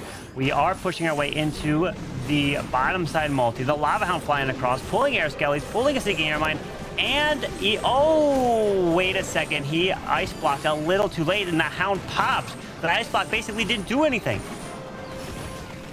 We don't normally see the Dragon Riders drop so early like that. I almost wonder if he dropped them by mistake or not, but he doesn't seem to be freaking out. Maybe this is the plan. It's hard to tell. The overgrowth on the back end of the base. He doesn't have too many units going toward the Town Hall and the Town Hall Guardian, though. This could be really tricky as the Grand Warden takes too much damage. He goes down, and the rest of his units are stacked toward the left side of the base. Oh no, that Lava Hound definitely popping early. The Town Hall remains. What is your plan? He tries to go invisible on the Baby Dragon on the core, but the Town Hall remains. He won't be able to get this Town Hall unless he brings back the Dragon Duke, which all the top side needs to go down, but this Town Hall is basically screaming like a 1-star at this moment unless the Duke can save it. He goes with the revive now. The Duke's pushing into the long shot. Remember, the long shot will explode. He'll take that extra damage, but there's no Electro Fangs, and there's no explosion anymore for the Duke. And this Spitter is going to do way too much, and the Town Hall remains. The Phoenix being alive next to the Duke for so long also took away his rage effect. The Town Hall stays up. And this might be worst case scenario for Tribe early in this match. He's got no backup units to be able to snipe that Town Hall with. He could send the Baby Dragon, but it won't work. The Inferno Tower's there. The Fire Spitter's there. Is he going to try? Is he dragging the healers to try to distract? No, it looks like he's not. He's thinking about where he can drop that Baby Dragon. At some point, you just got to give up on the Town Hall and try to get some extra buildings. Yeah, you just got to get the percent because there's no way. You just drop him to go into the Town Hall. It's full health. There's a builder, Spitter, multi. It's impossible for the remaining troops to grab it. So now you just got to look at the percentage game and hope that something happens where the rest of your clanmates can start to bring 3 stars to bring that edge back. But if Repotted in their next attack get a 3-star, it will feel like a dagger in the heart after getting a 1. Drops the Baby Dragon onto the mortar, looking to take that down. It does grab a little bit more percentage. We'll probably finish at about a 71. We'll grab that with 2 little wizards to deploy. Can drop Headhunter as a distraction, grabs the Spell Factory, and a 72% for Nebrax. That was a nice try. Very, very unfortunate there. I can't help but feel like he had just started the Queen charge and he dropped an Invis spell, and then all the Dragon Riders just came instantly. I think he might have dropped them instead of the healers because he just barely dropped the Queen and he was supposed to be starting that Queen charge and the Dragon Riders were already coming in. It must have been that he meant to deploy the healers instead. Yeah, it could have been a little small mistake, and that's all it takes for you to have a huge disadvantage now. And now Repotted Gaming, they know what kind of advantage this is, and they are going to look to take this and run with it. Because one slip up from you and you make it even again. And I mean, there are situations where if you go risky with some crazy fireballs, because, you know, Repotted, they don't go with crazy fireballs, right? There's no way. But let's see. Wait, does this Warden have a fire? No, we have only 1 Earthquake. 3 Overgrowth and a Lalo attack for Darkstar. All right, let's see what this man can pull off. 3 Overgrowths is wild. That's the most we've seen all weekend. 2 has become somewhat common for these Lalo attacks, but 3 is awesome. Let's see what this Royal Champion can do first. Picking off that Revenge Tower, taking out a few more buildings, and setting a basic funnel here for the next phase of the attack. Pretty much the rest of the army, with the exception of a Valkyrie and 2 archers, is all air units. We go in with the Dragon Duke first. The Lalo gonna start on the top side of the base. The Inferno Baby Dragons, the Minion Prince, they clean up the trash buildings very quickly as the Balloons and the Grand Warden push forward. Targeting defense is only the first of 3 Overgrowths already placed. Yeah, just keep it overgrowth so they won't distract you. You move your way slowly around. Pops the Warden, trying to heal things up, making his way around with an Ice Hound off to the far right. That's the first freeze. Remember, if you're unaware, if you don't use the Ice Hound, when the Ice Hound pops, obviously you can see the freeze, but the Ice Pups, when they attack anything, a defending hero or defending defense, that defense or hero gets slowed down because of the Ice Pup hitting it. Same thing like an Ice Golem. That hits it, it slows it down. So every single little Ice Pup, you get that little bit of an advantage, which is very helpful in an attack like this. These Ice Hounds have been freezing in just the perfect spots, covering all these defenses. He still has a Dark Orb from the Minion Prince. He still has an additional 3 freeze spells, even after using one on the Super Wizard Tower there. The Dark Orb hits almost all the remaining defenses, with the exception of the back end Monolith. He's got 3 more spells as he makes his way into the back end of the base. The Dark Crown on the Minion Prince, making him all big and buff and able to do extra damage. He's starting to lose most of his units. It could come down to the wire here, but with 3 extra spells, is he looking okay? He was a very nice freeze on that multi-freeze at the backside, a Monolith, but that range of multi is a little bit of an issue, so he does invest that last invis. He can't do anything but watch. Oh, the Monolith is hitting this Duke. The Air Skellies are quite annoying, and the Minion Prince needs to go for it. He should be able to one-shot it. Down it goes. We've got a couple little boogers by the multi to the top. He's taking out the Wizard Tower. He's taking out this final building and the multi. Oh, but at least we have the Sneezy. In case if the Warden dies, the Sneezy can finish it off. The Sneezy's low on HP as well. It's one shot. Oh, he gets it. The Minion Prince dies. The Sneezy and the Booger are the only things left. And Darkstar gets the 3-star right after they get a 1-star defense. Wow, that feels like the gut punch right to Tribe. You 1-star us, we 3-star you right back, and they've got a 2-star lead going into the final 3 remaining attacks. So what Tribe has to do, they have no choice but to take all the risks. They have to go all out. They have to go for 3 triples in a row and hope to get 2 defenses and only one of the final remaining attackers, which we have General X, we have Enosis, and Philip. Only one of them can triple, while Tribe has to triple out to have a chance to bring this one back. Let's see if Tribe are going to be able to step up to the plate when they have to put it all on the line. This is it. Lower bracket finals. Not only is it a lower bracket finals, it is a golden ticket match. Forget about the ladder points, forget about the money for a second. If they want to guarantee themselves to be in the World Championship Finals, this is the best opportunity you have until next month. You got to go all out, and there is that giant arrow right away to kick things off for Cronus, as he's going to be doing a very similar attack to some of his other teammates. The Queen Charge, the Recall, the Dragon Riders. This Queen's going to take her time moving through Invis to make sure the Queen goes to the left side to help with the funneling. Does she go? Oh, no, the Invis unfortunately wore off. He was a little early on the invisibility spell because I think he wanted her to go left.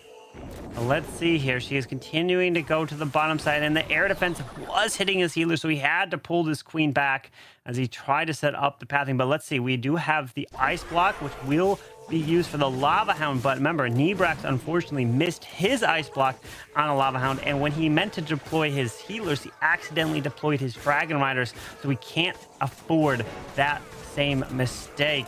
But he is pushing the Queen down. There's the Dragon Riders, and they're going to path together into that Revenge Tower.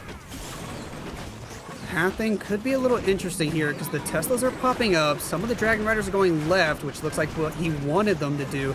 The other ones are slowed down by the Teslas. They're going to go for the Revenge Tower. Can the Queen get these defenses on the right quick enough in order to have all the Dragon Riders go up? It looks like most of them do. Path pretty well into the core. He could pop a Warden ability, save them all for a few seconds, and he still has an Overgrowth spell. He still has a Revive spell. Yeah, with an Overgrowth to the backside onto the Monolith. Minion Prince is in the core, helping get the nice value through it. Warden is still alive there, just helping with those Inferno Dragons, getting that value. But we have one Revive. When does he use it? 2 freezes. Minion Prince is still going.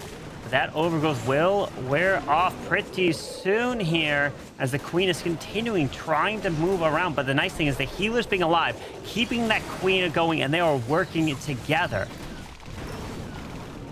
There's some nice openings in the walls. We'll see how the Queen paths. If she goes on the outside, that would be ideal. If she goes on the inside, she might end up wanting to beat another wall. The Warden targeted by that Expo. Not ideal. The Warden goes down. but we still have a chance here with a revive and a freeze. The Dragon Duke did die just south of that Archer Queen, and he's going to revive and freeze right away. What a beautiful freeze. Extends from the multi-Archer Tower all the way to that Archer Queen. And he... Oh, is he gonna get it? Let's see, 38 seconds. He can't do anything but watch now. The multi stays up. The queen... Oh, actually, multi goes down. The queen stays up. She's walking around, and she can be able to reach everything. The Minion Prince, though, is getting targeted by the Air Expo. Comes back to life with the Phoenix. Only 23 seconds remaining. Uh-oh. Time. That is what is the question mark here. It is so tricky. The queen is healthy. The ricochet cannon can do a lot of damage, but the healers are going to be able to keep her up. Is time the only thing that's going to stop him? The wizard tower, ricochet cannon, they're both at full health. 4, 3, 2, 1. No! Just Tribe's luck. Unfortunately, not going their way. 99% 1-star, and he was so close. He needed just one little archer or something over there to start, but you never know what it will be in the end. And unfortunately, Kronos just can't pull through, and that means that they are currently tied, but they have one more attack used. Wow. This is just crazy the way this war is going. It feels like the stars are aligning for Repotted. They got to feel good about that, but it is not over yet. They still have to stay consistent, stay focused with their last few attacks, but this war, it's all in their hands. It's either Repotted continue doing what they've been doing, or they let things just get away from them, and it would be, their own undoing if they find a way to let this war slip out. Well, it's time for Philip to come in with the throwers. Is he going to come in from the town hall side or take a risk from the opposite side? So we are coming a little bit away from the town hall, but at this point, it looks like they make their way to the right. They could be pathing their way in. He does go with the Duke Arrow to remove the lava launcher, remove the clan castle. So that is all down, but it looks like the pathing is set to push these throwers to the right and then towards that town hall. The throwers will make their way into that monolith section. The totem spell on the left helps to distract for the Archer Queen, for the Dragon Duke, who need to stay alive on that flank for as long as possible to continue getting value. The Revenge Tower is doing a lot of damage, getting close to being fully awake. He's going to go ahead and freeze it, hoping that the Queen can get in there and snipe it. The throwers making their way up toward the core of the base. With most of the core gone, the throwers are pretty safe, barring traps. Potential spring traps could launch him into the air. No fire spitters hitting him for now. The Queen was able to eliminate the Revenge Tower, having to fight the Minion Prince, and she goes down. Yeah, the Queen is gone, the Duke is gone, but he can bring them back, or at least one of them back to life. Throwers are pathing their way directly into the town hall with the totem to distract the logger, as that has been taken care of. They continue to push through towards the town hall. King Spiky Ball skips across. We still have one overgrowth to use. When you use the overgrowth, he could then decide to revive the Duke to work together. And all these throwers have actually made their way straight in the middle. Maybe a little minion off to the right. Nice. Onto that ricochet cannon. Why not? That's going to be some nice value. The King on just very low health. The top side, he's going to fall. The overgrowth is finally placed. The fire spitter is doing a lot of damage, but it looks like one giant was able to finish that fire spitter off. He hits the revive onto the Dragon Duke while the overgrowth is still active. The throwers lost the Grand Warden. The Grand Warden is dead, but the throwers might still have a chance at doing a lot of damage to the defensive Dragon Duke, but he completely dips out. He wants to go fight the offensive Dragon Duke. And as this overgrowth expires, here's where it gets tricky. No spells left. Can the throwers help get another defense? Can the Dragon Duke stay alive long enough to finish off this base? He's trying his absolute best, but the healers actually bailed from the throwers. They went to the one little Yeti. We have a wizard to try to sneak in somewhere, but a multi-arch tower up top will be too much for a wizard to handle. Maybe drop it now while the healer... Yeah, there you go. The healers are being tanked. Or they're tanking for the wizard to sneak in to help grab that. The throwers try to grab that air expo, and he's still alive. He's still alive. Hold on. There is maybe the slightest of chances here. Wait, he gets the expo. It's low. It's one shot. Yeti, if jump! the Yeti can distract, Yeti might. No! But he's staying on the wall. Throw! No!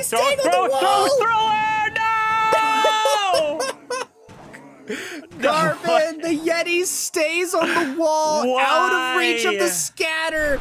If the scatter could have hit the Yeti once, the Yeti mites would have spawned, and it could have been a 3-star. No way. A 99.999999 is what he finished with. And Yeti, this is the one time you should have changed your wall selection. Move to the left.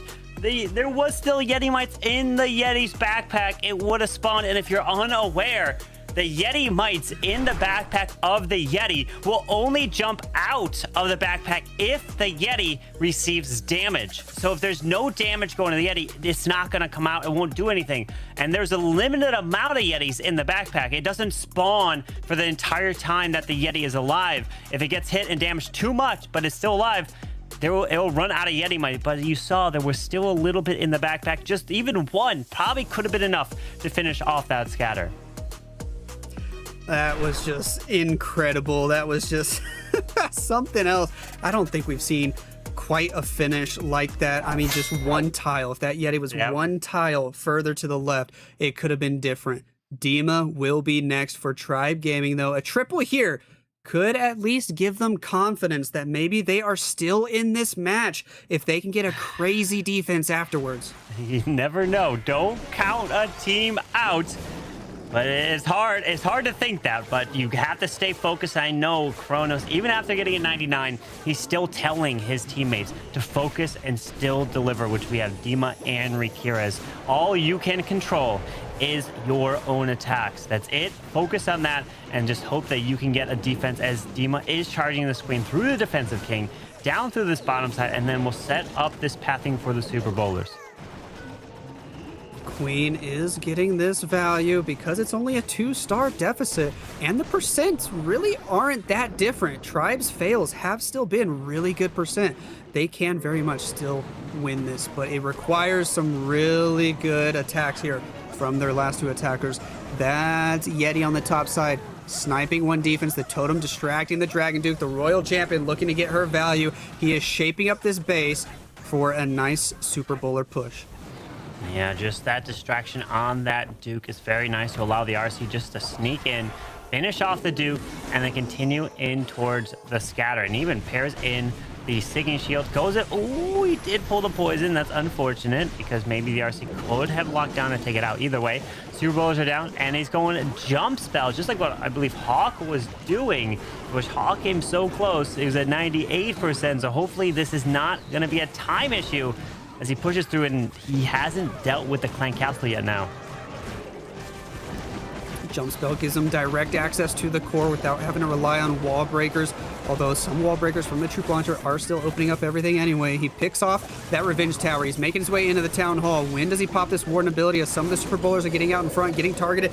There is the Eternal Tome pop. Everybody is safe for a few seconds. The Dragon Duke on the top side taking a lot of damage, but he has that stun ability. He's still moving through the bottom side as the boulders got those skips, but an air defense remains up top. One little giant up there trying to finish it off. Can he get the chase into the air defense? Yes, but unfortunately he dies. Comes back to life. We got a little sweeper that is up there at 12. That's pretty much the only spot you could drop your baby dragon. But he's got to move his way all the way around to the right side. And there's one wall. Well, actually, there's an open wall, so the Super Bowler can walk out. And unfortunately, he won't be able to have enough time for this one, I think. Time might be the only thing that stops him as the Rage Gem is helping. The Queen's doing extra damage. There is that opening in the wall on the right side, so we don't have to worry about going through a wall. I mean, he would have to send the baby dragon to the air sweeper. I don't know what he's waiting for. There it is, finally to the air sweeper, but yeah, as you predicted, it looks like he's going to fall short on time before he even gets into that compartment. And the warden even goes down. The baby dragon tries to come up, join into that multi-arch tower. Unfortunately, that gets picked off. The enemy queen will probably pick off his queen nonetheless with all that damage on her. And it is a 96% 2-star. And Tribe is not pulling through with the 3s. And that unfortunate 1-star they had earlier is definitely a soul crusher. It feels awful when you get that one. You just takes the wind out of your sails. But hey, there's still more opportunities. There's 2 more months after this one, but of course you want to be getting the golden ticket when it's right there in your grasp. And hey, that's just that's what it was for Repotted last month. Now they're on the verge of getting the golden ticket for this one. On the verge, indeed. They just need their final attackers here to clutch up and do what they need to do. Just don't one-star is probably what the members on that team that have already attacked are telling the other members. They are telling General X, you better make sure you have a backup plan for that town hall, because if they 2-star out with good percent, I mean, I think they're good to go if that's the case. Absolutely. You just focus up, get that town hall, which is more in the course, not on the edge here. He does have to rage up that queen. Luckily, she's not forced to ability. Stepping straight into that monolith. Air Expo should be going down as well. Stepping through the ricochet cannon. We do have 4 super wall breakers for this push. Continues to keep the RC invisible. Will she step in for the long shot? I don't think so. She'll probably go down. Oh no, she goes up to the Super Wizard Tower, but pulls her back before taking it out. Nice start. Some wizards in behind. It will take him some time to get the hero hall down, but he already has set a nice funnel.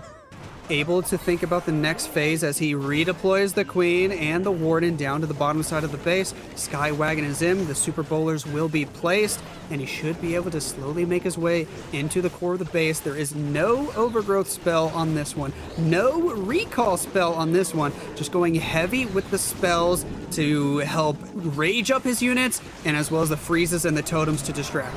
Well, there was a recall. He already used it and redeployed the queen, pushing through the core, because if he didn't have it, that queen would have gone solo and she would have kept going off to the right. But we are continuing through 6. We're going to push into the Revenge Tower. Super Bowlers don't go to that. They might go to the Tesla, but come back. Okay, Tesla goes down. They're coming back, walking in towards the core, while the Duke and the King are working together to set that funnel to the far edge, so they have nowhere to go but to the Town Hall and then towards that Clan Castle. The Archer Queen potentially could stay out of the heroic torch here. She had to pop her ability. Oh, the boy. bowlers are moving to the left. The King, the Dragon Duke doing their thing on the flank. I meant no revive spell earlier when I was talking about the spell stuff. So the Dragon Duke only has 1 life, but the bowlers are crushing through the core. The Queen was able to just barely hop into the edge of the torch and hop over that wall, which was pretty cool. But now she gets stuck onto the defensive Dragon Duke. He's running out of spells. Just 1 freeze left. The King low in HP. The Dragon Duke falls right there. The Inferno Towers, Super Wizard Towers are combining to do a lot of damage here to the remainder of his units. It's gonna get close as he tries to finish off this base. He should have had 1 more freeze, but he ended up using it on some headhunters that ran to his queen. But they ended up running away after the queen popped her ability, so it was 1 swag freeze. Is that swag freeze going to cause a difference here? Because look at that. A Giga Bomb is about to hit his queen. The tassels are going down. There's a Giga Bomb, and it kills the queen and the bowler, but we have 23 seconds. Bowler, get the storage. Warden's trying to help. Can he get this wizard tower to finish it off? Warden can snipe everything. Warden can finish it off, but he gets it with the Frosty, and that is another 3-star for Repotted Gaming, putting them at 10 stars while they still have 1 more attack to do later. And that is looking to put the nail in the coffin there, because even if Rikiras triples their final attack, that would only put them to 10 stars, which we know 10 stars is not going to be good enough to win these wars or any war here in the monthly final. So we have no triples, plus we have a 1-star. That just means that it's going to be insanely difficult to have any shot to win. In the previous stages, that could possibly get you through some matches, but at this stage, especially in the lower bracket final, unfortunately, 10 stars just won't be able to allow you to advance, especially if you're going up against a team like Repotted, who are about to be on the edge of getting another 13-star performance. We will get to see how Rikiras finishes off this match for his team, hoping to get a 3-star with the throwers. We've seen him do a lot of Lalo lately, but he decides to go with the throwers, but mixing it in with a Skelly Donut opener. That is fun and exciting. We don't see it as much these days, but we actually have seen it 2 or 3 times so far this weekend. It's not often, but when it is here, it is so nice to see. Grabs the clan castle, takes out the lava launcher. Didn't use any combination of the Duke backpack, Queen Arrow, Earthquakes, which means now he has those abilities and different abilities to use later in this attack with the throwers. So he is going to send his Duke to the bottom side and move into this little compartment. but he is pulling the air defense shots. He does have one invis. Possibly no, he decides to go with the stun through here so the Duke could just continue to get this value. Very nice. The Duke in real time can make that funnel for the throwers as they walk in. His death damage solidifies it as he takes out 2 additional buildings. The King and Queen working their way together on the top side of the base, potentially with a wall break. No, he doesn't need a wall break. There is an opening at 12 o'clock for them to go get the Revenge Tower, but he's actually wall breaking the Queen into just a slightly different spot. So hard to see if the Revenge Tower will go down quickly or not. The Troop Launcher throwing extra normal wall breakers, so the throwers at least have good pathing to the core. Yeah, with a totem to distract that Revenge Tower, continuing into the middle, onto that Town Hall, finds the Seeking Air Mine, which protects these healers, but still pathing his way in. But look, we have a Warden ability, which probably won't do anything because it's just the Life Gem, Rage Gem combo for a thrower army. Does decide to go with the Overgrowth to stop that Revenge Tower from hitting, but he still has his revive, so he's being patient with it to use on the Duke. Indeed, we have the revive, 2 totems, 1 invis spell, but still a lot of base to get through. There's many defenses and a defending Archer Queen on the bottom side. The Overgrowth will expire, and that Revenge Tower is looking quite scary up there, able to take out plenty of units. The 1 totem being used onto the Inferno Tower. The revive, looks like it just went in. What did he revive there? I think it was the Warden to get the Rage and Life Gem, because I think the Warden went down. But is the Revenge Tower? Oh my, the Revenge Tower was skipping on the Warden, almost taking him out for a second time. With only 38 seconds left, we have a section up top, we have a section to the bottom side. There's just not enough time to try to push through, especially with no more healers now. The Wizard Tower ended up finishing off that Warden anyway. He's got the 1 totem, but this one is unfortunately going to be over for Rakirez. He can drop the Super Barbarian, he can drop the totem, he can get a couple more buildings, but Tribe Gaming in this matchup, they are going to finish with 9 stars. Oof. And Itsu and myself were talking about it in the last war. These Repotted Gaming bases are just proving to be out of this world today. It just seems like right now Zeus and Repotted Gaming are just a step above the competition. It's really them two at number 1 and number 2, and it seems like there is a big gap right now between the next team, between those two, because they just keep making it back to the grand finals. They keep going head to head, and now will Repotted Gaming be able to get their revenge against Zeus, because Zeus took them out last month, and Repotted Gaming was the only team to give them 1 loss, force a bracket reset, and we are literally about to repeat that performance to try to win $20,000, because right now Repotted Gaming, they have already won the golden ticket. So congratulations to them, because they don't even have to use their 5th and final attack, which is insane to think about. It is really insane to think about it, but we are going to watch this last attack because it is one of the most fun attackers to watch. Einstonius, we are going to see what he can bring to the table before we fully celebrate his team getting that golden ticket. Can they finish with 13 stars again? Is he doing something super fun? It looks like he's got the Monolith Arrow with the Archer Queen and more of a standard Super Bowler army. Yeah, let's see this Queen charge through to the enemy Queen, to that Monolith. Healers are down, but they're going to the Yeti over there. Okay, healers, go to the Queen, go to the Queen. Okay, he has to go invisible to protect the Queen, but this Yeti pulling the healers, quite annoying, but he's okay. Healers go back to the Queen, just drop the Rage to invest to get the... Ooh, can the Queen get the Logger as well through this push? Maybe. Oh, no, the CC gets pulled, has to invest the Poison Spell now. The Poison Spell helping to slow down many of the defensive Clan Council units, but the Furnace is not in it, so that will take longer than usual for the Furnace to go down. The Logger doing lots of damage, so he's going to have to go ahead and recall out of there without taking the Fire Spitter down. He redeploys here toward the outside of the base. Without the Poison Spell on that Furnace is going to continue to stay up for another 20 seconds or so. Yeah, it's going to slowly spawn those Furnace Mice. Drops a little Wizard onto the Hero Hall. One Furnace Mice say, hey, come over here, I'm gonna take you down, jumps on the Wizard, or at least both of those Wizards, and that Wizard goes down so fast that the Super Bowlers are looking to push their way to that Town Hall. And remember, they don't even have to get a star because they've already won this match by having the 1-star lead, as he's continuing to the Town Hall, but he of course wants to get that triple to see what the final star count they can get in this match. Yes, every star still matters here for Repotted because they want to have all the confidence they can build going into that match against Zeus Esports. Because even though they are already guaranteed this golden ticket, they probably wouldn't mind having that extra $10,000. That is a lot of money to be fighting for. But these Super Bowlers, they're getting smashed. The Grand Warden looks like he went down. The Barbarian King is dead. The Dragon Duke falls, and he's all out of spells.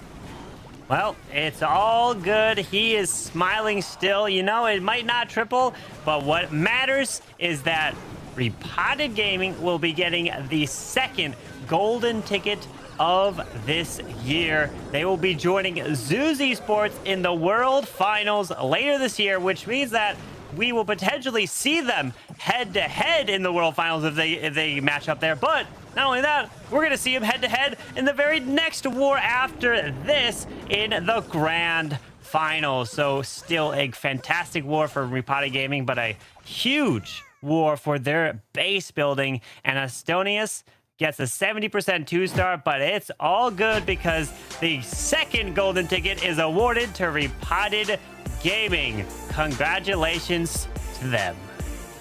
Amazing, amazing performance from this team. They did so good last month, just falling one war short, and this month they make it back into the grand finals again, proving that they are at least a top 2 team in the world right now. They have earned that golden ticket, and you can, without a doubt, expect to see them in the World Championship Finals alongside Zeus Esports later this year. Man, what a match for them. Yeah, it wasn't Tribe's war, but it was really Repotted's bases that were so strong. But Woody, we have the second golden ticket being given out to whom other than Repotted Gaming.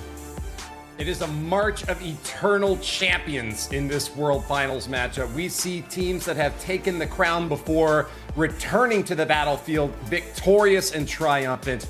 Another golden ticket awarded to a superstar stellar team. Commiserations to Tribe Gaming, who came awfully close. Look, 3 attacks that time failed within 4% of a triple. Tribe certainly put up an incredible performance, but we're just a little bit close on each of those attempts.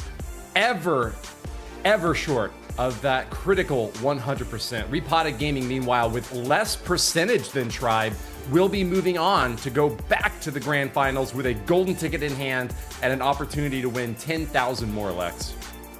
Indeed, and just a shout out to Tribe Gaming. They are out. They will not get the golden ticket, but we look forward to hopefully seeing them again in the future months. And they still managed to get 3rd place here this weekend. They will be getting lots of money and lots of points for the ladder system in order to help them qualify for that last chance qualifier if they need it. But Carbon, here is how our bracket has turned out. All we have left is the grand finals.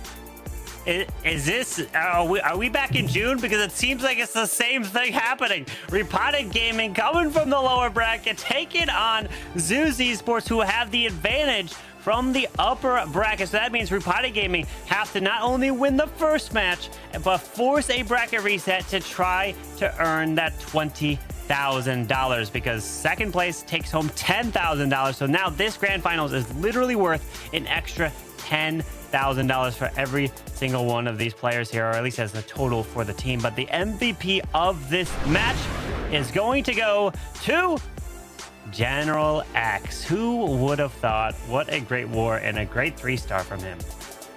And a majority of the vote going for him too. Just one of those, close matches. General X clearly earning the accolades of the community vote there, Lex.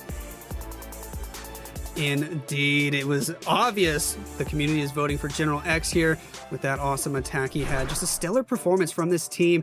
I mean, I've been saying they are one of the most consistent teams there is. I guess right now it seems Zeus are being a little bit more consistent, just always getting 13 or 14. Repotted for the first time dropped down to 12 stars there. But man, their bases are on a whole nother level today. Well, golden ticket in hand and ready to march into the grand finals, we have the unique opportunity to interview one of the players who's going to be taking on that war next. He's agreed to join us for just a brief moment, and we won't take too much of your time, but Enosis, we want to congratulate you now on earning that golden ticket and going into the grand finals for this month. How do you feel? Yeah, thank you very much. I'm just speechless. Like in June, we were so close. Everything was not on our side. Like we weren't lucky. Now this time, we have so many defenses, like 99, 98%. Our own attacks are like so close and still tripling. And we're just all relieved now that we have the ticket. Well, that's awesome. Congrats again. And honestly, I want to ask, how do you come up with some of these crazy attack strategies, such as that one yesterday without the Grand Warden? Are you able to spot those hero charges quickly, or does it take a lot of help from your teammates to plan out these attacks? I'm doing it mostly on my own. Coming up with it is just like doing FCs, figuring stuff out. Sometimes the one is just not good enough. Like you have to invest spells into the fireball, and sometimes it's just not worth it. And yeah, then in the end, obviously I'm picking the last base at the moment, so I just go with whatever I see. But if the base is good for it, if I see a good opener, then it's most of the time just crush the base afterwards if I get it right. Well, it was an incredible attack nonetheless. As you're getting ready now for the grand finals match, you both already have golden tickets. Now you're playing for an extra $10,000. Are we going to see any crazy attacks in the grand finals, or are you going to stay laser focused because you want that extra money now? I mean, we surely want to show now that we can beat Zeus again. Not like only in the upper bracket final like in June. We lost twice against them so short, like so close, and now we want to show that we can do it better. Enosis, you've won so many matches from the lower bracket, and your team is developing a reputation for being one of the sturdiest squads that just never give up hope, have always got the win in mind, even when the hour seems dark. What is it that gives you that strength to go on from the most difficult of positions? Yes, I think the defense is just like, if you know you have good bases, obviously against Zeus we hope that the bases perform better like yesterday. We were quite surprised that they played basically the perfect hit on every base. So again, and against the other teams the bases were completely fine, and now we just see what we can do. And yeah, I mean, we're still believe in our bases. Let's see how Zeus performs now on that. Well, you've got one more opportunity to toss those bases off at Zeus and see how they run. We're going to give you a moment just to rest and prepare for the war ahead, because we know that this is a very important one for Repotted Gaming, both in terms of the prize and what is on the line in terms of, scoring a victory over such a tough foe. Thanks for joining us. We're going to have a few replays now for you to enjoy while we take a quick break and get ready for our next matches. Enosis has got his work cut out for them, no Lex. Yes, he does indeed, but you can see these two teams go head-to-head for a rematch of last month's grand finals. It's going to be an epic showdown right after this break.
was down on my last ditch.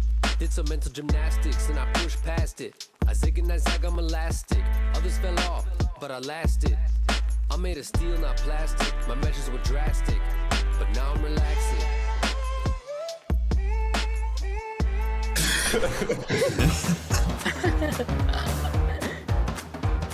So from memory, I would like you to draw a ruin witch.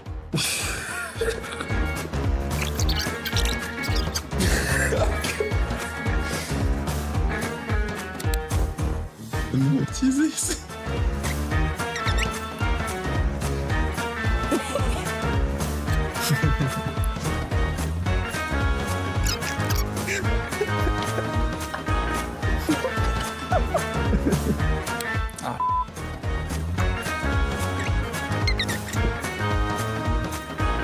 This is the goblin. Is it not? It was a ruin witch. That was Einstonius. Kingsman drew that. Who drew this? This is just pathetic, whoever it was, but this is just like, come on now. This was for you to...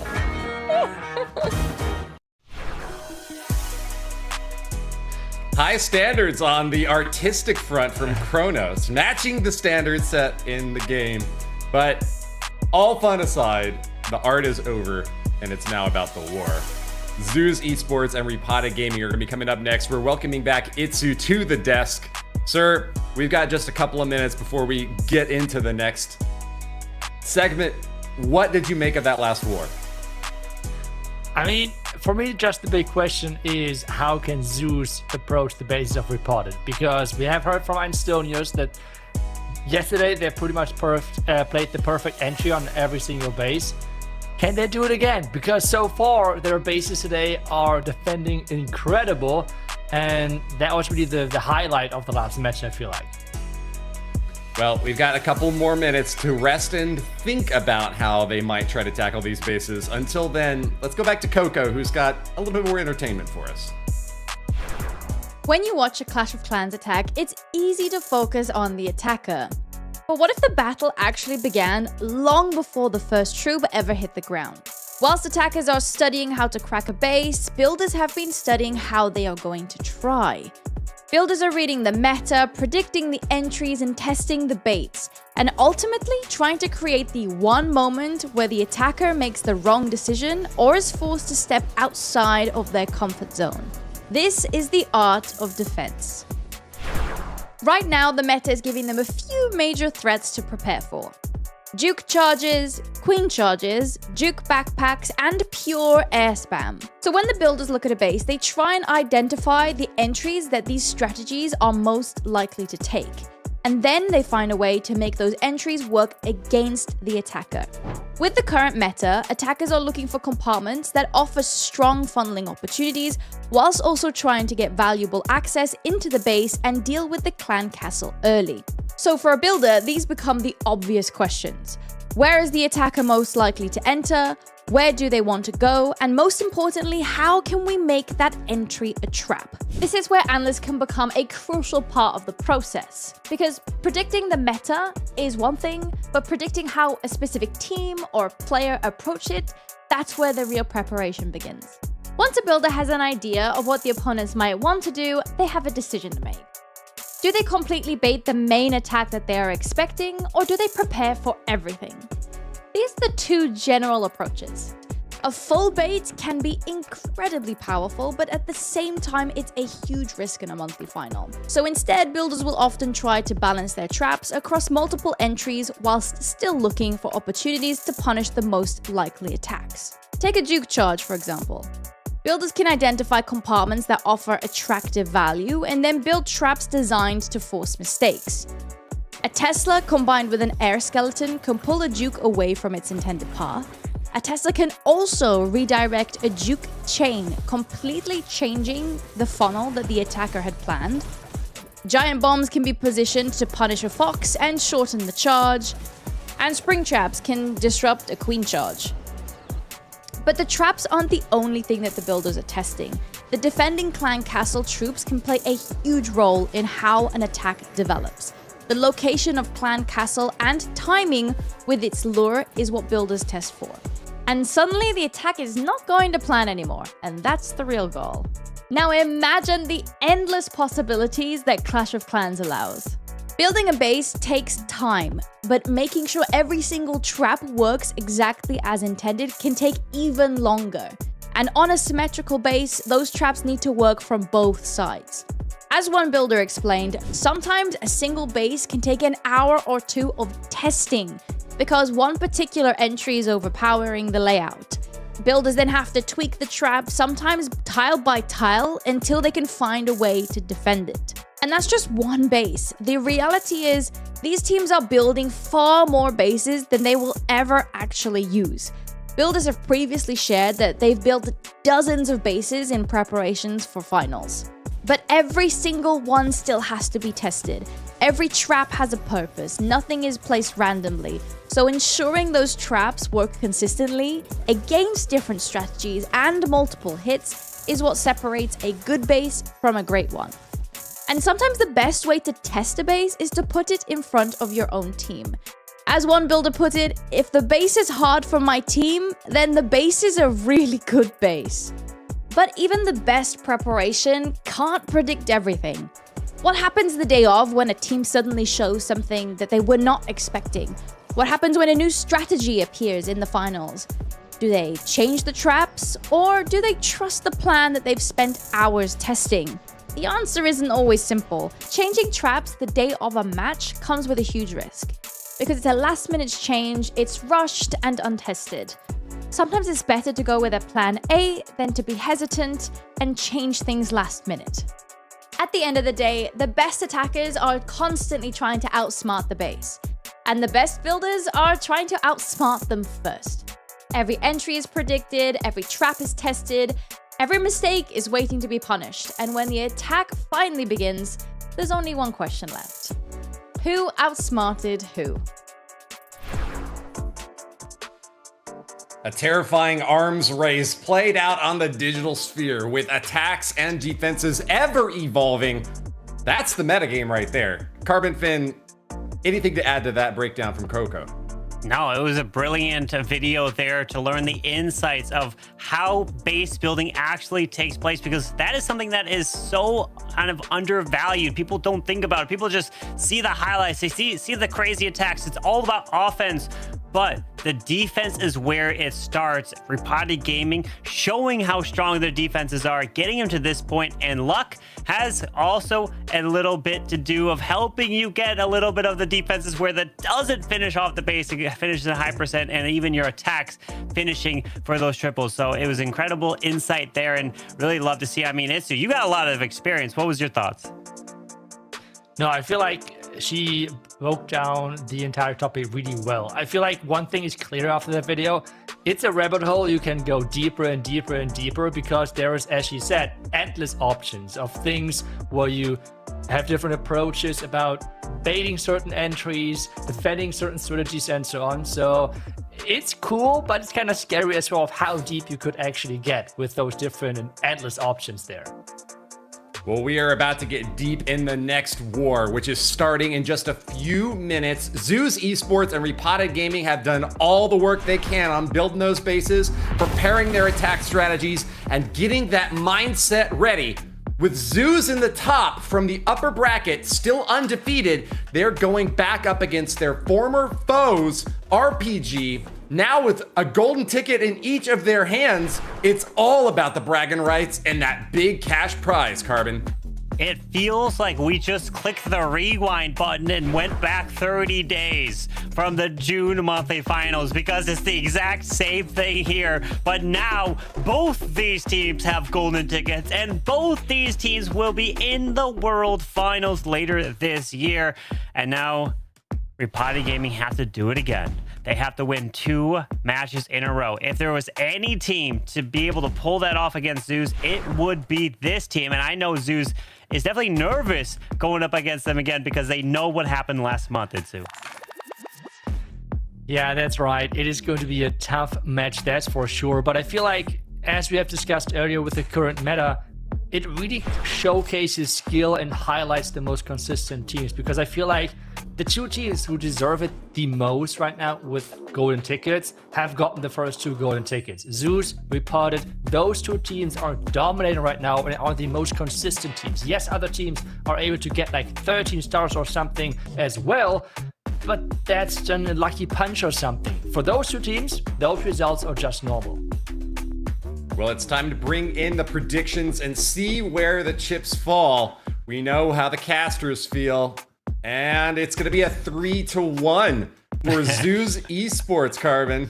Yes, I know. They can't keep this up, right? They can't keep the winning streak going, and I think Repotted, they can do it. I believe in what they are doing here, especially with their defenses. But is the community also? No, okay, no. The community's also going with Zeus. They're not going with me. I guess I'm on this lone ship that is believing in Repotted. Well, I'll play the devil's advocate here. Repotted did force a bracket reset last time. They've shown tenacity through the lower bracket and have been racketing up the stars left and right up to 14 now. Itsu, what has Repotted got to do to get that back-to-back win? I don't know, maybe just hope for the bases. I believed into them yesterday, it didn't work out, so let's see if they can do it today. Golden ticket teams with all the pride and prize money on the line. Which one will emerge victorious? Find out now! And the grand finals is here. Both teams have earned a golden ticket now at this point. Since Zeus has already earned it last month, that means no matter what, Repotted Gaming have earned it now. But what they are actually fighting for is a $10,000 difference. The winner of this will take home $20,000. The loser will take home $10,000. So that is what they're fighting for. The prize money is motivating these 2 teams, but also Repotted Gaming wants their revenge from the June monthly finals. So good luck to Max kicking this one off. Yeah, we have so far the queen opening working great. He has gotten the value. He did a nice job of pushing this queen into that top compartment, getting the air defense most crucially. And now he has the queen walking towards that town hall. We have as well now the royal champion coming in here to snipe that revenge tower to get an even better pathing. So the pathing overall setup looks like a really solid opening for Max. But the question is, how does this core fight back for Zeus? Oh, what a nice rage and a beautiful totem to distract that logger to allow the queen to continue her charge to help grab the defensive dragon. Duke pops the warden ability right now for everything in the core, but man, the pathing for these inferno dragons are pushing them towards this town hall with an overgrowth to the far backside. Queen, you have to stay alive, but he pulls out a defensive lava hound here that I'm actually seeing for the first time. Ooh, the lava hound is quite interesting. I guess that is there to make sure that those throwers are getting hit a little bit harder, because we know that Philip always likes to bring those throwers in. And with having a thrower and a furnace, where do you poison? Do you poison the furnace or do you poison those lava pops, which are super annoying to handle for throwers because they always take the same target? But as we're pushing through, the back end monolith is going to be taken care of, but that town hall push is going down. The queen, though, has to take care of the spitter. The healers are on her. 1 balloon left. The Duke is still going. Queen, oh, that queen grabbing the air defense is clutch. The Duke don't have anything air near him, but unfortunately the minion and the Inferno Dragons get close. Luckily, this spitter is turned around, won't hit the Duke. Moving through, getting stuck on the defensive king, and the Sneezy's trying to push through the bottom side here with only 1 balloon left. Ooh, but the time is ticking. We have 1 balloon left, as you said, but when do you deploy that? The sweeper is just so annoying right now. All of the troops around the Duke are down now with 15 seconds. Is that enough time? Because oh, there's quite some defenses left. I mean, he can't drop the balloon near the Duke because it'll slow it down. 7 seconds. What does he do? Decides to drop it somewhere. I don't see it. The Duke's pushing through the spitter, and unfortunately, the final 2 buildings remain. And it's at 98% 2-star for Max. And it's crazy to think about, but at 98% against Zeus, that is all they need for a window to be taking a match, and that's just how it could go. So 1 fail, and it's like, oh no, is Zeus gonna capitalize off of this fail now? Yeah, this is the scary part. Getting a high percentage might be enough versus other teams, but this is just a missed opportunity versus a team like Zeus. We have seen that yesterday where those two teams have faced off 13-13.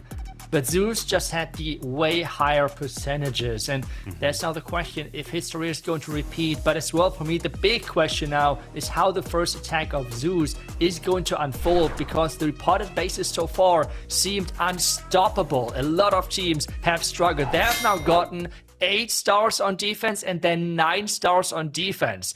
Can Zeus crack the code? This base has already defended twice today. Is this now the time where it's getting tripled the first time? Let's see with that queen charging her way through, because I think we saw possibly Tribe take this base out with using a jump spell, but that is not the case here for Gaku, as the queen is charging through this top compartment. The Royal Champion is working her way to the far right, took out the defensive Duke, now pops her ability to grab the Inferno Tower, but it makes this queen invisible and gonna grab the Scatter and possibly the defensive minion prince here. So quite some value, but recalling the queen in time, making sure that she's staying alive. And yes, remembered correctly, Hawk actually attacked this base with super bonus as well. He did go for the jump spell there to get into the fire spitter, but things did split way too much in the core. So now the question is, does this happen again? Right now though, we have the Clan Castle luring out the defending Clan Castle, and we have a double witch in there. And unfortunately, we have the Super Yeti getting launched to the far right side as the troop launcher launched over there. We have no poison, so the witches are just standing over there, spawning their skellies. Now going to overgrowth the back end lava launcher, the monolith there as he continues through the town hall. And there is the Dragon Duke to the far right side to move through that. But we do have a back end or an area defense that is near this Duke, which is going to be some extra damage he doesn't want to face. Ooh, and as well, that long shot looking super annoying behind that wall there. He has not popped that warn ability just yet. He's still waiting. There we go now. We have as well the Duke ability stunning quite some defenses, but did not catch the defending queen. The totem is happening too late, and the troops are having some problems inside the court. They're splitting again. Hold on, Repotted Gaming's defense holding strong here. And this is going to be one of the lowest attacks we're seeing from Zeus. And the pressure of Repotted putting against Zeus, you know, it's just they go 1-2 punch right after another against each other, and they are definitely the rivals right now in esports as they keep facing each other in the top of the competition. It's only a 75% too-so, which means Repotted, they're going to have the lead after the first set of attacks. That's right. We have talked about it. The bases are reported. They might be the game changer for this one. And this base has now defended quite some of the top players. And the interesting part for me is I feel like a lot of times the long shot is getting utilized when there is the town hall somewhat isolated. But now we see this type of core where everything is somewhat spread and we have the bidding surrounding that town hall, and yet Repotted is deciding to go for that long shot. It seems like that's their favorite Guardian to use, and they have so far the best defenses. Does this mean the long shot is the best Guardian? I'm not sure, but it's for sure giving us this impression here. Yeah, I mean, the Guardians is really between the Logger and the long shot. I mean, the Smasher, you know, it maybe one day it'll get some love, but it doesn't seem like it's the case here. But let's see what Darkstar can do with the Lalo. You know, I always love to see this as we have an Inferno Dragon sniping the defensive minion prince right away. Very nice value to start, but it is not going to be a fireball. We're going to rage up the Royal Champion Rocket Spear to get some nice value to start here. So solid opening there, getting some value out of the space, and most importantly, creating that pathing, because with those defenses out, this means a huge dead area is created. Like, there are no defenses between the area which he has taken down and the lava launcher. So the pathing for those troops is set up perfectly. But now it's all about how well can this core stand up. We have again another long shot. So this Guardian is really having a huge comeback currently in the meta, since a lot of people were going for the Logger, and now more and more people are switching back again. Yeah, that long shot, remember, it does all that explosion damage that the logger would not do. So the long shot is very nice in that instance. But he does have the, is that another additional overgrowth there? But he does pop the ward and tries to distract or poison up the long shot to slow it down and slowly pathing his way up and around. Oh, some red air bombs spawn in the core. There it is with the more balloons up top. Ice Hound pops up there. With no Ice Hound left, just now freezing the long shot and the multi. The Minion Prince needs to clutch up this core. Minion Prince with the Dark Crown has to really get the work in. We have the tunnel going down, so the first and second star is secured. But that is a lot of power on that back end, even though we have the Monolith there, which means if he gets enough of those small troops into the back end, he should be fine, right? Well, he's investing all these spells. Unfortunately, doesn't finish off that Lava Launcher, which means he would have to come back for it. Pops the stun of the Duke, and that long shot is causing a lot of issues as he's trying to slowly path his way through, but we have a defensive King that will slow him down, and we have that Monolith that just finishes off the Duke right there, and another 2-star. Not a 3-star yet in this match. Both teams are struggling with the defense on the other side, and the question is which team can perform the first 3-star here. Repotted is 0 out of 2, and Zeus has gotten their first fail as well in the match. But they're up next and have the chance of answering with their possible first 3-star. It is going to be neck and neck until the point where the first team is going to 3-star. And I feel like that's then the moment where this match could be really explosive. Yeah, that's where it'll unlock all the triples. You know, someone has to kick it off, and who will it be? But that's a 98 from Max and a 90 from Darkstar.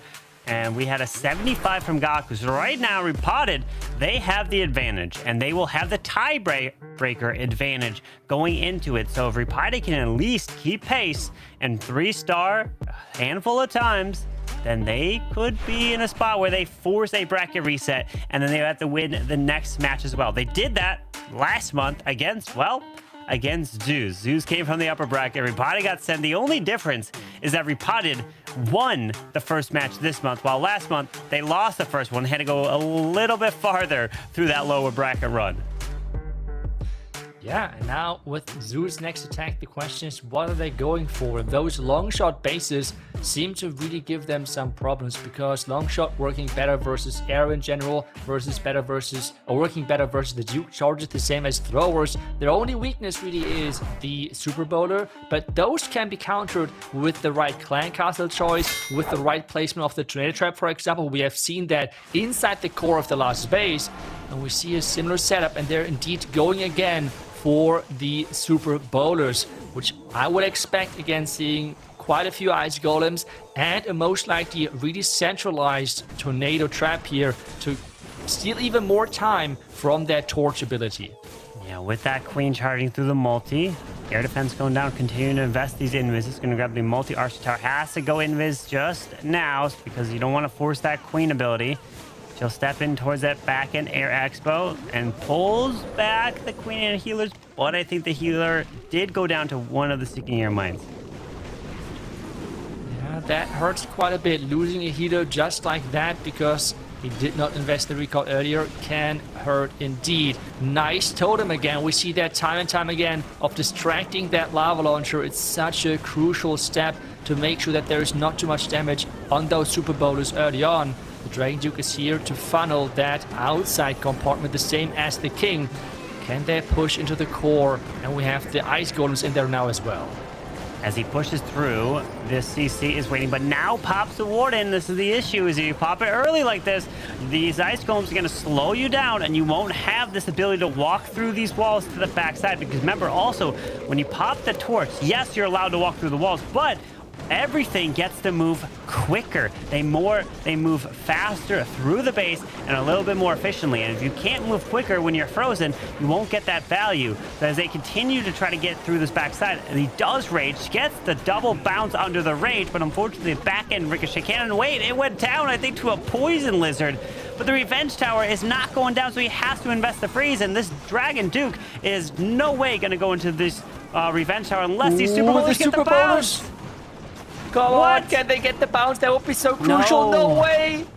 Oh, they're not getting the chain off, and we have seen again the core tornado trap. Like, this is really the thing. If you are using that long shot, you're covering so many of the current meta strategies with having the only weakness being those super bowlers.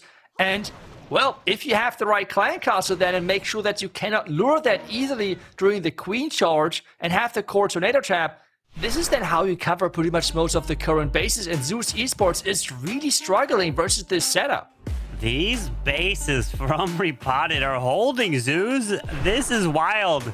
Man, we are so used to being between these teams, seeing the offensive just shootout going through stars, triples after triples after triples, but now it's a defensive showcase. Who will be able to break through with that first 3-star? If it's Repotted now, they not only will have the star lead, they'll have the percentage lead, and they are looking good to try to force that bracket reset. Well, that is going to be the question. Can the first 3-star happen now for Repotted? Because that would be such an important one. You said it right. Getting the 3-star, which means the star lead, but as well having pretty much a second star lead on top of that because of the current percentage situation. And Gaku's really low percent attack in the start of the match. Well, a lot of possibilities are there. I feel like so far both teams are doing a great job on defense. But as long as they can not really take advantage on offense, I feel like the defense is nice to have, but it does not mean as much. Well, it just takes one person to triple, and now it's Philip to do it here with 8 dragons. All right. Ooh, the Dark Crown is going to be utilized with the mini prince. Arrow, Earthquake. There goes one Earthquake. The second Earthquake takes out both air defenses. Drops the queen arrow through the core of the space, but he missed that right side corner air defense. So normally with this army, you typically want to take all 4 air defenses out, but that air defense in the far right corner still remains. So just missed that queen's arrow. Let's see if it affects him later. Yeah, we have the troops moving in, getting it spread to the outside because of the dead zone right in front of that town hall. The town hall is trying to fire back, but the great timed Warden ability covering most of the damage of those fire spitters. We have as well now the overgrowth on the back end, but this means the monolith is keep firing. And we have as well the king, which might tank some of the dragons, depending on how exactly they're going to path there. With that queen staying alive up top, we have one more ice golem to deploy. Maybe use the ice golem to the top side as the queen wraps around to protect the queen near the super wizard towers. That's really probably one of the best spots to use it. But the mini prince, oh, he's going to probably be forced to ability in this. His dart orb's going to unfortunately fly to the wrong side, and he did not want that to happen. He tried to invest his invis to save it, but unfortunately he was forced. Yeah, was forced, but that revenge tower now might be a problem on the back end. We have still that queen going strong. The ice golems are getting added. We have now the Duke getting revived. The freeze is there. Is that going to be enough to take down that revenge tower? That would be so crucial. Oh, with a nice totem to turn that revenge tower around. But wait, was it skipping on and then turning backwards? Either way, the revenge tower has been secured. The queen is still going. We got a minute left still in this attack here, Itsu. And the queen's still going. The Duke is still up. And hopefully he can just get charged up and moving away from the Sneezy. The ward finally went down, but this should be a 3-star for Philip, and they are the first team to break through with a triple. Is this going to be history repeat? We have seen a defensive showcase last month with an 11-10 victory for Repotted Gaming. And this so far seems pretty similar with Zeus struggling and being far away from possible 3-stars with their first 2 attacks. What is going to be the answer for the bases for Repotted? Last month though, Repotted has changed the base style in the second match. I'm pretty sure that they're not going to do that this time. So they have for sure the chance for this bracket reset and maybe even win the second. But for that, it depends. Can the remaining 3 attackers of Zeus get those first 3-stars in? That's the big question here. I mean, if they had a very good defense in the first war, why switch it up? I mean, you said they switched it up last time, and maybe they learned from that mistake. Just keep having the same style against Zeus because it worked. So why change it when it's working there? And now the question is, can Zeus answer to tie this war back up on stars and still be down on percent, but they don't. And then Repotted come back with a 3-star again. We might just have to start thinking about a bracket reset at that point. And I feel like this maybe somewhat showcases then the, I guess, weakness, if you want to call it that way, from Zeus. At least that is what I would then think about why we see the current fates happening. Zeus is really active in Legends, right? So they're used to most of the base style. But since Repotted is one of those teams who like to invent, who like to be ahead of the curve, well, they're not used to their base styles. So this is then the thing where they do not have this practice, and they need to find the practice during the matches, and that seems to not work at all so far. They're now switching the approach. We have the same base setup overall again, with the long shot in the core, most likely the core tornado trap. Now it's going to be Dragon Riders. Let's see if that will actually work. Oh, there goes the Duke backpack across this base. And we have the Royal Champion, Rocket Spear, and Sigging Shield. But we took out the both multis in the middle. But there's no builders to repair those spitters, I believe, so they just stay up there. I think they were kind of low from the earthquakes, but he does finish off the monolith with the little rocket loon to sneak in there, and the RC comes back to life to finish off one air defense now. Yeah, quite some decent value early on, and he's finding an angle to get in behind those fire spitters. But even then, you can see at least one of them is always firing because they're so close to each other. It's just such an annoying setup, to be honest, with how those fire spitters are set up. We have now the distraction going there for the long shot. What do you see? I was thinking of the Witch. They were going to possibly pull that Minion Prince away from the core, but no, he stopped going for it, went for the long shot, and now he can continue to get some nice value. And he can get that Town Hall in the core of this space. That totem works really well on that long shot. Oh, the double sticky airball is hitting that Minion Prince, but he barely stayed alive there. Woo! Okay, the tower went down, but all of those traps actually took down the Minion Prince, which is a huge part of this army, which you have to revive later on then for the Dragon Duke on the left side, which he's actually going to use right now.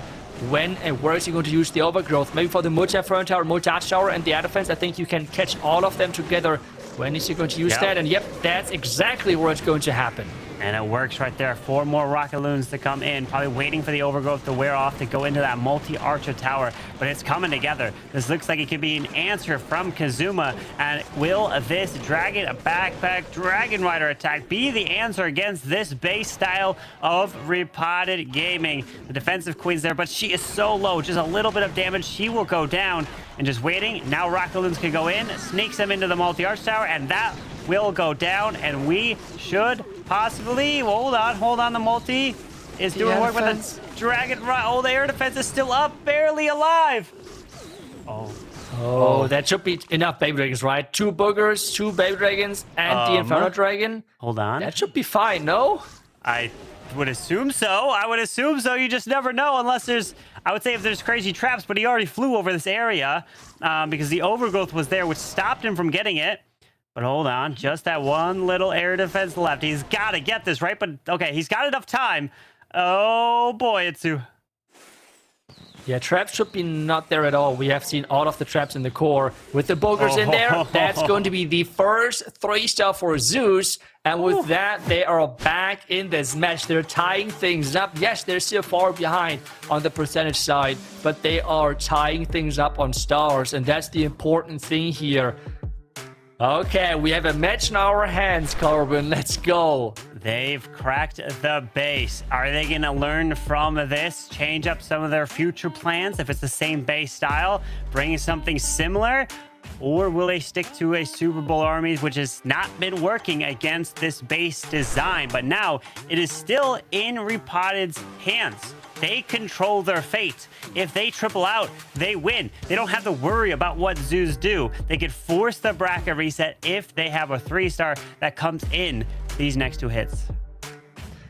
But tripling out a set so much easier than done. I mean, that would be super challenging. Let's see if they could do it. That would be incredible, and for sure would really make sure that they deserve that victory. But Let's see what is going to happen next and what they're going to bring next to this match and to this next attack overall strategy-wise. Because General X so far has always been bringing the super bonus, and he's actually the person who's attacking next. Let's see if he's going to stick to that. And yes, indeed, he's going in again with those super bonus.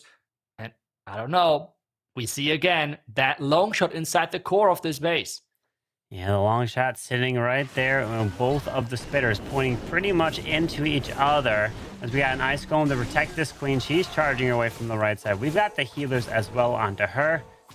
And then he'll be able to pull this queen back. What kind of value is she going to look for? Okay, she's going to walk up, targeting these defenses with the Angry Jelly assistance. As the queen will possibly get the Dragon Duke if she walks around into this air defense now, but the poison spell will probably get launched to her. Or is he gonna... Okay, he's gonna invest the invis. Build Hut's going down.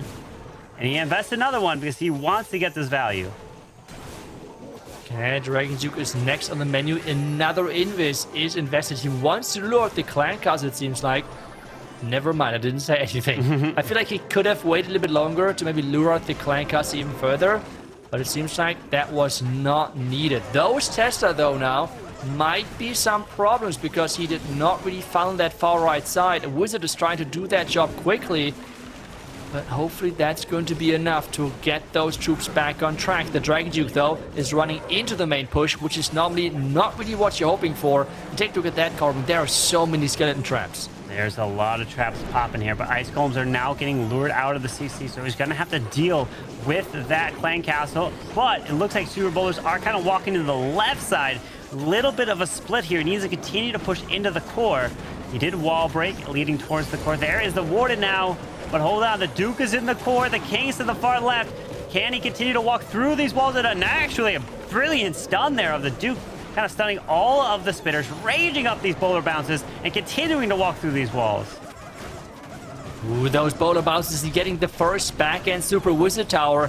Pushing through the monolith would be a huge next step for him. Wow. And that is indeed going down with the explosion of that Dragon Duke.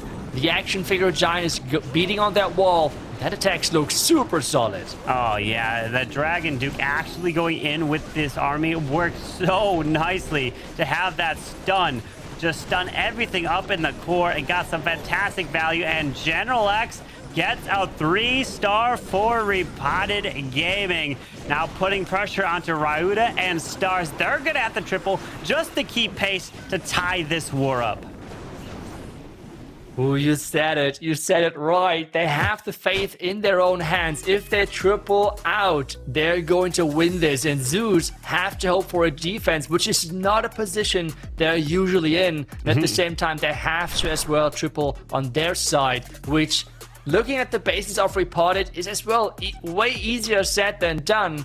So I'm wondering what the next attack is going to look like. For General X, having the Dragon Duke pushing into the core was a massive thing for him because that stun blast in the middle, that worked out amazing for him.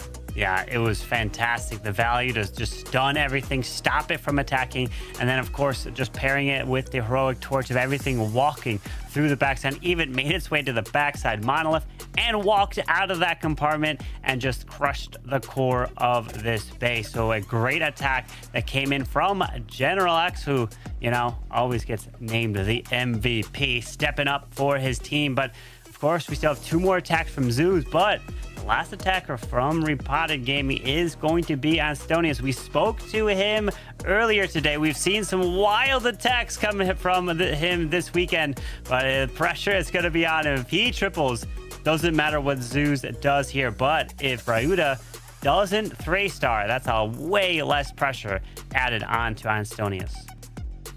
Yeah, that means that it depends on the percentage of his 2-star attack. How much does Astonius need to win the match? But for now, let's just wait for what Ryuta can do and bring to the table. He is a really important piece if they want to win here. We see again the air attack. We have seen now multiple times this setup of the long shot flanked by those 2 fire spitters pointing at the town hall. And this style has worked so well so far. Just slowly taking a look at this space with the Duke to start. We have 7 invises, so it looks to be a Duke charge as air skellies are popping. 2 sets of air skellies are actually here. But chaining through Teslas, the King is going to absorb some shots. Eventually, this Duke will have to go through him unless he makes him invisible to ignore him. But I would assume he wants to eventually get to that revenge tower. Yeah, let's see if that's going to happen. The tornado trap is located over there as well. This time around, it's not in the core, which is a little bit of a surprise because this is where it usually was for the last couple of attacks. But with this King, he should be able to get that path into the revenge tower, which is quite nice for him. Tanking those black mines like it's nothing. And where is he going next? He wants to take on this entire top side, and so far, he has done an incredible job of achieving that.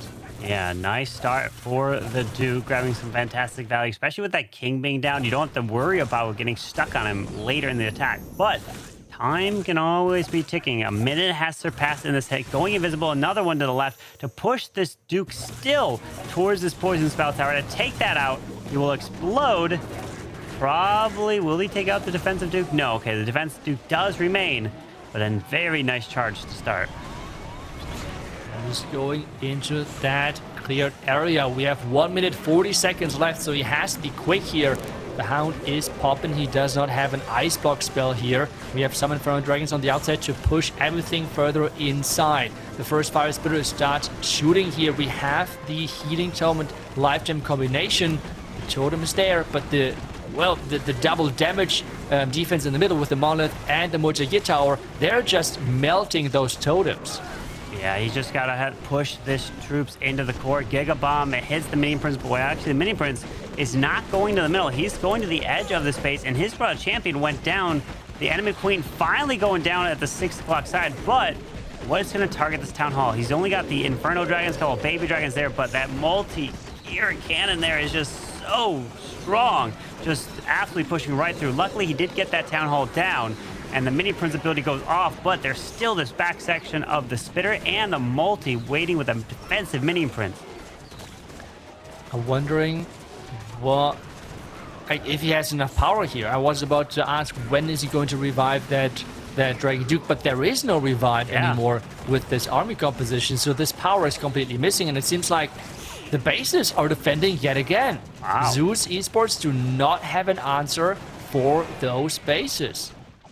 I was not expecting that. Meaning it's going to be 9 stars. Repotted are going to be up by a star going into the final attack. That means Estonius does not actually have the 3-star to win this war. The fails are actually very low for Zeus. 75, 80, 88 as well. And right now, if Zeus, were to triple, what percent would Repotted have to get in this instance? So they're at currently a 68.6, which means if they triple, that would be an 88.6, meaning Estonius would actually not have to get much.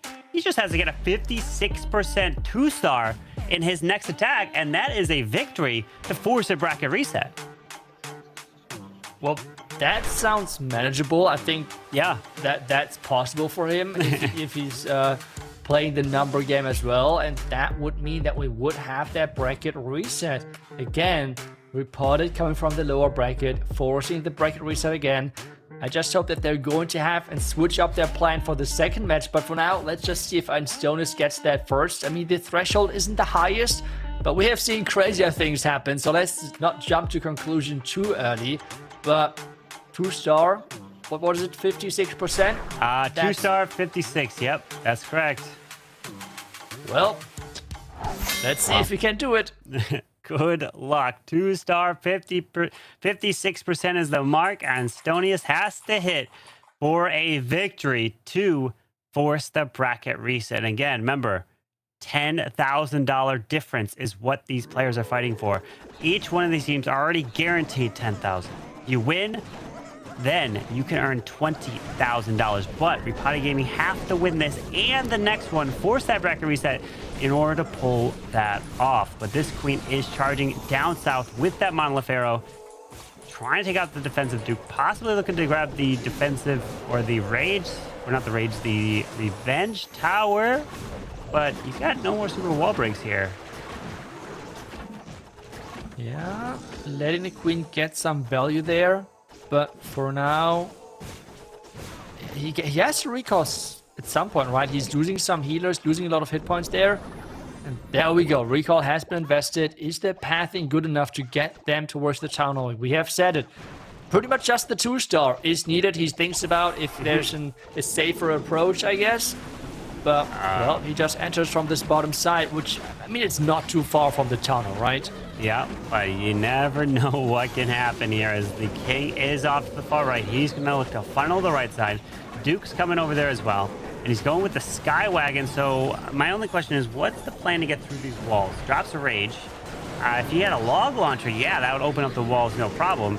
But, oh, it looks like the wall did end up getting opened up. Maybe it was from a regular wall breaker under the rage spell. Either way, he's getting access to the core. Does have the Warden Eternal Tome.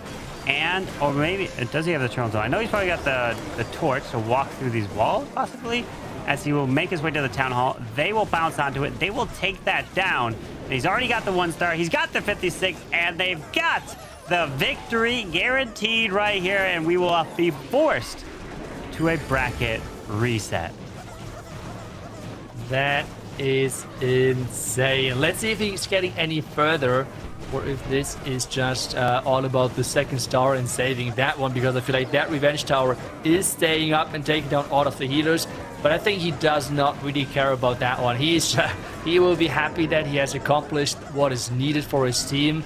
That's what you have to do, right? Like, do not take any risks. Maybe the plan could have and would have looked different otherwise. But he has done his job, and that means Repotted forcing that bracket reset. Now it comes down to one final match. Winner takes all. Luckily, they don't have to fight for the golden ticket since they both already have it.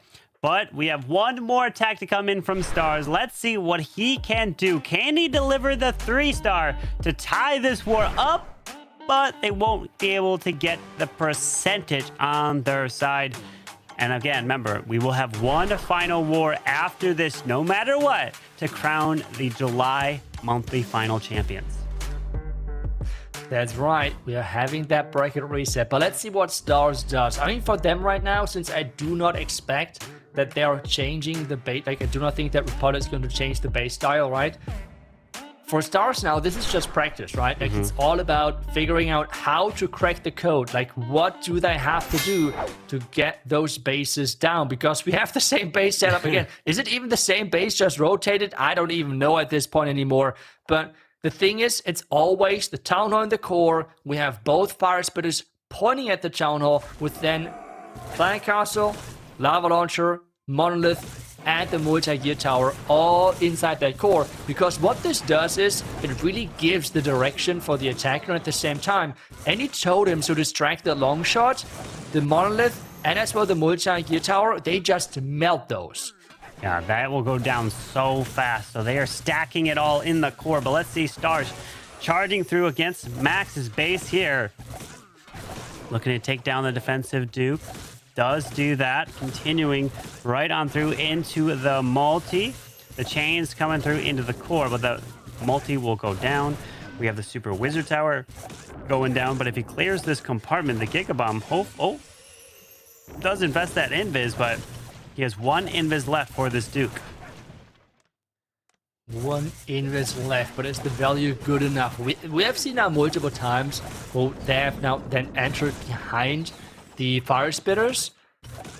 The question is, after fading that already as well once, is that going to be the plan? Is that going to be the play here for him to 3-star, or is there something different? We have that Dragon Duke with the explosion getting a little bit of more damage in versus the defending queen, but where's the entry point? He does decide to invest the poison spell on the 2 witches, so he keeps them in the poison going left and right. Very nice use of the archers to try to just look at the skellies. They just all went down so cleanly. Yes, he will have ice golems probably just sitting in the CC, so hopefully he doesn't get anything ground to pull it out. The only thing that would pull it out would be that royal champion pretty much. But he is now starting with the dragon rash to the far left to push into that revenge tower. Yeah, the revenge tower is locking onto that minion prince as well, I believe. There's quite some damage. We see the long shot starting to fire. Now we see the issue here where he has to use as well his skeleton spell to distract the monolith and the multi-gear, and he has to use that totem spell to distract the long shot. It's just, this setup overall of the core is just super toxic. Well, let's see if that was good enough pathing to force his troops into the core and into the 3-star. I mean, he decides to go overgrowth onto the whole core. Why not? Just end on it. We have the freeze off to the far right side. The Duke's coming through. Take the risk, end on it all, and have everything converge together. But remember, if they're overgrowth and you take out all the buildings, your troops won't actually move to the overgrowth items. They'll just stay there, and then you have to wait until the overgrowth wears off. But, oh no, time. I'm not even looking at the time here, Itsu. There's no way. It's going to be a 1-star. Oh. Yeah, I do not think that he cares. Oh. I think. Yeah, I mean, 1-star won't matter, but still. Oh. Well. Yeah. There it is. 1 star from Stars, but it doesn't matter in the end because Repotted Gaming are victorious in the first match of the grand finals. They can go take a little breather, take a little rest as they prepare for match number 2. Rinse and repeat from last month. Can they get their revenge? Because now the winner of this final match here today is going to win $20,000, while second will be taking home $10,000. Well, quite some money there on this next match if Repotted can win again. 12-10. This is pretty much as well a similar score of what we had last month with 11-10, which was the victory. If Stars would have gotten a 2-star, it would have been a 12-11, so it would have been the same 1-star difference. But those spaces, let's see if Zeus can figure out an answer for this, because we have really seen that now, that Zeus, they're just so good, but the main reason is because they're getting this non-stop practice in from Legends. I feel like all of them are playing multiple accounts within Legends, and this is then where they're just becoming so good at those different execution parts.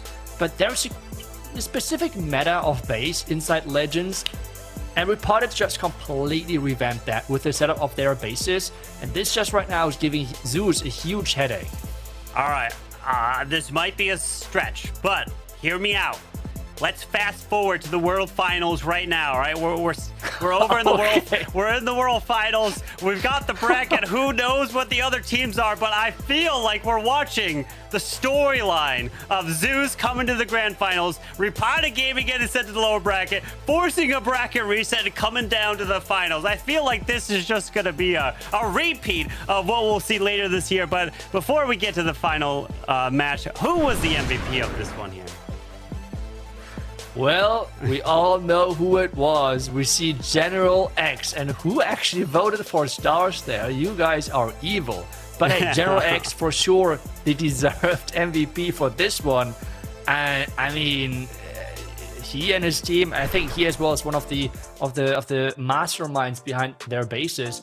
Just for that, he already deserves the MVP title as well. Yeah, it is incredible performance on the defensive showcase.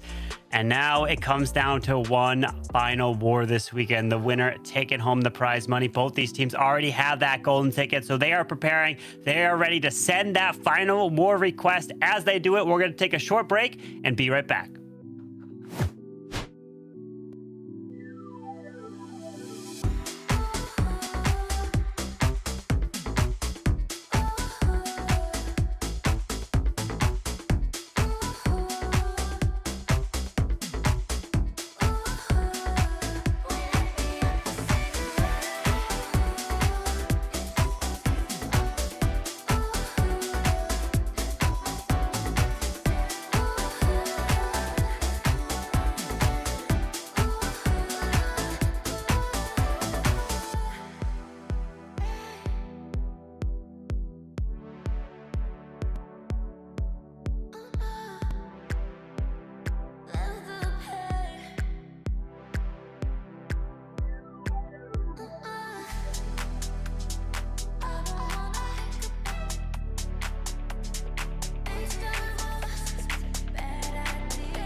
I'm feeling good.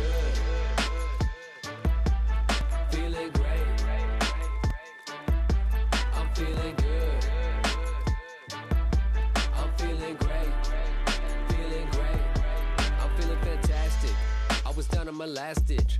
Did some mental gymnastics and I pushed past it. I zig and I zag, I'm elastic. Others fell off, but I lasted. I'm made of steel, not plastic. My measures were drastic, but now I'm relaxing.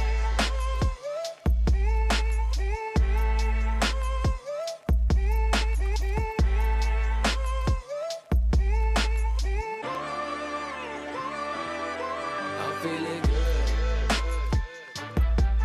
Feeling great.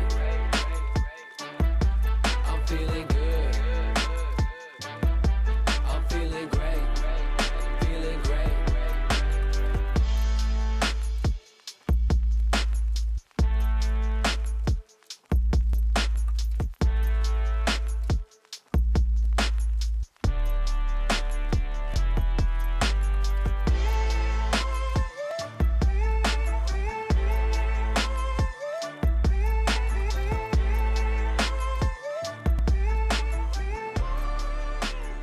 Oh wait, I'm an idiot. Yeah, but I don't know. I'm French.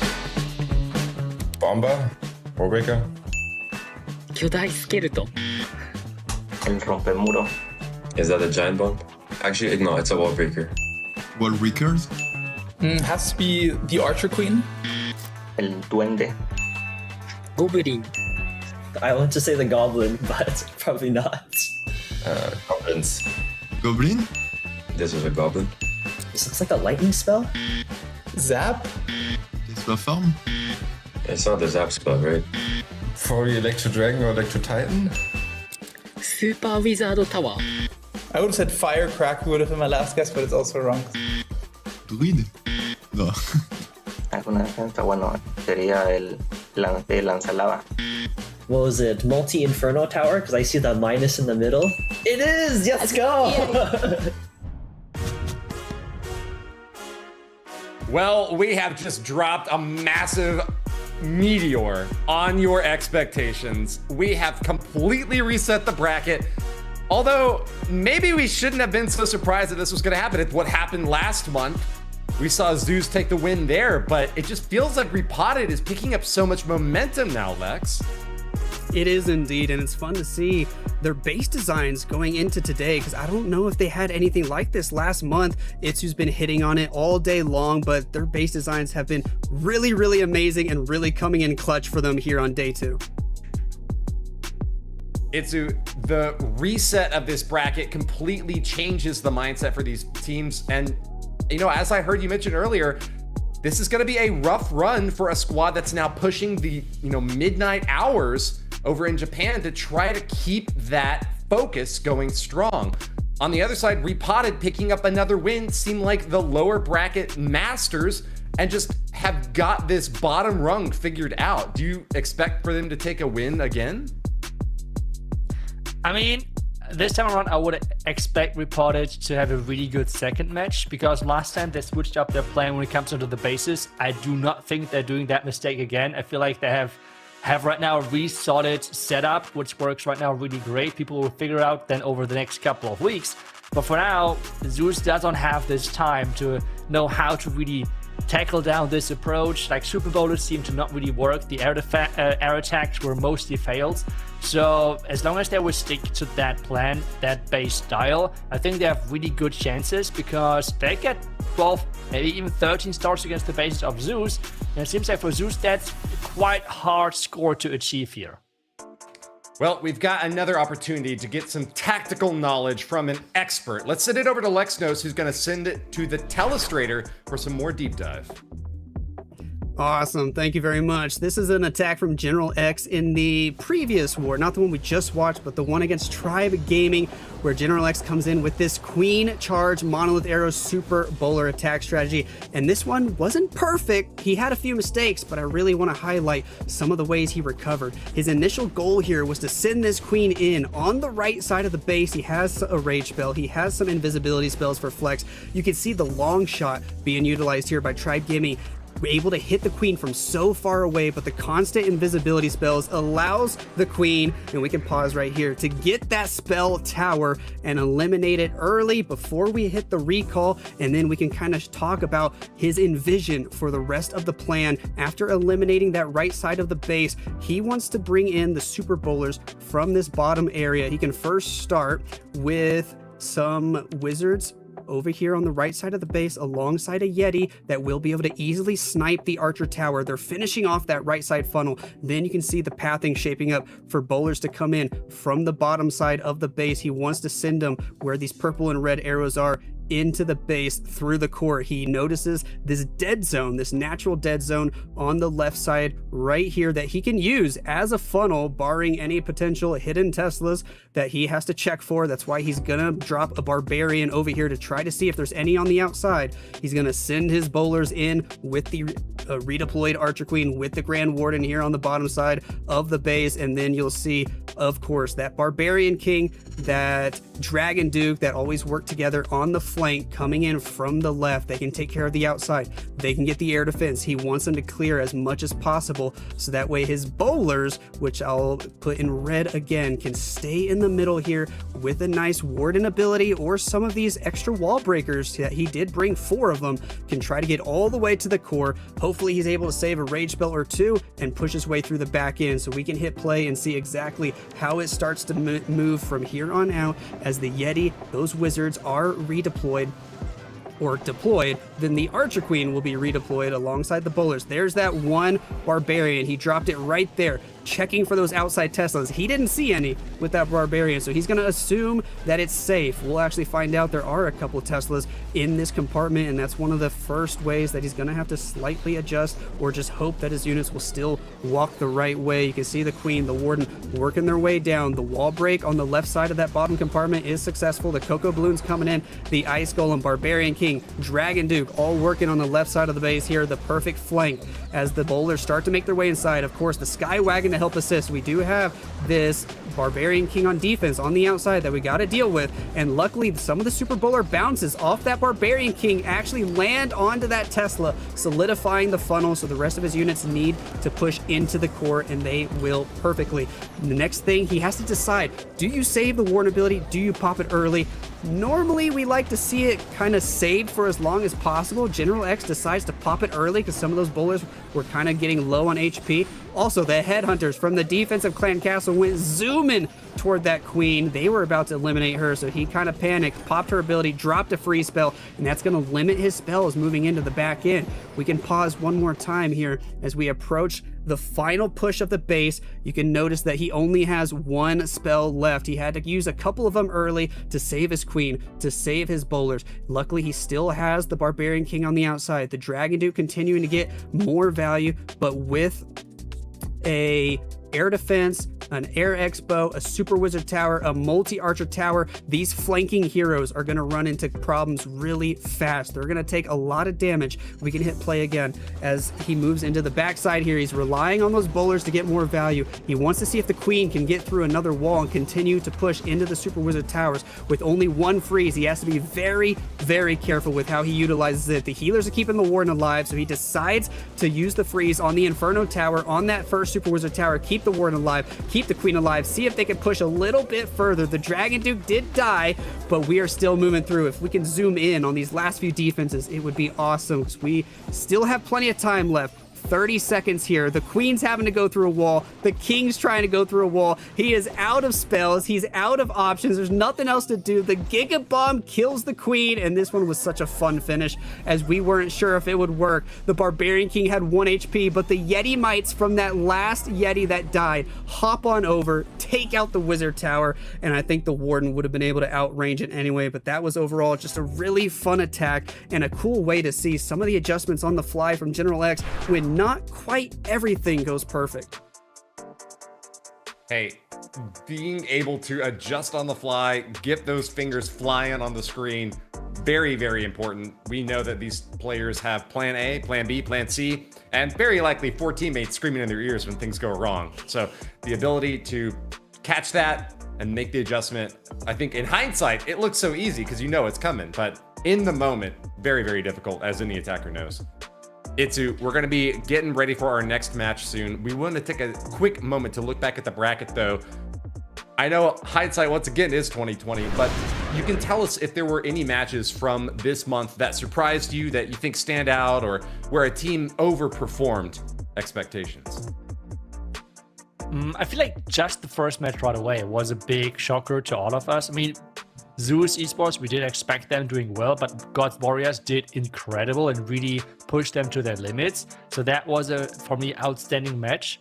Otherwise, I feel like we had some unfortunate underperformances with quite some matches under 10 stars, but I feel like as well that a lot of those matches then in the end, the attacks came in where the match was already decided, I guess.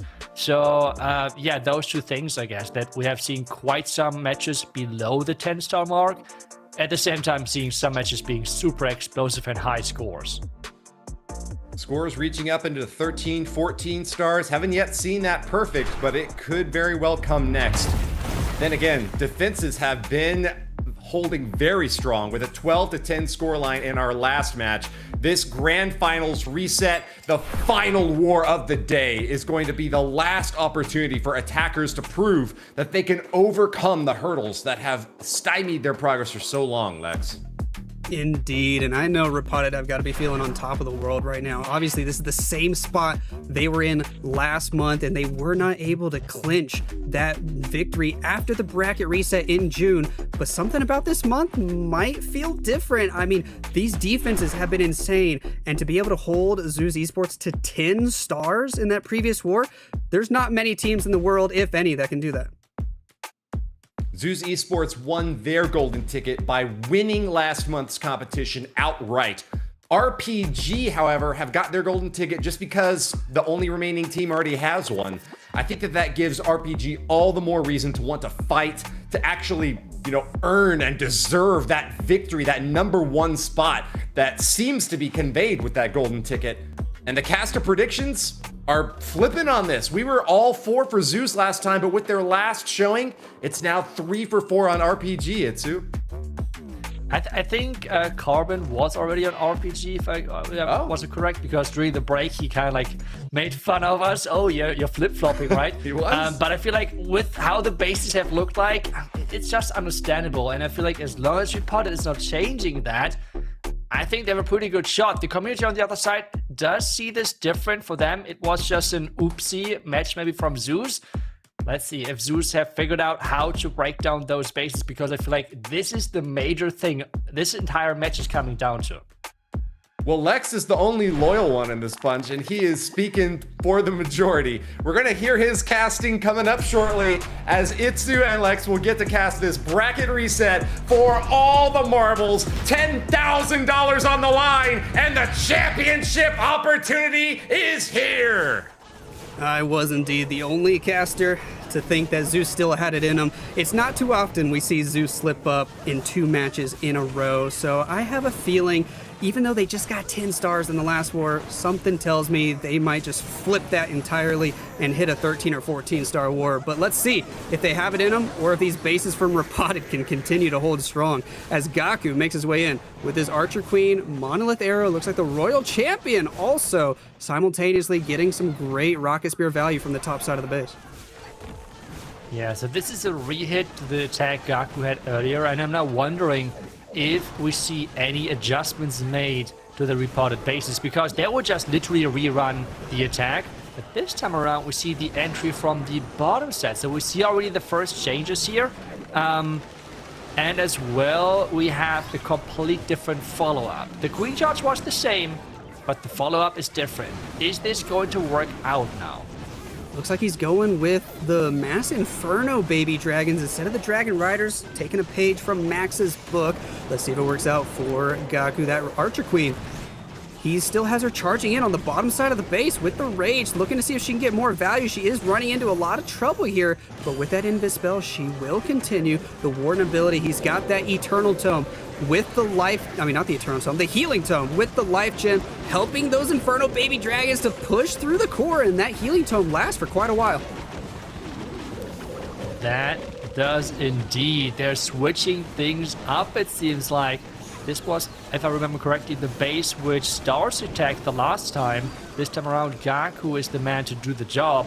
And so far, this looks quite promising. He still has another spell, a Rocket Loon as well. He has the Queen Ability as well, and 55 seconds left in this one.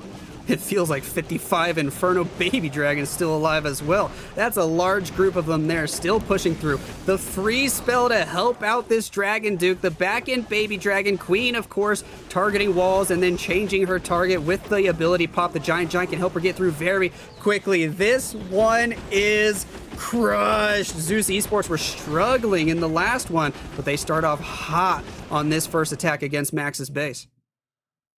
I'm asking for a friend. Can I flippity flip-flop back to Zeus? What was that? This was the base which was supposed to defend them, hold them back, give them problems. But Gaku just made fun of it. Huge overkill here for them first. And this means Repotted will be really put to the limit here with their own offense. Because it seems Zeus might have found a way on how to tackle those bases. And we'll have to see what bases Zeus are bringing to the table. I mean, so many matches this weekend. Are they going to be rerunning some bases as well? If so, I wonder if we're going to have just really high scores from both teams. Can Max lead his team to an initial 3-star? He will be bringing the Dragon Riders, starting with that Dragon Duke charge. Some nice invisibilities, but already a couple spring traps popping off. Yeah, quite some traps then. So we have the Dragon Duke. Yeah, maybe getting pushed to the outside, which is not optimal, I think.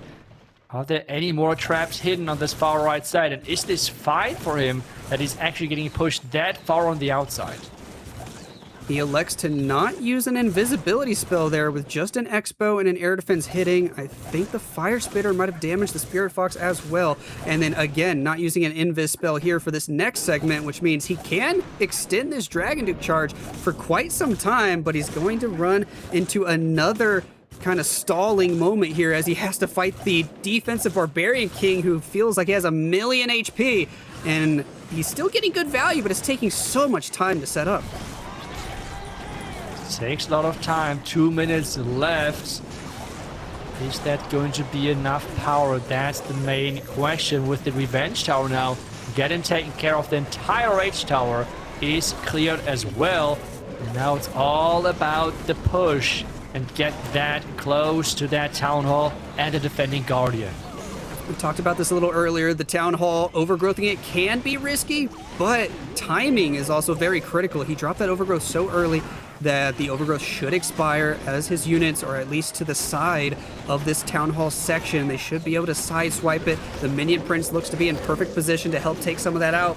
Or they might have just barely passed it a little bit too early. He's got the Warden ability helping. He's got the Dark Orb there, but lots of traps in the core. And the Logger, did the Logger go down? Okay, I think he did.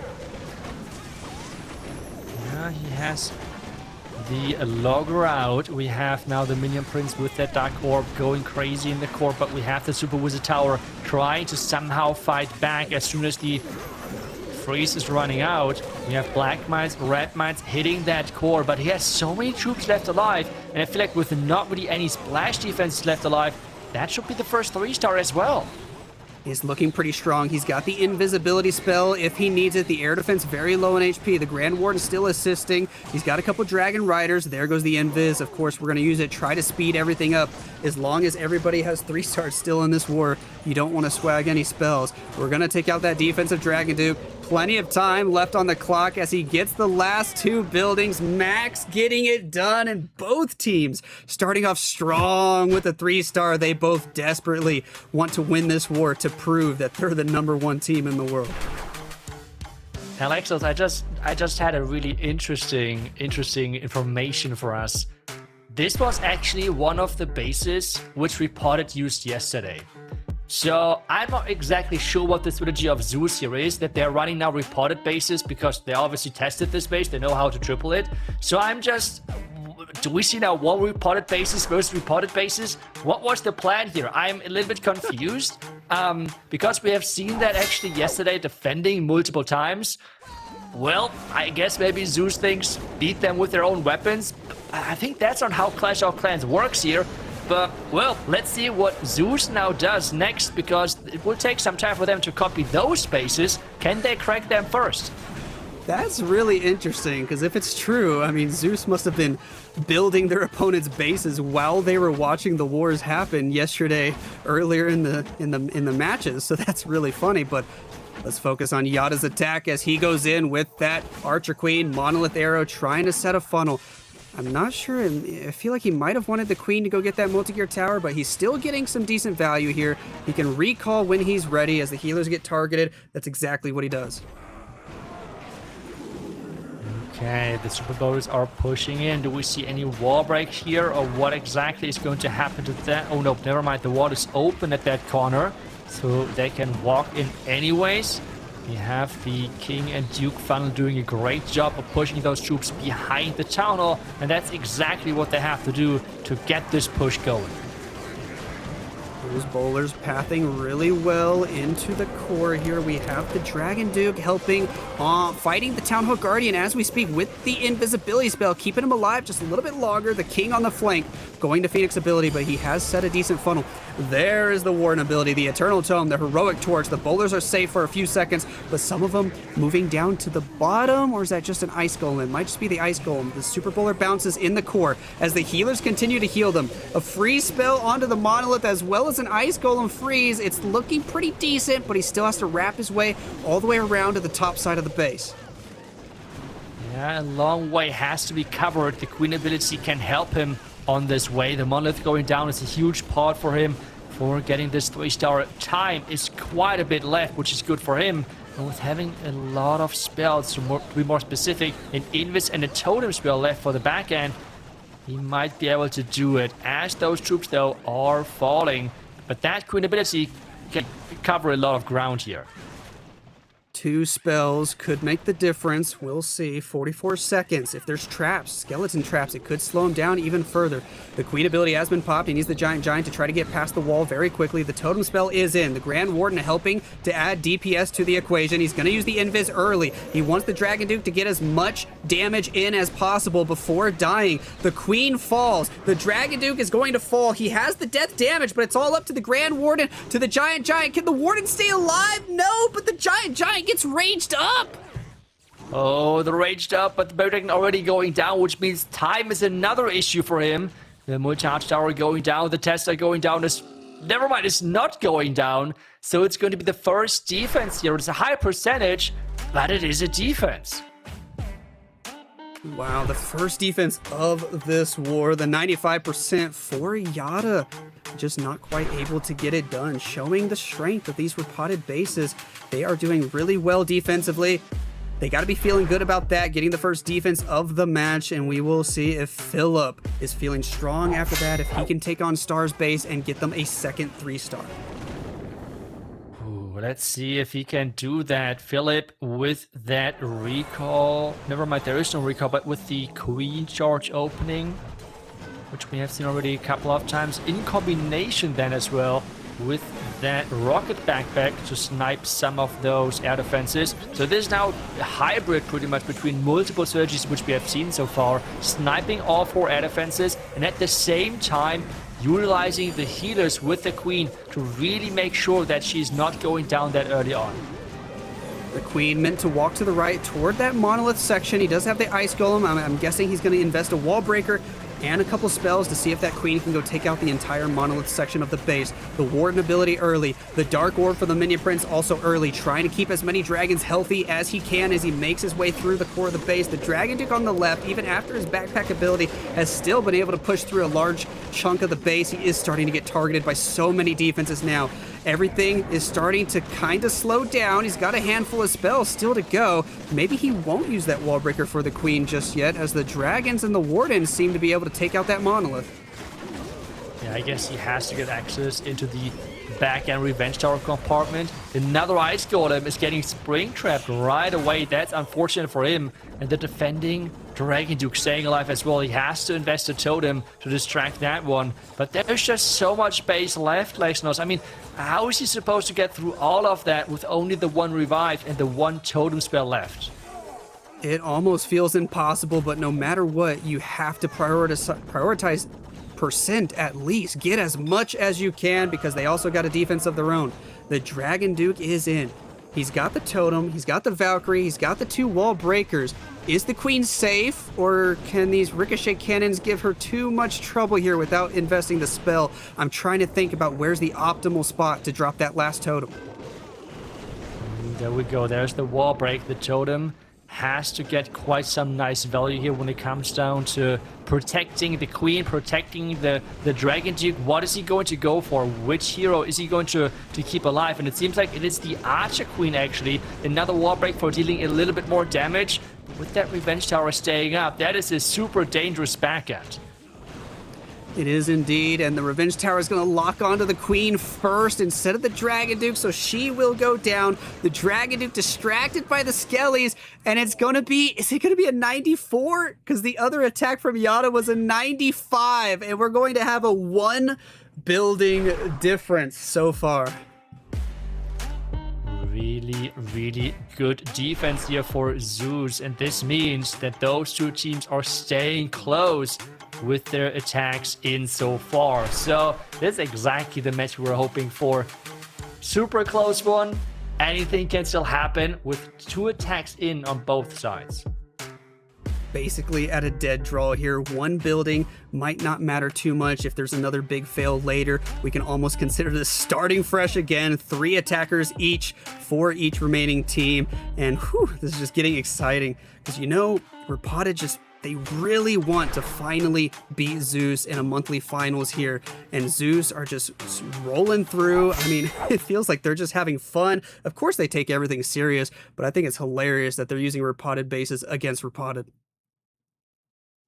So we have the next approach here. We have again air, we have some lightnings in here, some earthquakes. So what is going to be the plan on this one? The rocket backpack and as well most likely the giant arrow even, or is that going to be a different equipment in play? We're going to find out as the rocket loons are taking down the first defense for him.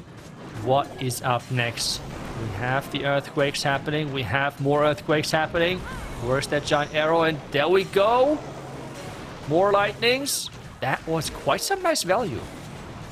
Really nice. Taking out all the defenses from the core of the base and even many more defenses in the line of that giant arrow. It's awesome. Very heavy spell investment, but it might just be worth it as the Dragon Duke can continue to get more value here now from the bottom side of the base. We send the Dragon Riders from the left. It looks like they're going to be able to start marching their way toward this town hall section. The Dragon Duke continuing to build an even bigger funnel, but the air sweeper, the air defense, giving him a hard time, and that queen went down right away after the giant arrow, right?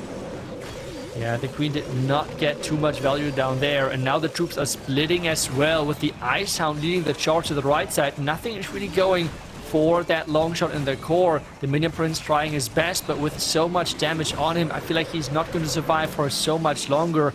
That Town Hall has to go down, and that Logger has to go as well. The Inferno Dragons are trying their best to take it out, and now the Town Hall is next, so the second star at least is secure. But there's so much life on the back end, and that is going to be a tough fail if the percentage is not getting increased any further. That split between his main army, it might just be costing him everything. He's having to use his spells in a different way than he initially planned. I bet he wasn't planning on using the Overgrowth way over here on the right like that, but he's trying to save the Grand Warden, trying to save these Dragon Riders so they can get as much value as possible, investing the Revive spell into the Dragon Duke now, and there's nothing else he can do. No more units to deploy, no more spells to assist. The Dragon Duke likely to just get distracted by the defensive Barbarian King, and as good as these two teams are, even if he can pick up a few more buildings, it's looking like it's going to be low percent. It is indeed, and while Zeus has right now the percentage advantage of 1 building, with this attack and this defense, this might be able to the chance for Repotted to turn things around. The Dragon Duke stuck on that defending king, not getting any more buildings. And that means Repotted has the opportunity to really take the first big lead, depending on what their next attack looks like. Indeed, unfortunate for Kazuma with that 81% 2-star. The funnel just wasn't completely there. The Dragon Duke, I think, was meant to go take out a few more defenses and keep all the Dragon Riders pushing to the left in one group, but many of them, including the Warden, just split off the wrong way, and he did his best to try to adjust on the fly, but just not powerful enough to work out in the end. Well, what do we see from Darkstar now? It is back to Lalo. It seems like not any fireball, but instead the Royal Champion opening again. Do we see the corner taken down completely by this rocket, spear, and shield combination? It seems like he's going to get the job done. We said as well that Zeus Esports is adjusting more and more with their bases, because they're using more and more long shots as well, and this seemed to work so far quite well, whereas Darkstar going to have now an easier time. I'm starting to get the impression the Logger can be very good if the attacker isn't prepared for it, but these teams are so good that they seem to always be prepared to counter the Logger, and the long shot seems to be getting these random, really good values on some of your Dragon Duke charges, on your Queen charges. I mean, look at that. That long shot doing so much damage to the Dragon Duke. That Dragon Duke's going to fall right there. The rest of the air units coming in from the right side of the base. It is a lot of fun to see these balloons. But again, I'm starting to get nervous, Itsu. He's overgrowth in that Town Hall and most of the core. Oh, we have seen that a couple of times, and especially with that long shot, I feel like nothing really which could target is going that direction, except the Inferno Dragons might split there. That would be such an important thing, because that long shot, it doesn't really have to move a lot. It's going to get that value either way. And now he might distract. Oh, he needs to distract it again. The Inferno Dragons are going down. There's the slow down, and yes, okay, long shot is gone. But as I'm looking up again, most of the army is gone as well.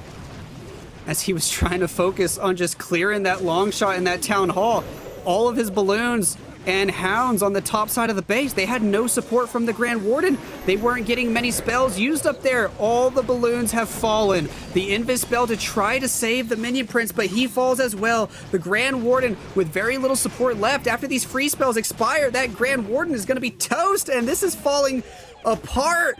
And just like that, Zeus Esports are also getting a crazy good defense. This is just, I mean, those two teams are playing together. They just want to give us a great show of what is going on here. I mean, those two teams are staying so close to each other. We have now the first, I guess, considering for this match, a little bit of a bigger percentage lead, but seeing that overall, I assume, comparing to other matches, those two teams are still neck and neck. Yes, indeed. It's just a 10 or so building difference currently, but Zeus Esports still hang on to the lead after this round of attacks, and it's hard to call at this point. We expect them to all triple or to get really high percents, and when one big mistake happens, we think, oh no, the other team has a big chance to take the lead, but nope.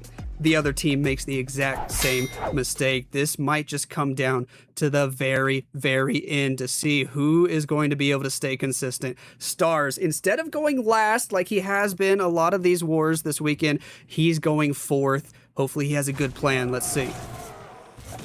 It's going to be...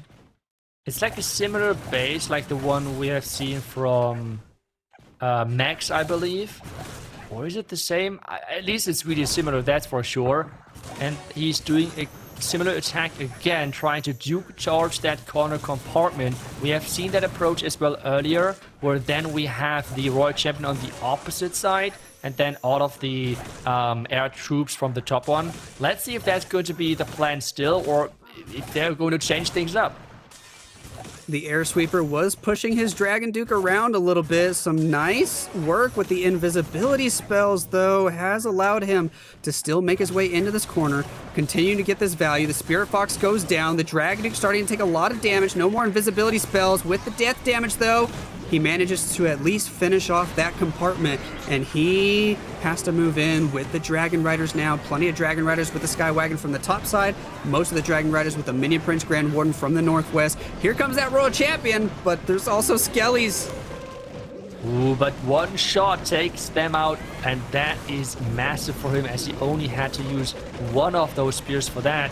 Remaining are taking down the Spell Tower, which is quite nice. Warden ability has been activated, but this core is just so dangerous. He has to force that Minion Prince ability.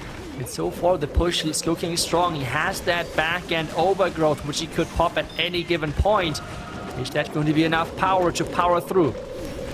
The revive is in, the overgrowth has been placed, the defending Archer Queen is there. She is the major threat right now until the overgrowth expires.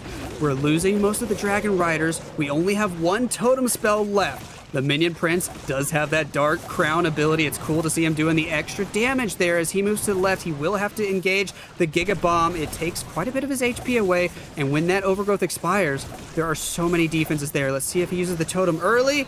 He might save it for later. He's going to let the Minion Prince go down.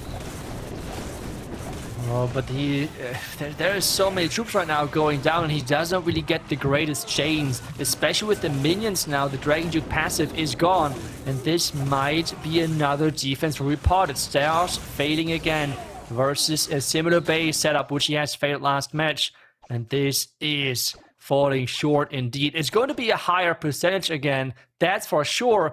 So Repotted would need to get a 3-star if they would really take advantage. Otherwise, with a 2-star, their only chance is staying close. But 3-star is what really would then give them the advantage they're looking for. A valiant effort there from Stars, but he's just not quite able to get it done against Repotted Gaming today, falling short in both of the matchups. But it's still up to Repotted to see if they can actually benefit from that defense and get a triple to finally have the first star advantage in this war, or if we're just going to keep trading defenses at the same time we trade triples. Nobody's taken a big lead just yet. Yeah, so far both teams staying close. General X is trying to change that with his Super Bowler attack right here, right now. We have that Queen supposed to charge into that Monolith. Let's see if she's going to be able to get that. The defending king was no problem whatsoever. Early rage to support her. Maybe she doesn't even need an invis spell for that early phase because of that early rage investment. Really good setup so far. Easy work for this Queen. Now with the invis, he's looking to get at least one more building and then the recall right there. No drama at all. The CC units, he just pulled out 2 archers, but almost all the CC units still in there. He'll have to engage those later. We have the Super Bowlers coming in from the east side of the base, a couple wizards to funnel. We can take out the Expo, continue to work our way up. The Sky Wagons into assist, and hopefully this air defense doesn't hit a healer. Ooh, there we go. Overgrowth has been invested. Really nicely placed to only clip that lava launcher and the back-end fire spitter while allowing that rage spell to pop, because what this does is the wall breaks and such should be able to open up those compartments. Is this going to be a good funnel though, because we have the Super Bowlers quite spread out. We even have 1 or 2 of them in the top side compartment. Does he have enough power for the core is the main question here. He, of course, wants to delay the Warden ability until he's in the middle of the base. Those Inferno Towers were really doing some work on the Super Bowlers. I think he might have lost 1 or 2. It's hard to tell. But as he pops the Warden ability, he's got the Giant from the Archer Queen also kind of leading the charge, taking some damage. The Raged Up Bowler is getting some nice value, but I think it's only 1 Super Bowler in the core. Luckily, the Queen is healthy. The Warden's healthy. The healers are all healthy. So with the assistance of that free spell, he is able to manage to get through the core of the base, start to work his way into the back end, but his Dragon Duke's low on HP. There's some heavy hitting defenses in the back end. He's got 1 invisibility spell to use, and he needs to use it really well to ensure this Queen can stay alive and hopefully get all these defenses. Ooh, I just don't see this happening. The Trader Trap is just so annoying for him. The Warden going down, the Queen going down, and that is going to be another defense for Zeus. But it seems like the percentages are getting collected a little bit higher here. So the gap is closing. We still have the tiniest of percentage leads for Zeus.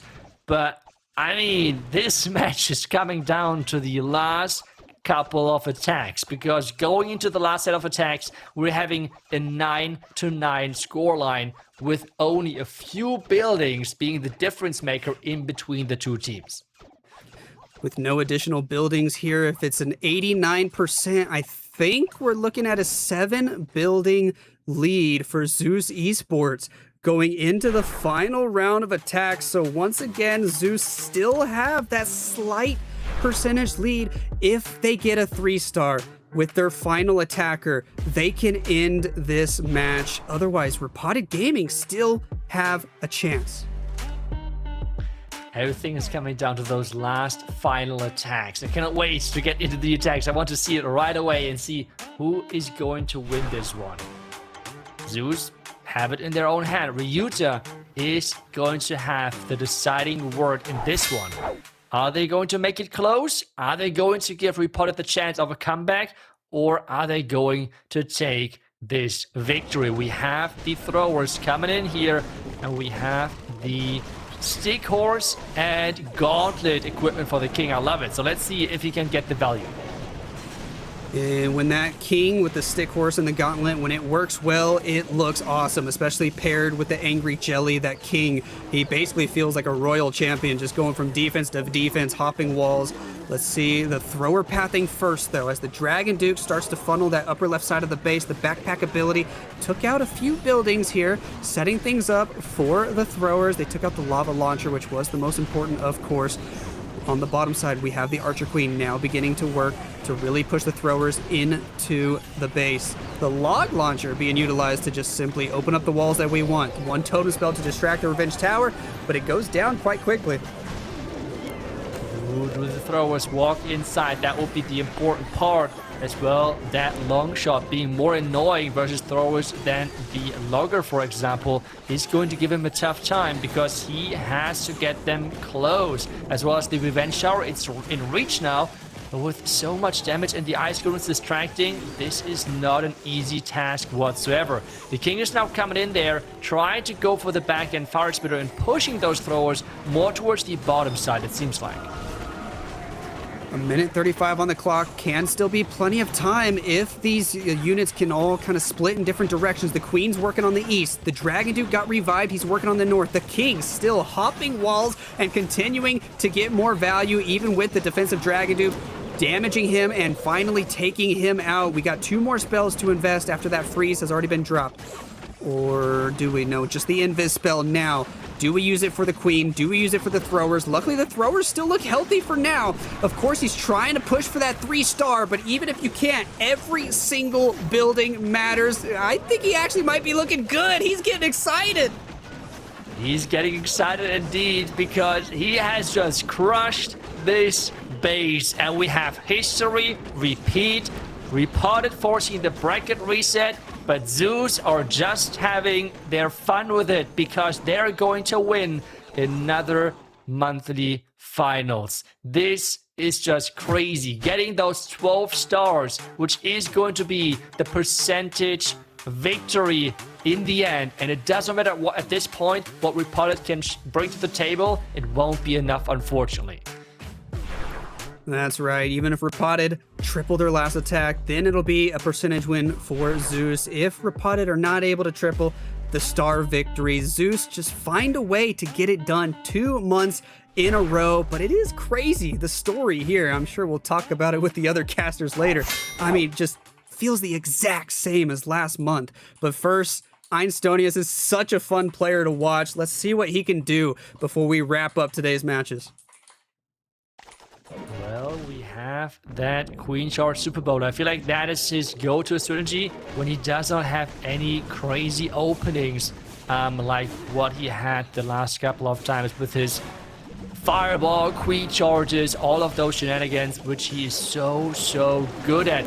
Oh my, what was... Okay, this was, I guess, the craziest Dragon Duke charge bait ever? Oh, I mean, you see Antonius laughing there because... What else was that? I mean, there were like 6 black mines. That is wild. Too bad he's not doing a Dragon Rider army because he wouldn't have any more Seeking Air Mines to worry about. But instead, the Archer Queen does get some nice value there. He was able to dodge those Seeking Air Mines. Now he's going to be able to work with the Super Bowlers going toward the right. Ice Golems in to help out King Dragon Duke to work on the flank. Of course, he's still finding more Seeking Air Mines. Nice Cocoa Balloons, though, man. He's been able to find all of them. That's just crazy. Every single black man in existence was down there. I wonder what would happen if the Dragon Duke would fly in there. I don't think that he would have a great time. But can he push those Super Bowlers in? Because right now they're getting pushed back. And I think it's No, wait, all 4 of them are going to the outside. 1 in the core, 4 on the outside. He does have the totem distracting the logger. He doesn't even have any heroes with those bowlers, does he? The Archer Queen is there, and that's it. The Warden moving to the right with the King, the other bowlers, the Dragon Duke, the Overgrowth spell is placed. This is looking really, really chaotic, a little bit messy. Can those bowlers and Queen get through the logger and at least clear the core? Clear the core would be quite important. That Warden ability, though, is helping those Super Bowlers quite a bit to push through the top side, but with having no healers on them, well, that is only going to be for so long because the hit points are dropping and that means most of the Super Bowlers are gone. Can you see it push through with the 1 free spell? But Reflect with the Dragon Duke going down, his hopes for a 3-star are dropping as well. He can try to use this freeze, but the Warden falls to the multi-archer tower. The Archer Queen there. She has the Yeti tanking for her, as well as the Headhunters to help her get through the Barbarian King. The free spell can be used whenever he's ready. Well, I don't know. I feel like there might still be a chance, although now that the Queen's working by herself, it takes so much time to get through every single one of these buildings. The free spell is in. I feel like the Queen has the power, but she is going to end up having to go through another wall, and the time's just not there, is it? No, I feel like if she would have had still the full power of the Monolith Arrow, maybe. But with having the reduced power there, this is going to be a time issue in the end. It's a solid approach from Einstonius, but in the end, it's going to be the 11 stars. And with that, it feels kind of like the turnaround match, the match number 1, where we had Zeus with pretty much 11 stars, except stars would have not overgrowth the tunnel in the last attack, right? So, yeah, reverse. But in the end, we have the same outcome as last month, and Zeus Esports taking yet another monthly finals victory. Just an absolute stellar performance from this squad. Congratulations to Zeus Esports. They are your July monthly finals champions. They got it in June. They got it in July. They are just looking to collect these monthly finals champions rings like they are Infinity Stones. It is amazing. It is super, super impressive to see what they're bringing to the table. And I mean, that was just impressive to watch, Woody. They have now doubled up and cemented their lead atop the Clash of Clans esports leaderboard. We know now, undoubtedly, with 2 months victories in a row, Zeus Esports is the team to beat for 2026. Repotted Gaming joining them now with a golden ticket. But wow, what a performance to once again be knocked back with a bracket reset and to emerge winners, Lexnos. Yes, indeed. And we can take a look at the stats here because for most of that match, it was just back and forth. If one team hit a triple, then the other team would hit a triple. If one team had a low percent attack, the other team would have a low percent attack. It wasn't until those last 3 or 4 attacks where Zeus finally just got the extra 3-star. Excellent work to both of these squads. I'm sure Repotted Gaming are going to be even hungrier now. They've picked up a nice $10,000 prize, but Zeus Esports at the very top of this ticket will be champions once again, Itsu. Can you remember the last time that a team had been so dominant in the early season of a world championship? I think we had Elevate last year during a phase where they were similar dominant. Surprisingly, Max was on that team as well. So that is really a highlight maybe there or something to note. But what is interesting to me is as well, with Repotted and Zeus being so far ahead of all the other teams, for the next qualifier, do we then just have Zeus and Repotted with the non-stop grand final match where they're going to face an eternity and Repotted is going to drop the lower bracket again? They will have to face the bracket reset every single time. So at this point then, are we going to have then the third, then the fourth team getting the golden ticket? Because those 2 teams seem so far ahead of everyone else.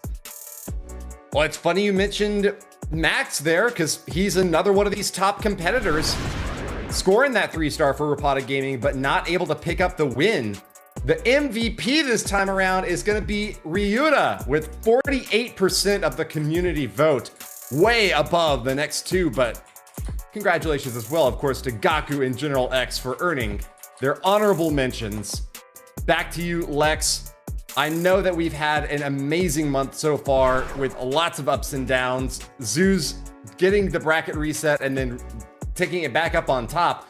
Do you think that that is going to continue to be the storyline month after month, or does the meta change so much that we might expect Zeus to kind of go back into the shadows and reemerge only later? It's hard to tell. I mean, the meta will shift, of course, as updates happen, as new crafted defenses join the field. Metas will evolve. Will Zeus stay on top? I'm pretty sure they're at least going to be a top team throughout all these Town Hall 18 metas. Will RPG or another team maybe have an edge in the next meta? We'll have to wait and find out. But Zeus Esports have won 2 months in a row, and I'm confident they just want to keep winning every single month. They're going to keep showing up because they love to play, to win, and to win some of that prize money. Well, it's a terrifying, possibility for Zeus to be the champions month after month after month. That would really cement their lead. We can go ahead and bring Carbon back now, as I know we're going to be wrapping up the show, and we want to get a chance to hear his thoughts on that last war. Carbon, let me send it to you now. The floor is yours.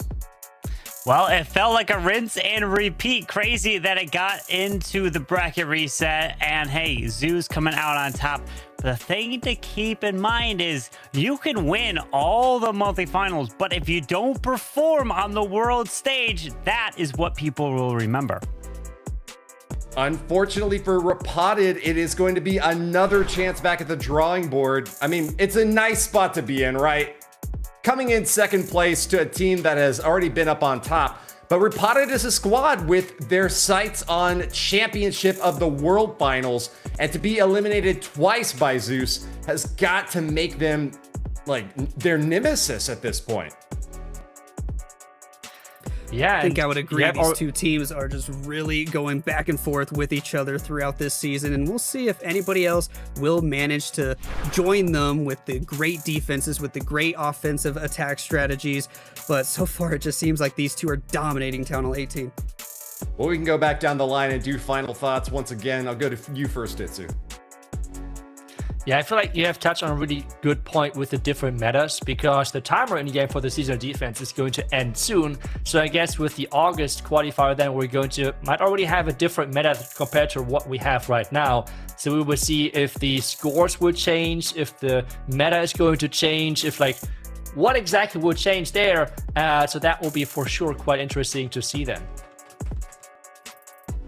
Yes, I'm definitely looking forward to the next meta. We'll have to wait and see what it'll evolve into. Will the same team stay on top, or will Zeus kind of slip a little bit, leave some room for other teams like Repotted to take their spot, or maybe even some other teams who don't have a golden ticket yet? I'm really excited, looking forward to the rest of the season. How do you feel about it, Carbon? Well, I feel excited for the next months to come. Like you said, meta's always a change, and everything that is happening now might not be the case going forward. But again, you know who to rely on. Zeus Esports and Repotted Gaming. Are they going to be making it to the grand finals again in next month? Well, we're going to have to find out, because you all at home can also participate by signing up for the next month in August to see if you can take down those teams. And we sincerely hope you do so. The new fresh blood always makes these matches more exciting. We want to say thank you especially to the teams who have competed, not just today and yesterday, but in the weeks leading up, where they have been building bases, honing their strategies, researching their opponents, and doing everything they can to emerge out on top. Thanks especially to the fans who have been going to event.supercell.com/clash-of-clans to cast their predictions and show the support for the teams that they love. I want to thank all my co-casters, production, and Supercell as well for creating this brilliant, beautiful game and creating such an amazing community to build our World Championship hype around. A wonderful month, and I hope to see you back again next month, where we'll have more Clash in action for you. And until then, Clash on.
on my last ditch. Did some mental gymnastics and I pushed past it. I zig and I zag, I'm elastic. Others fell off, but I lasted. I made of steel, not plastic. My measures were drastic, but now I'm relaxing.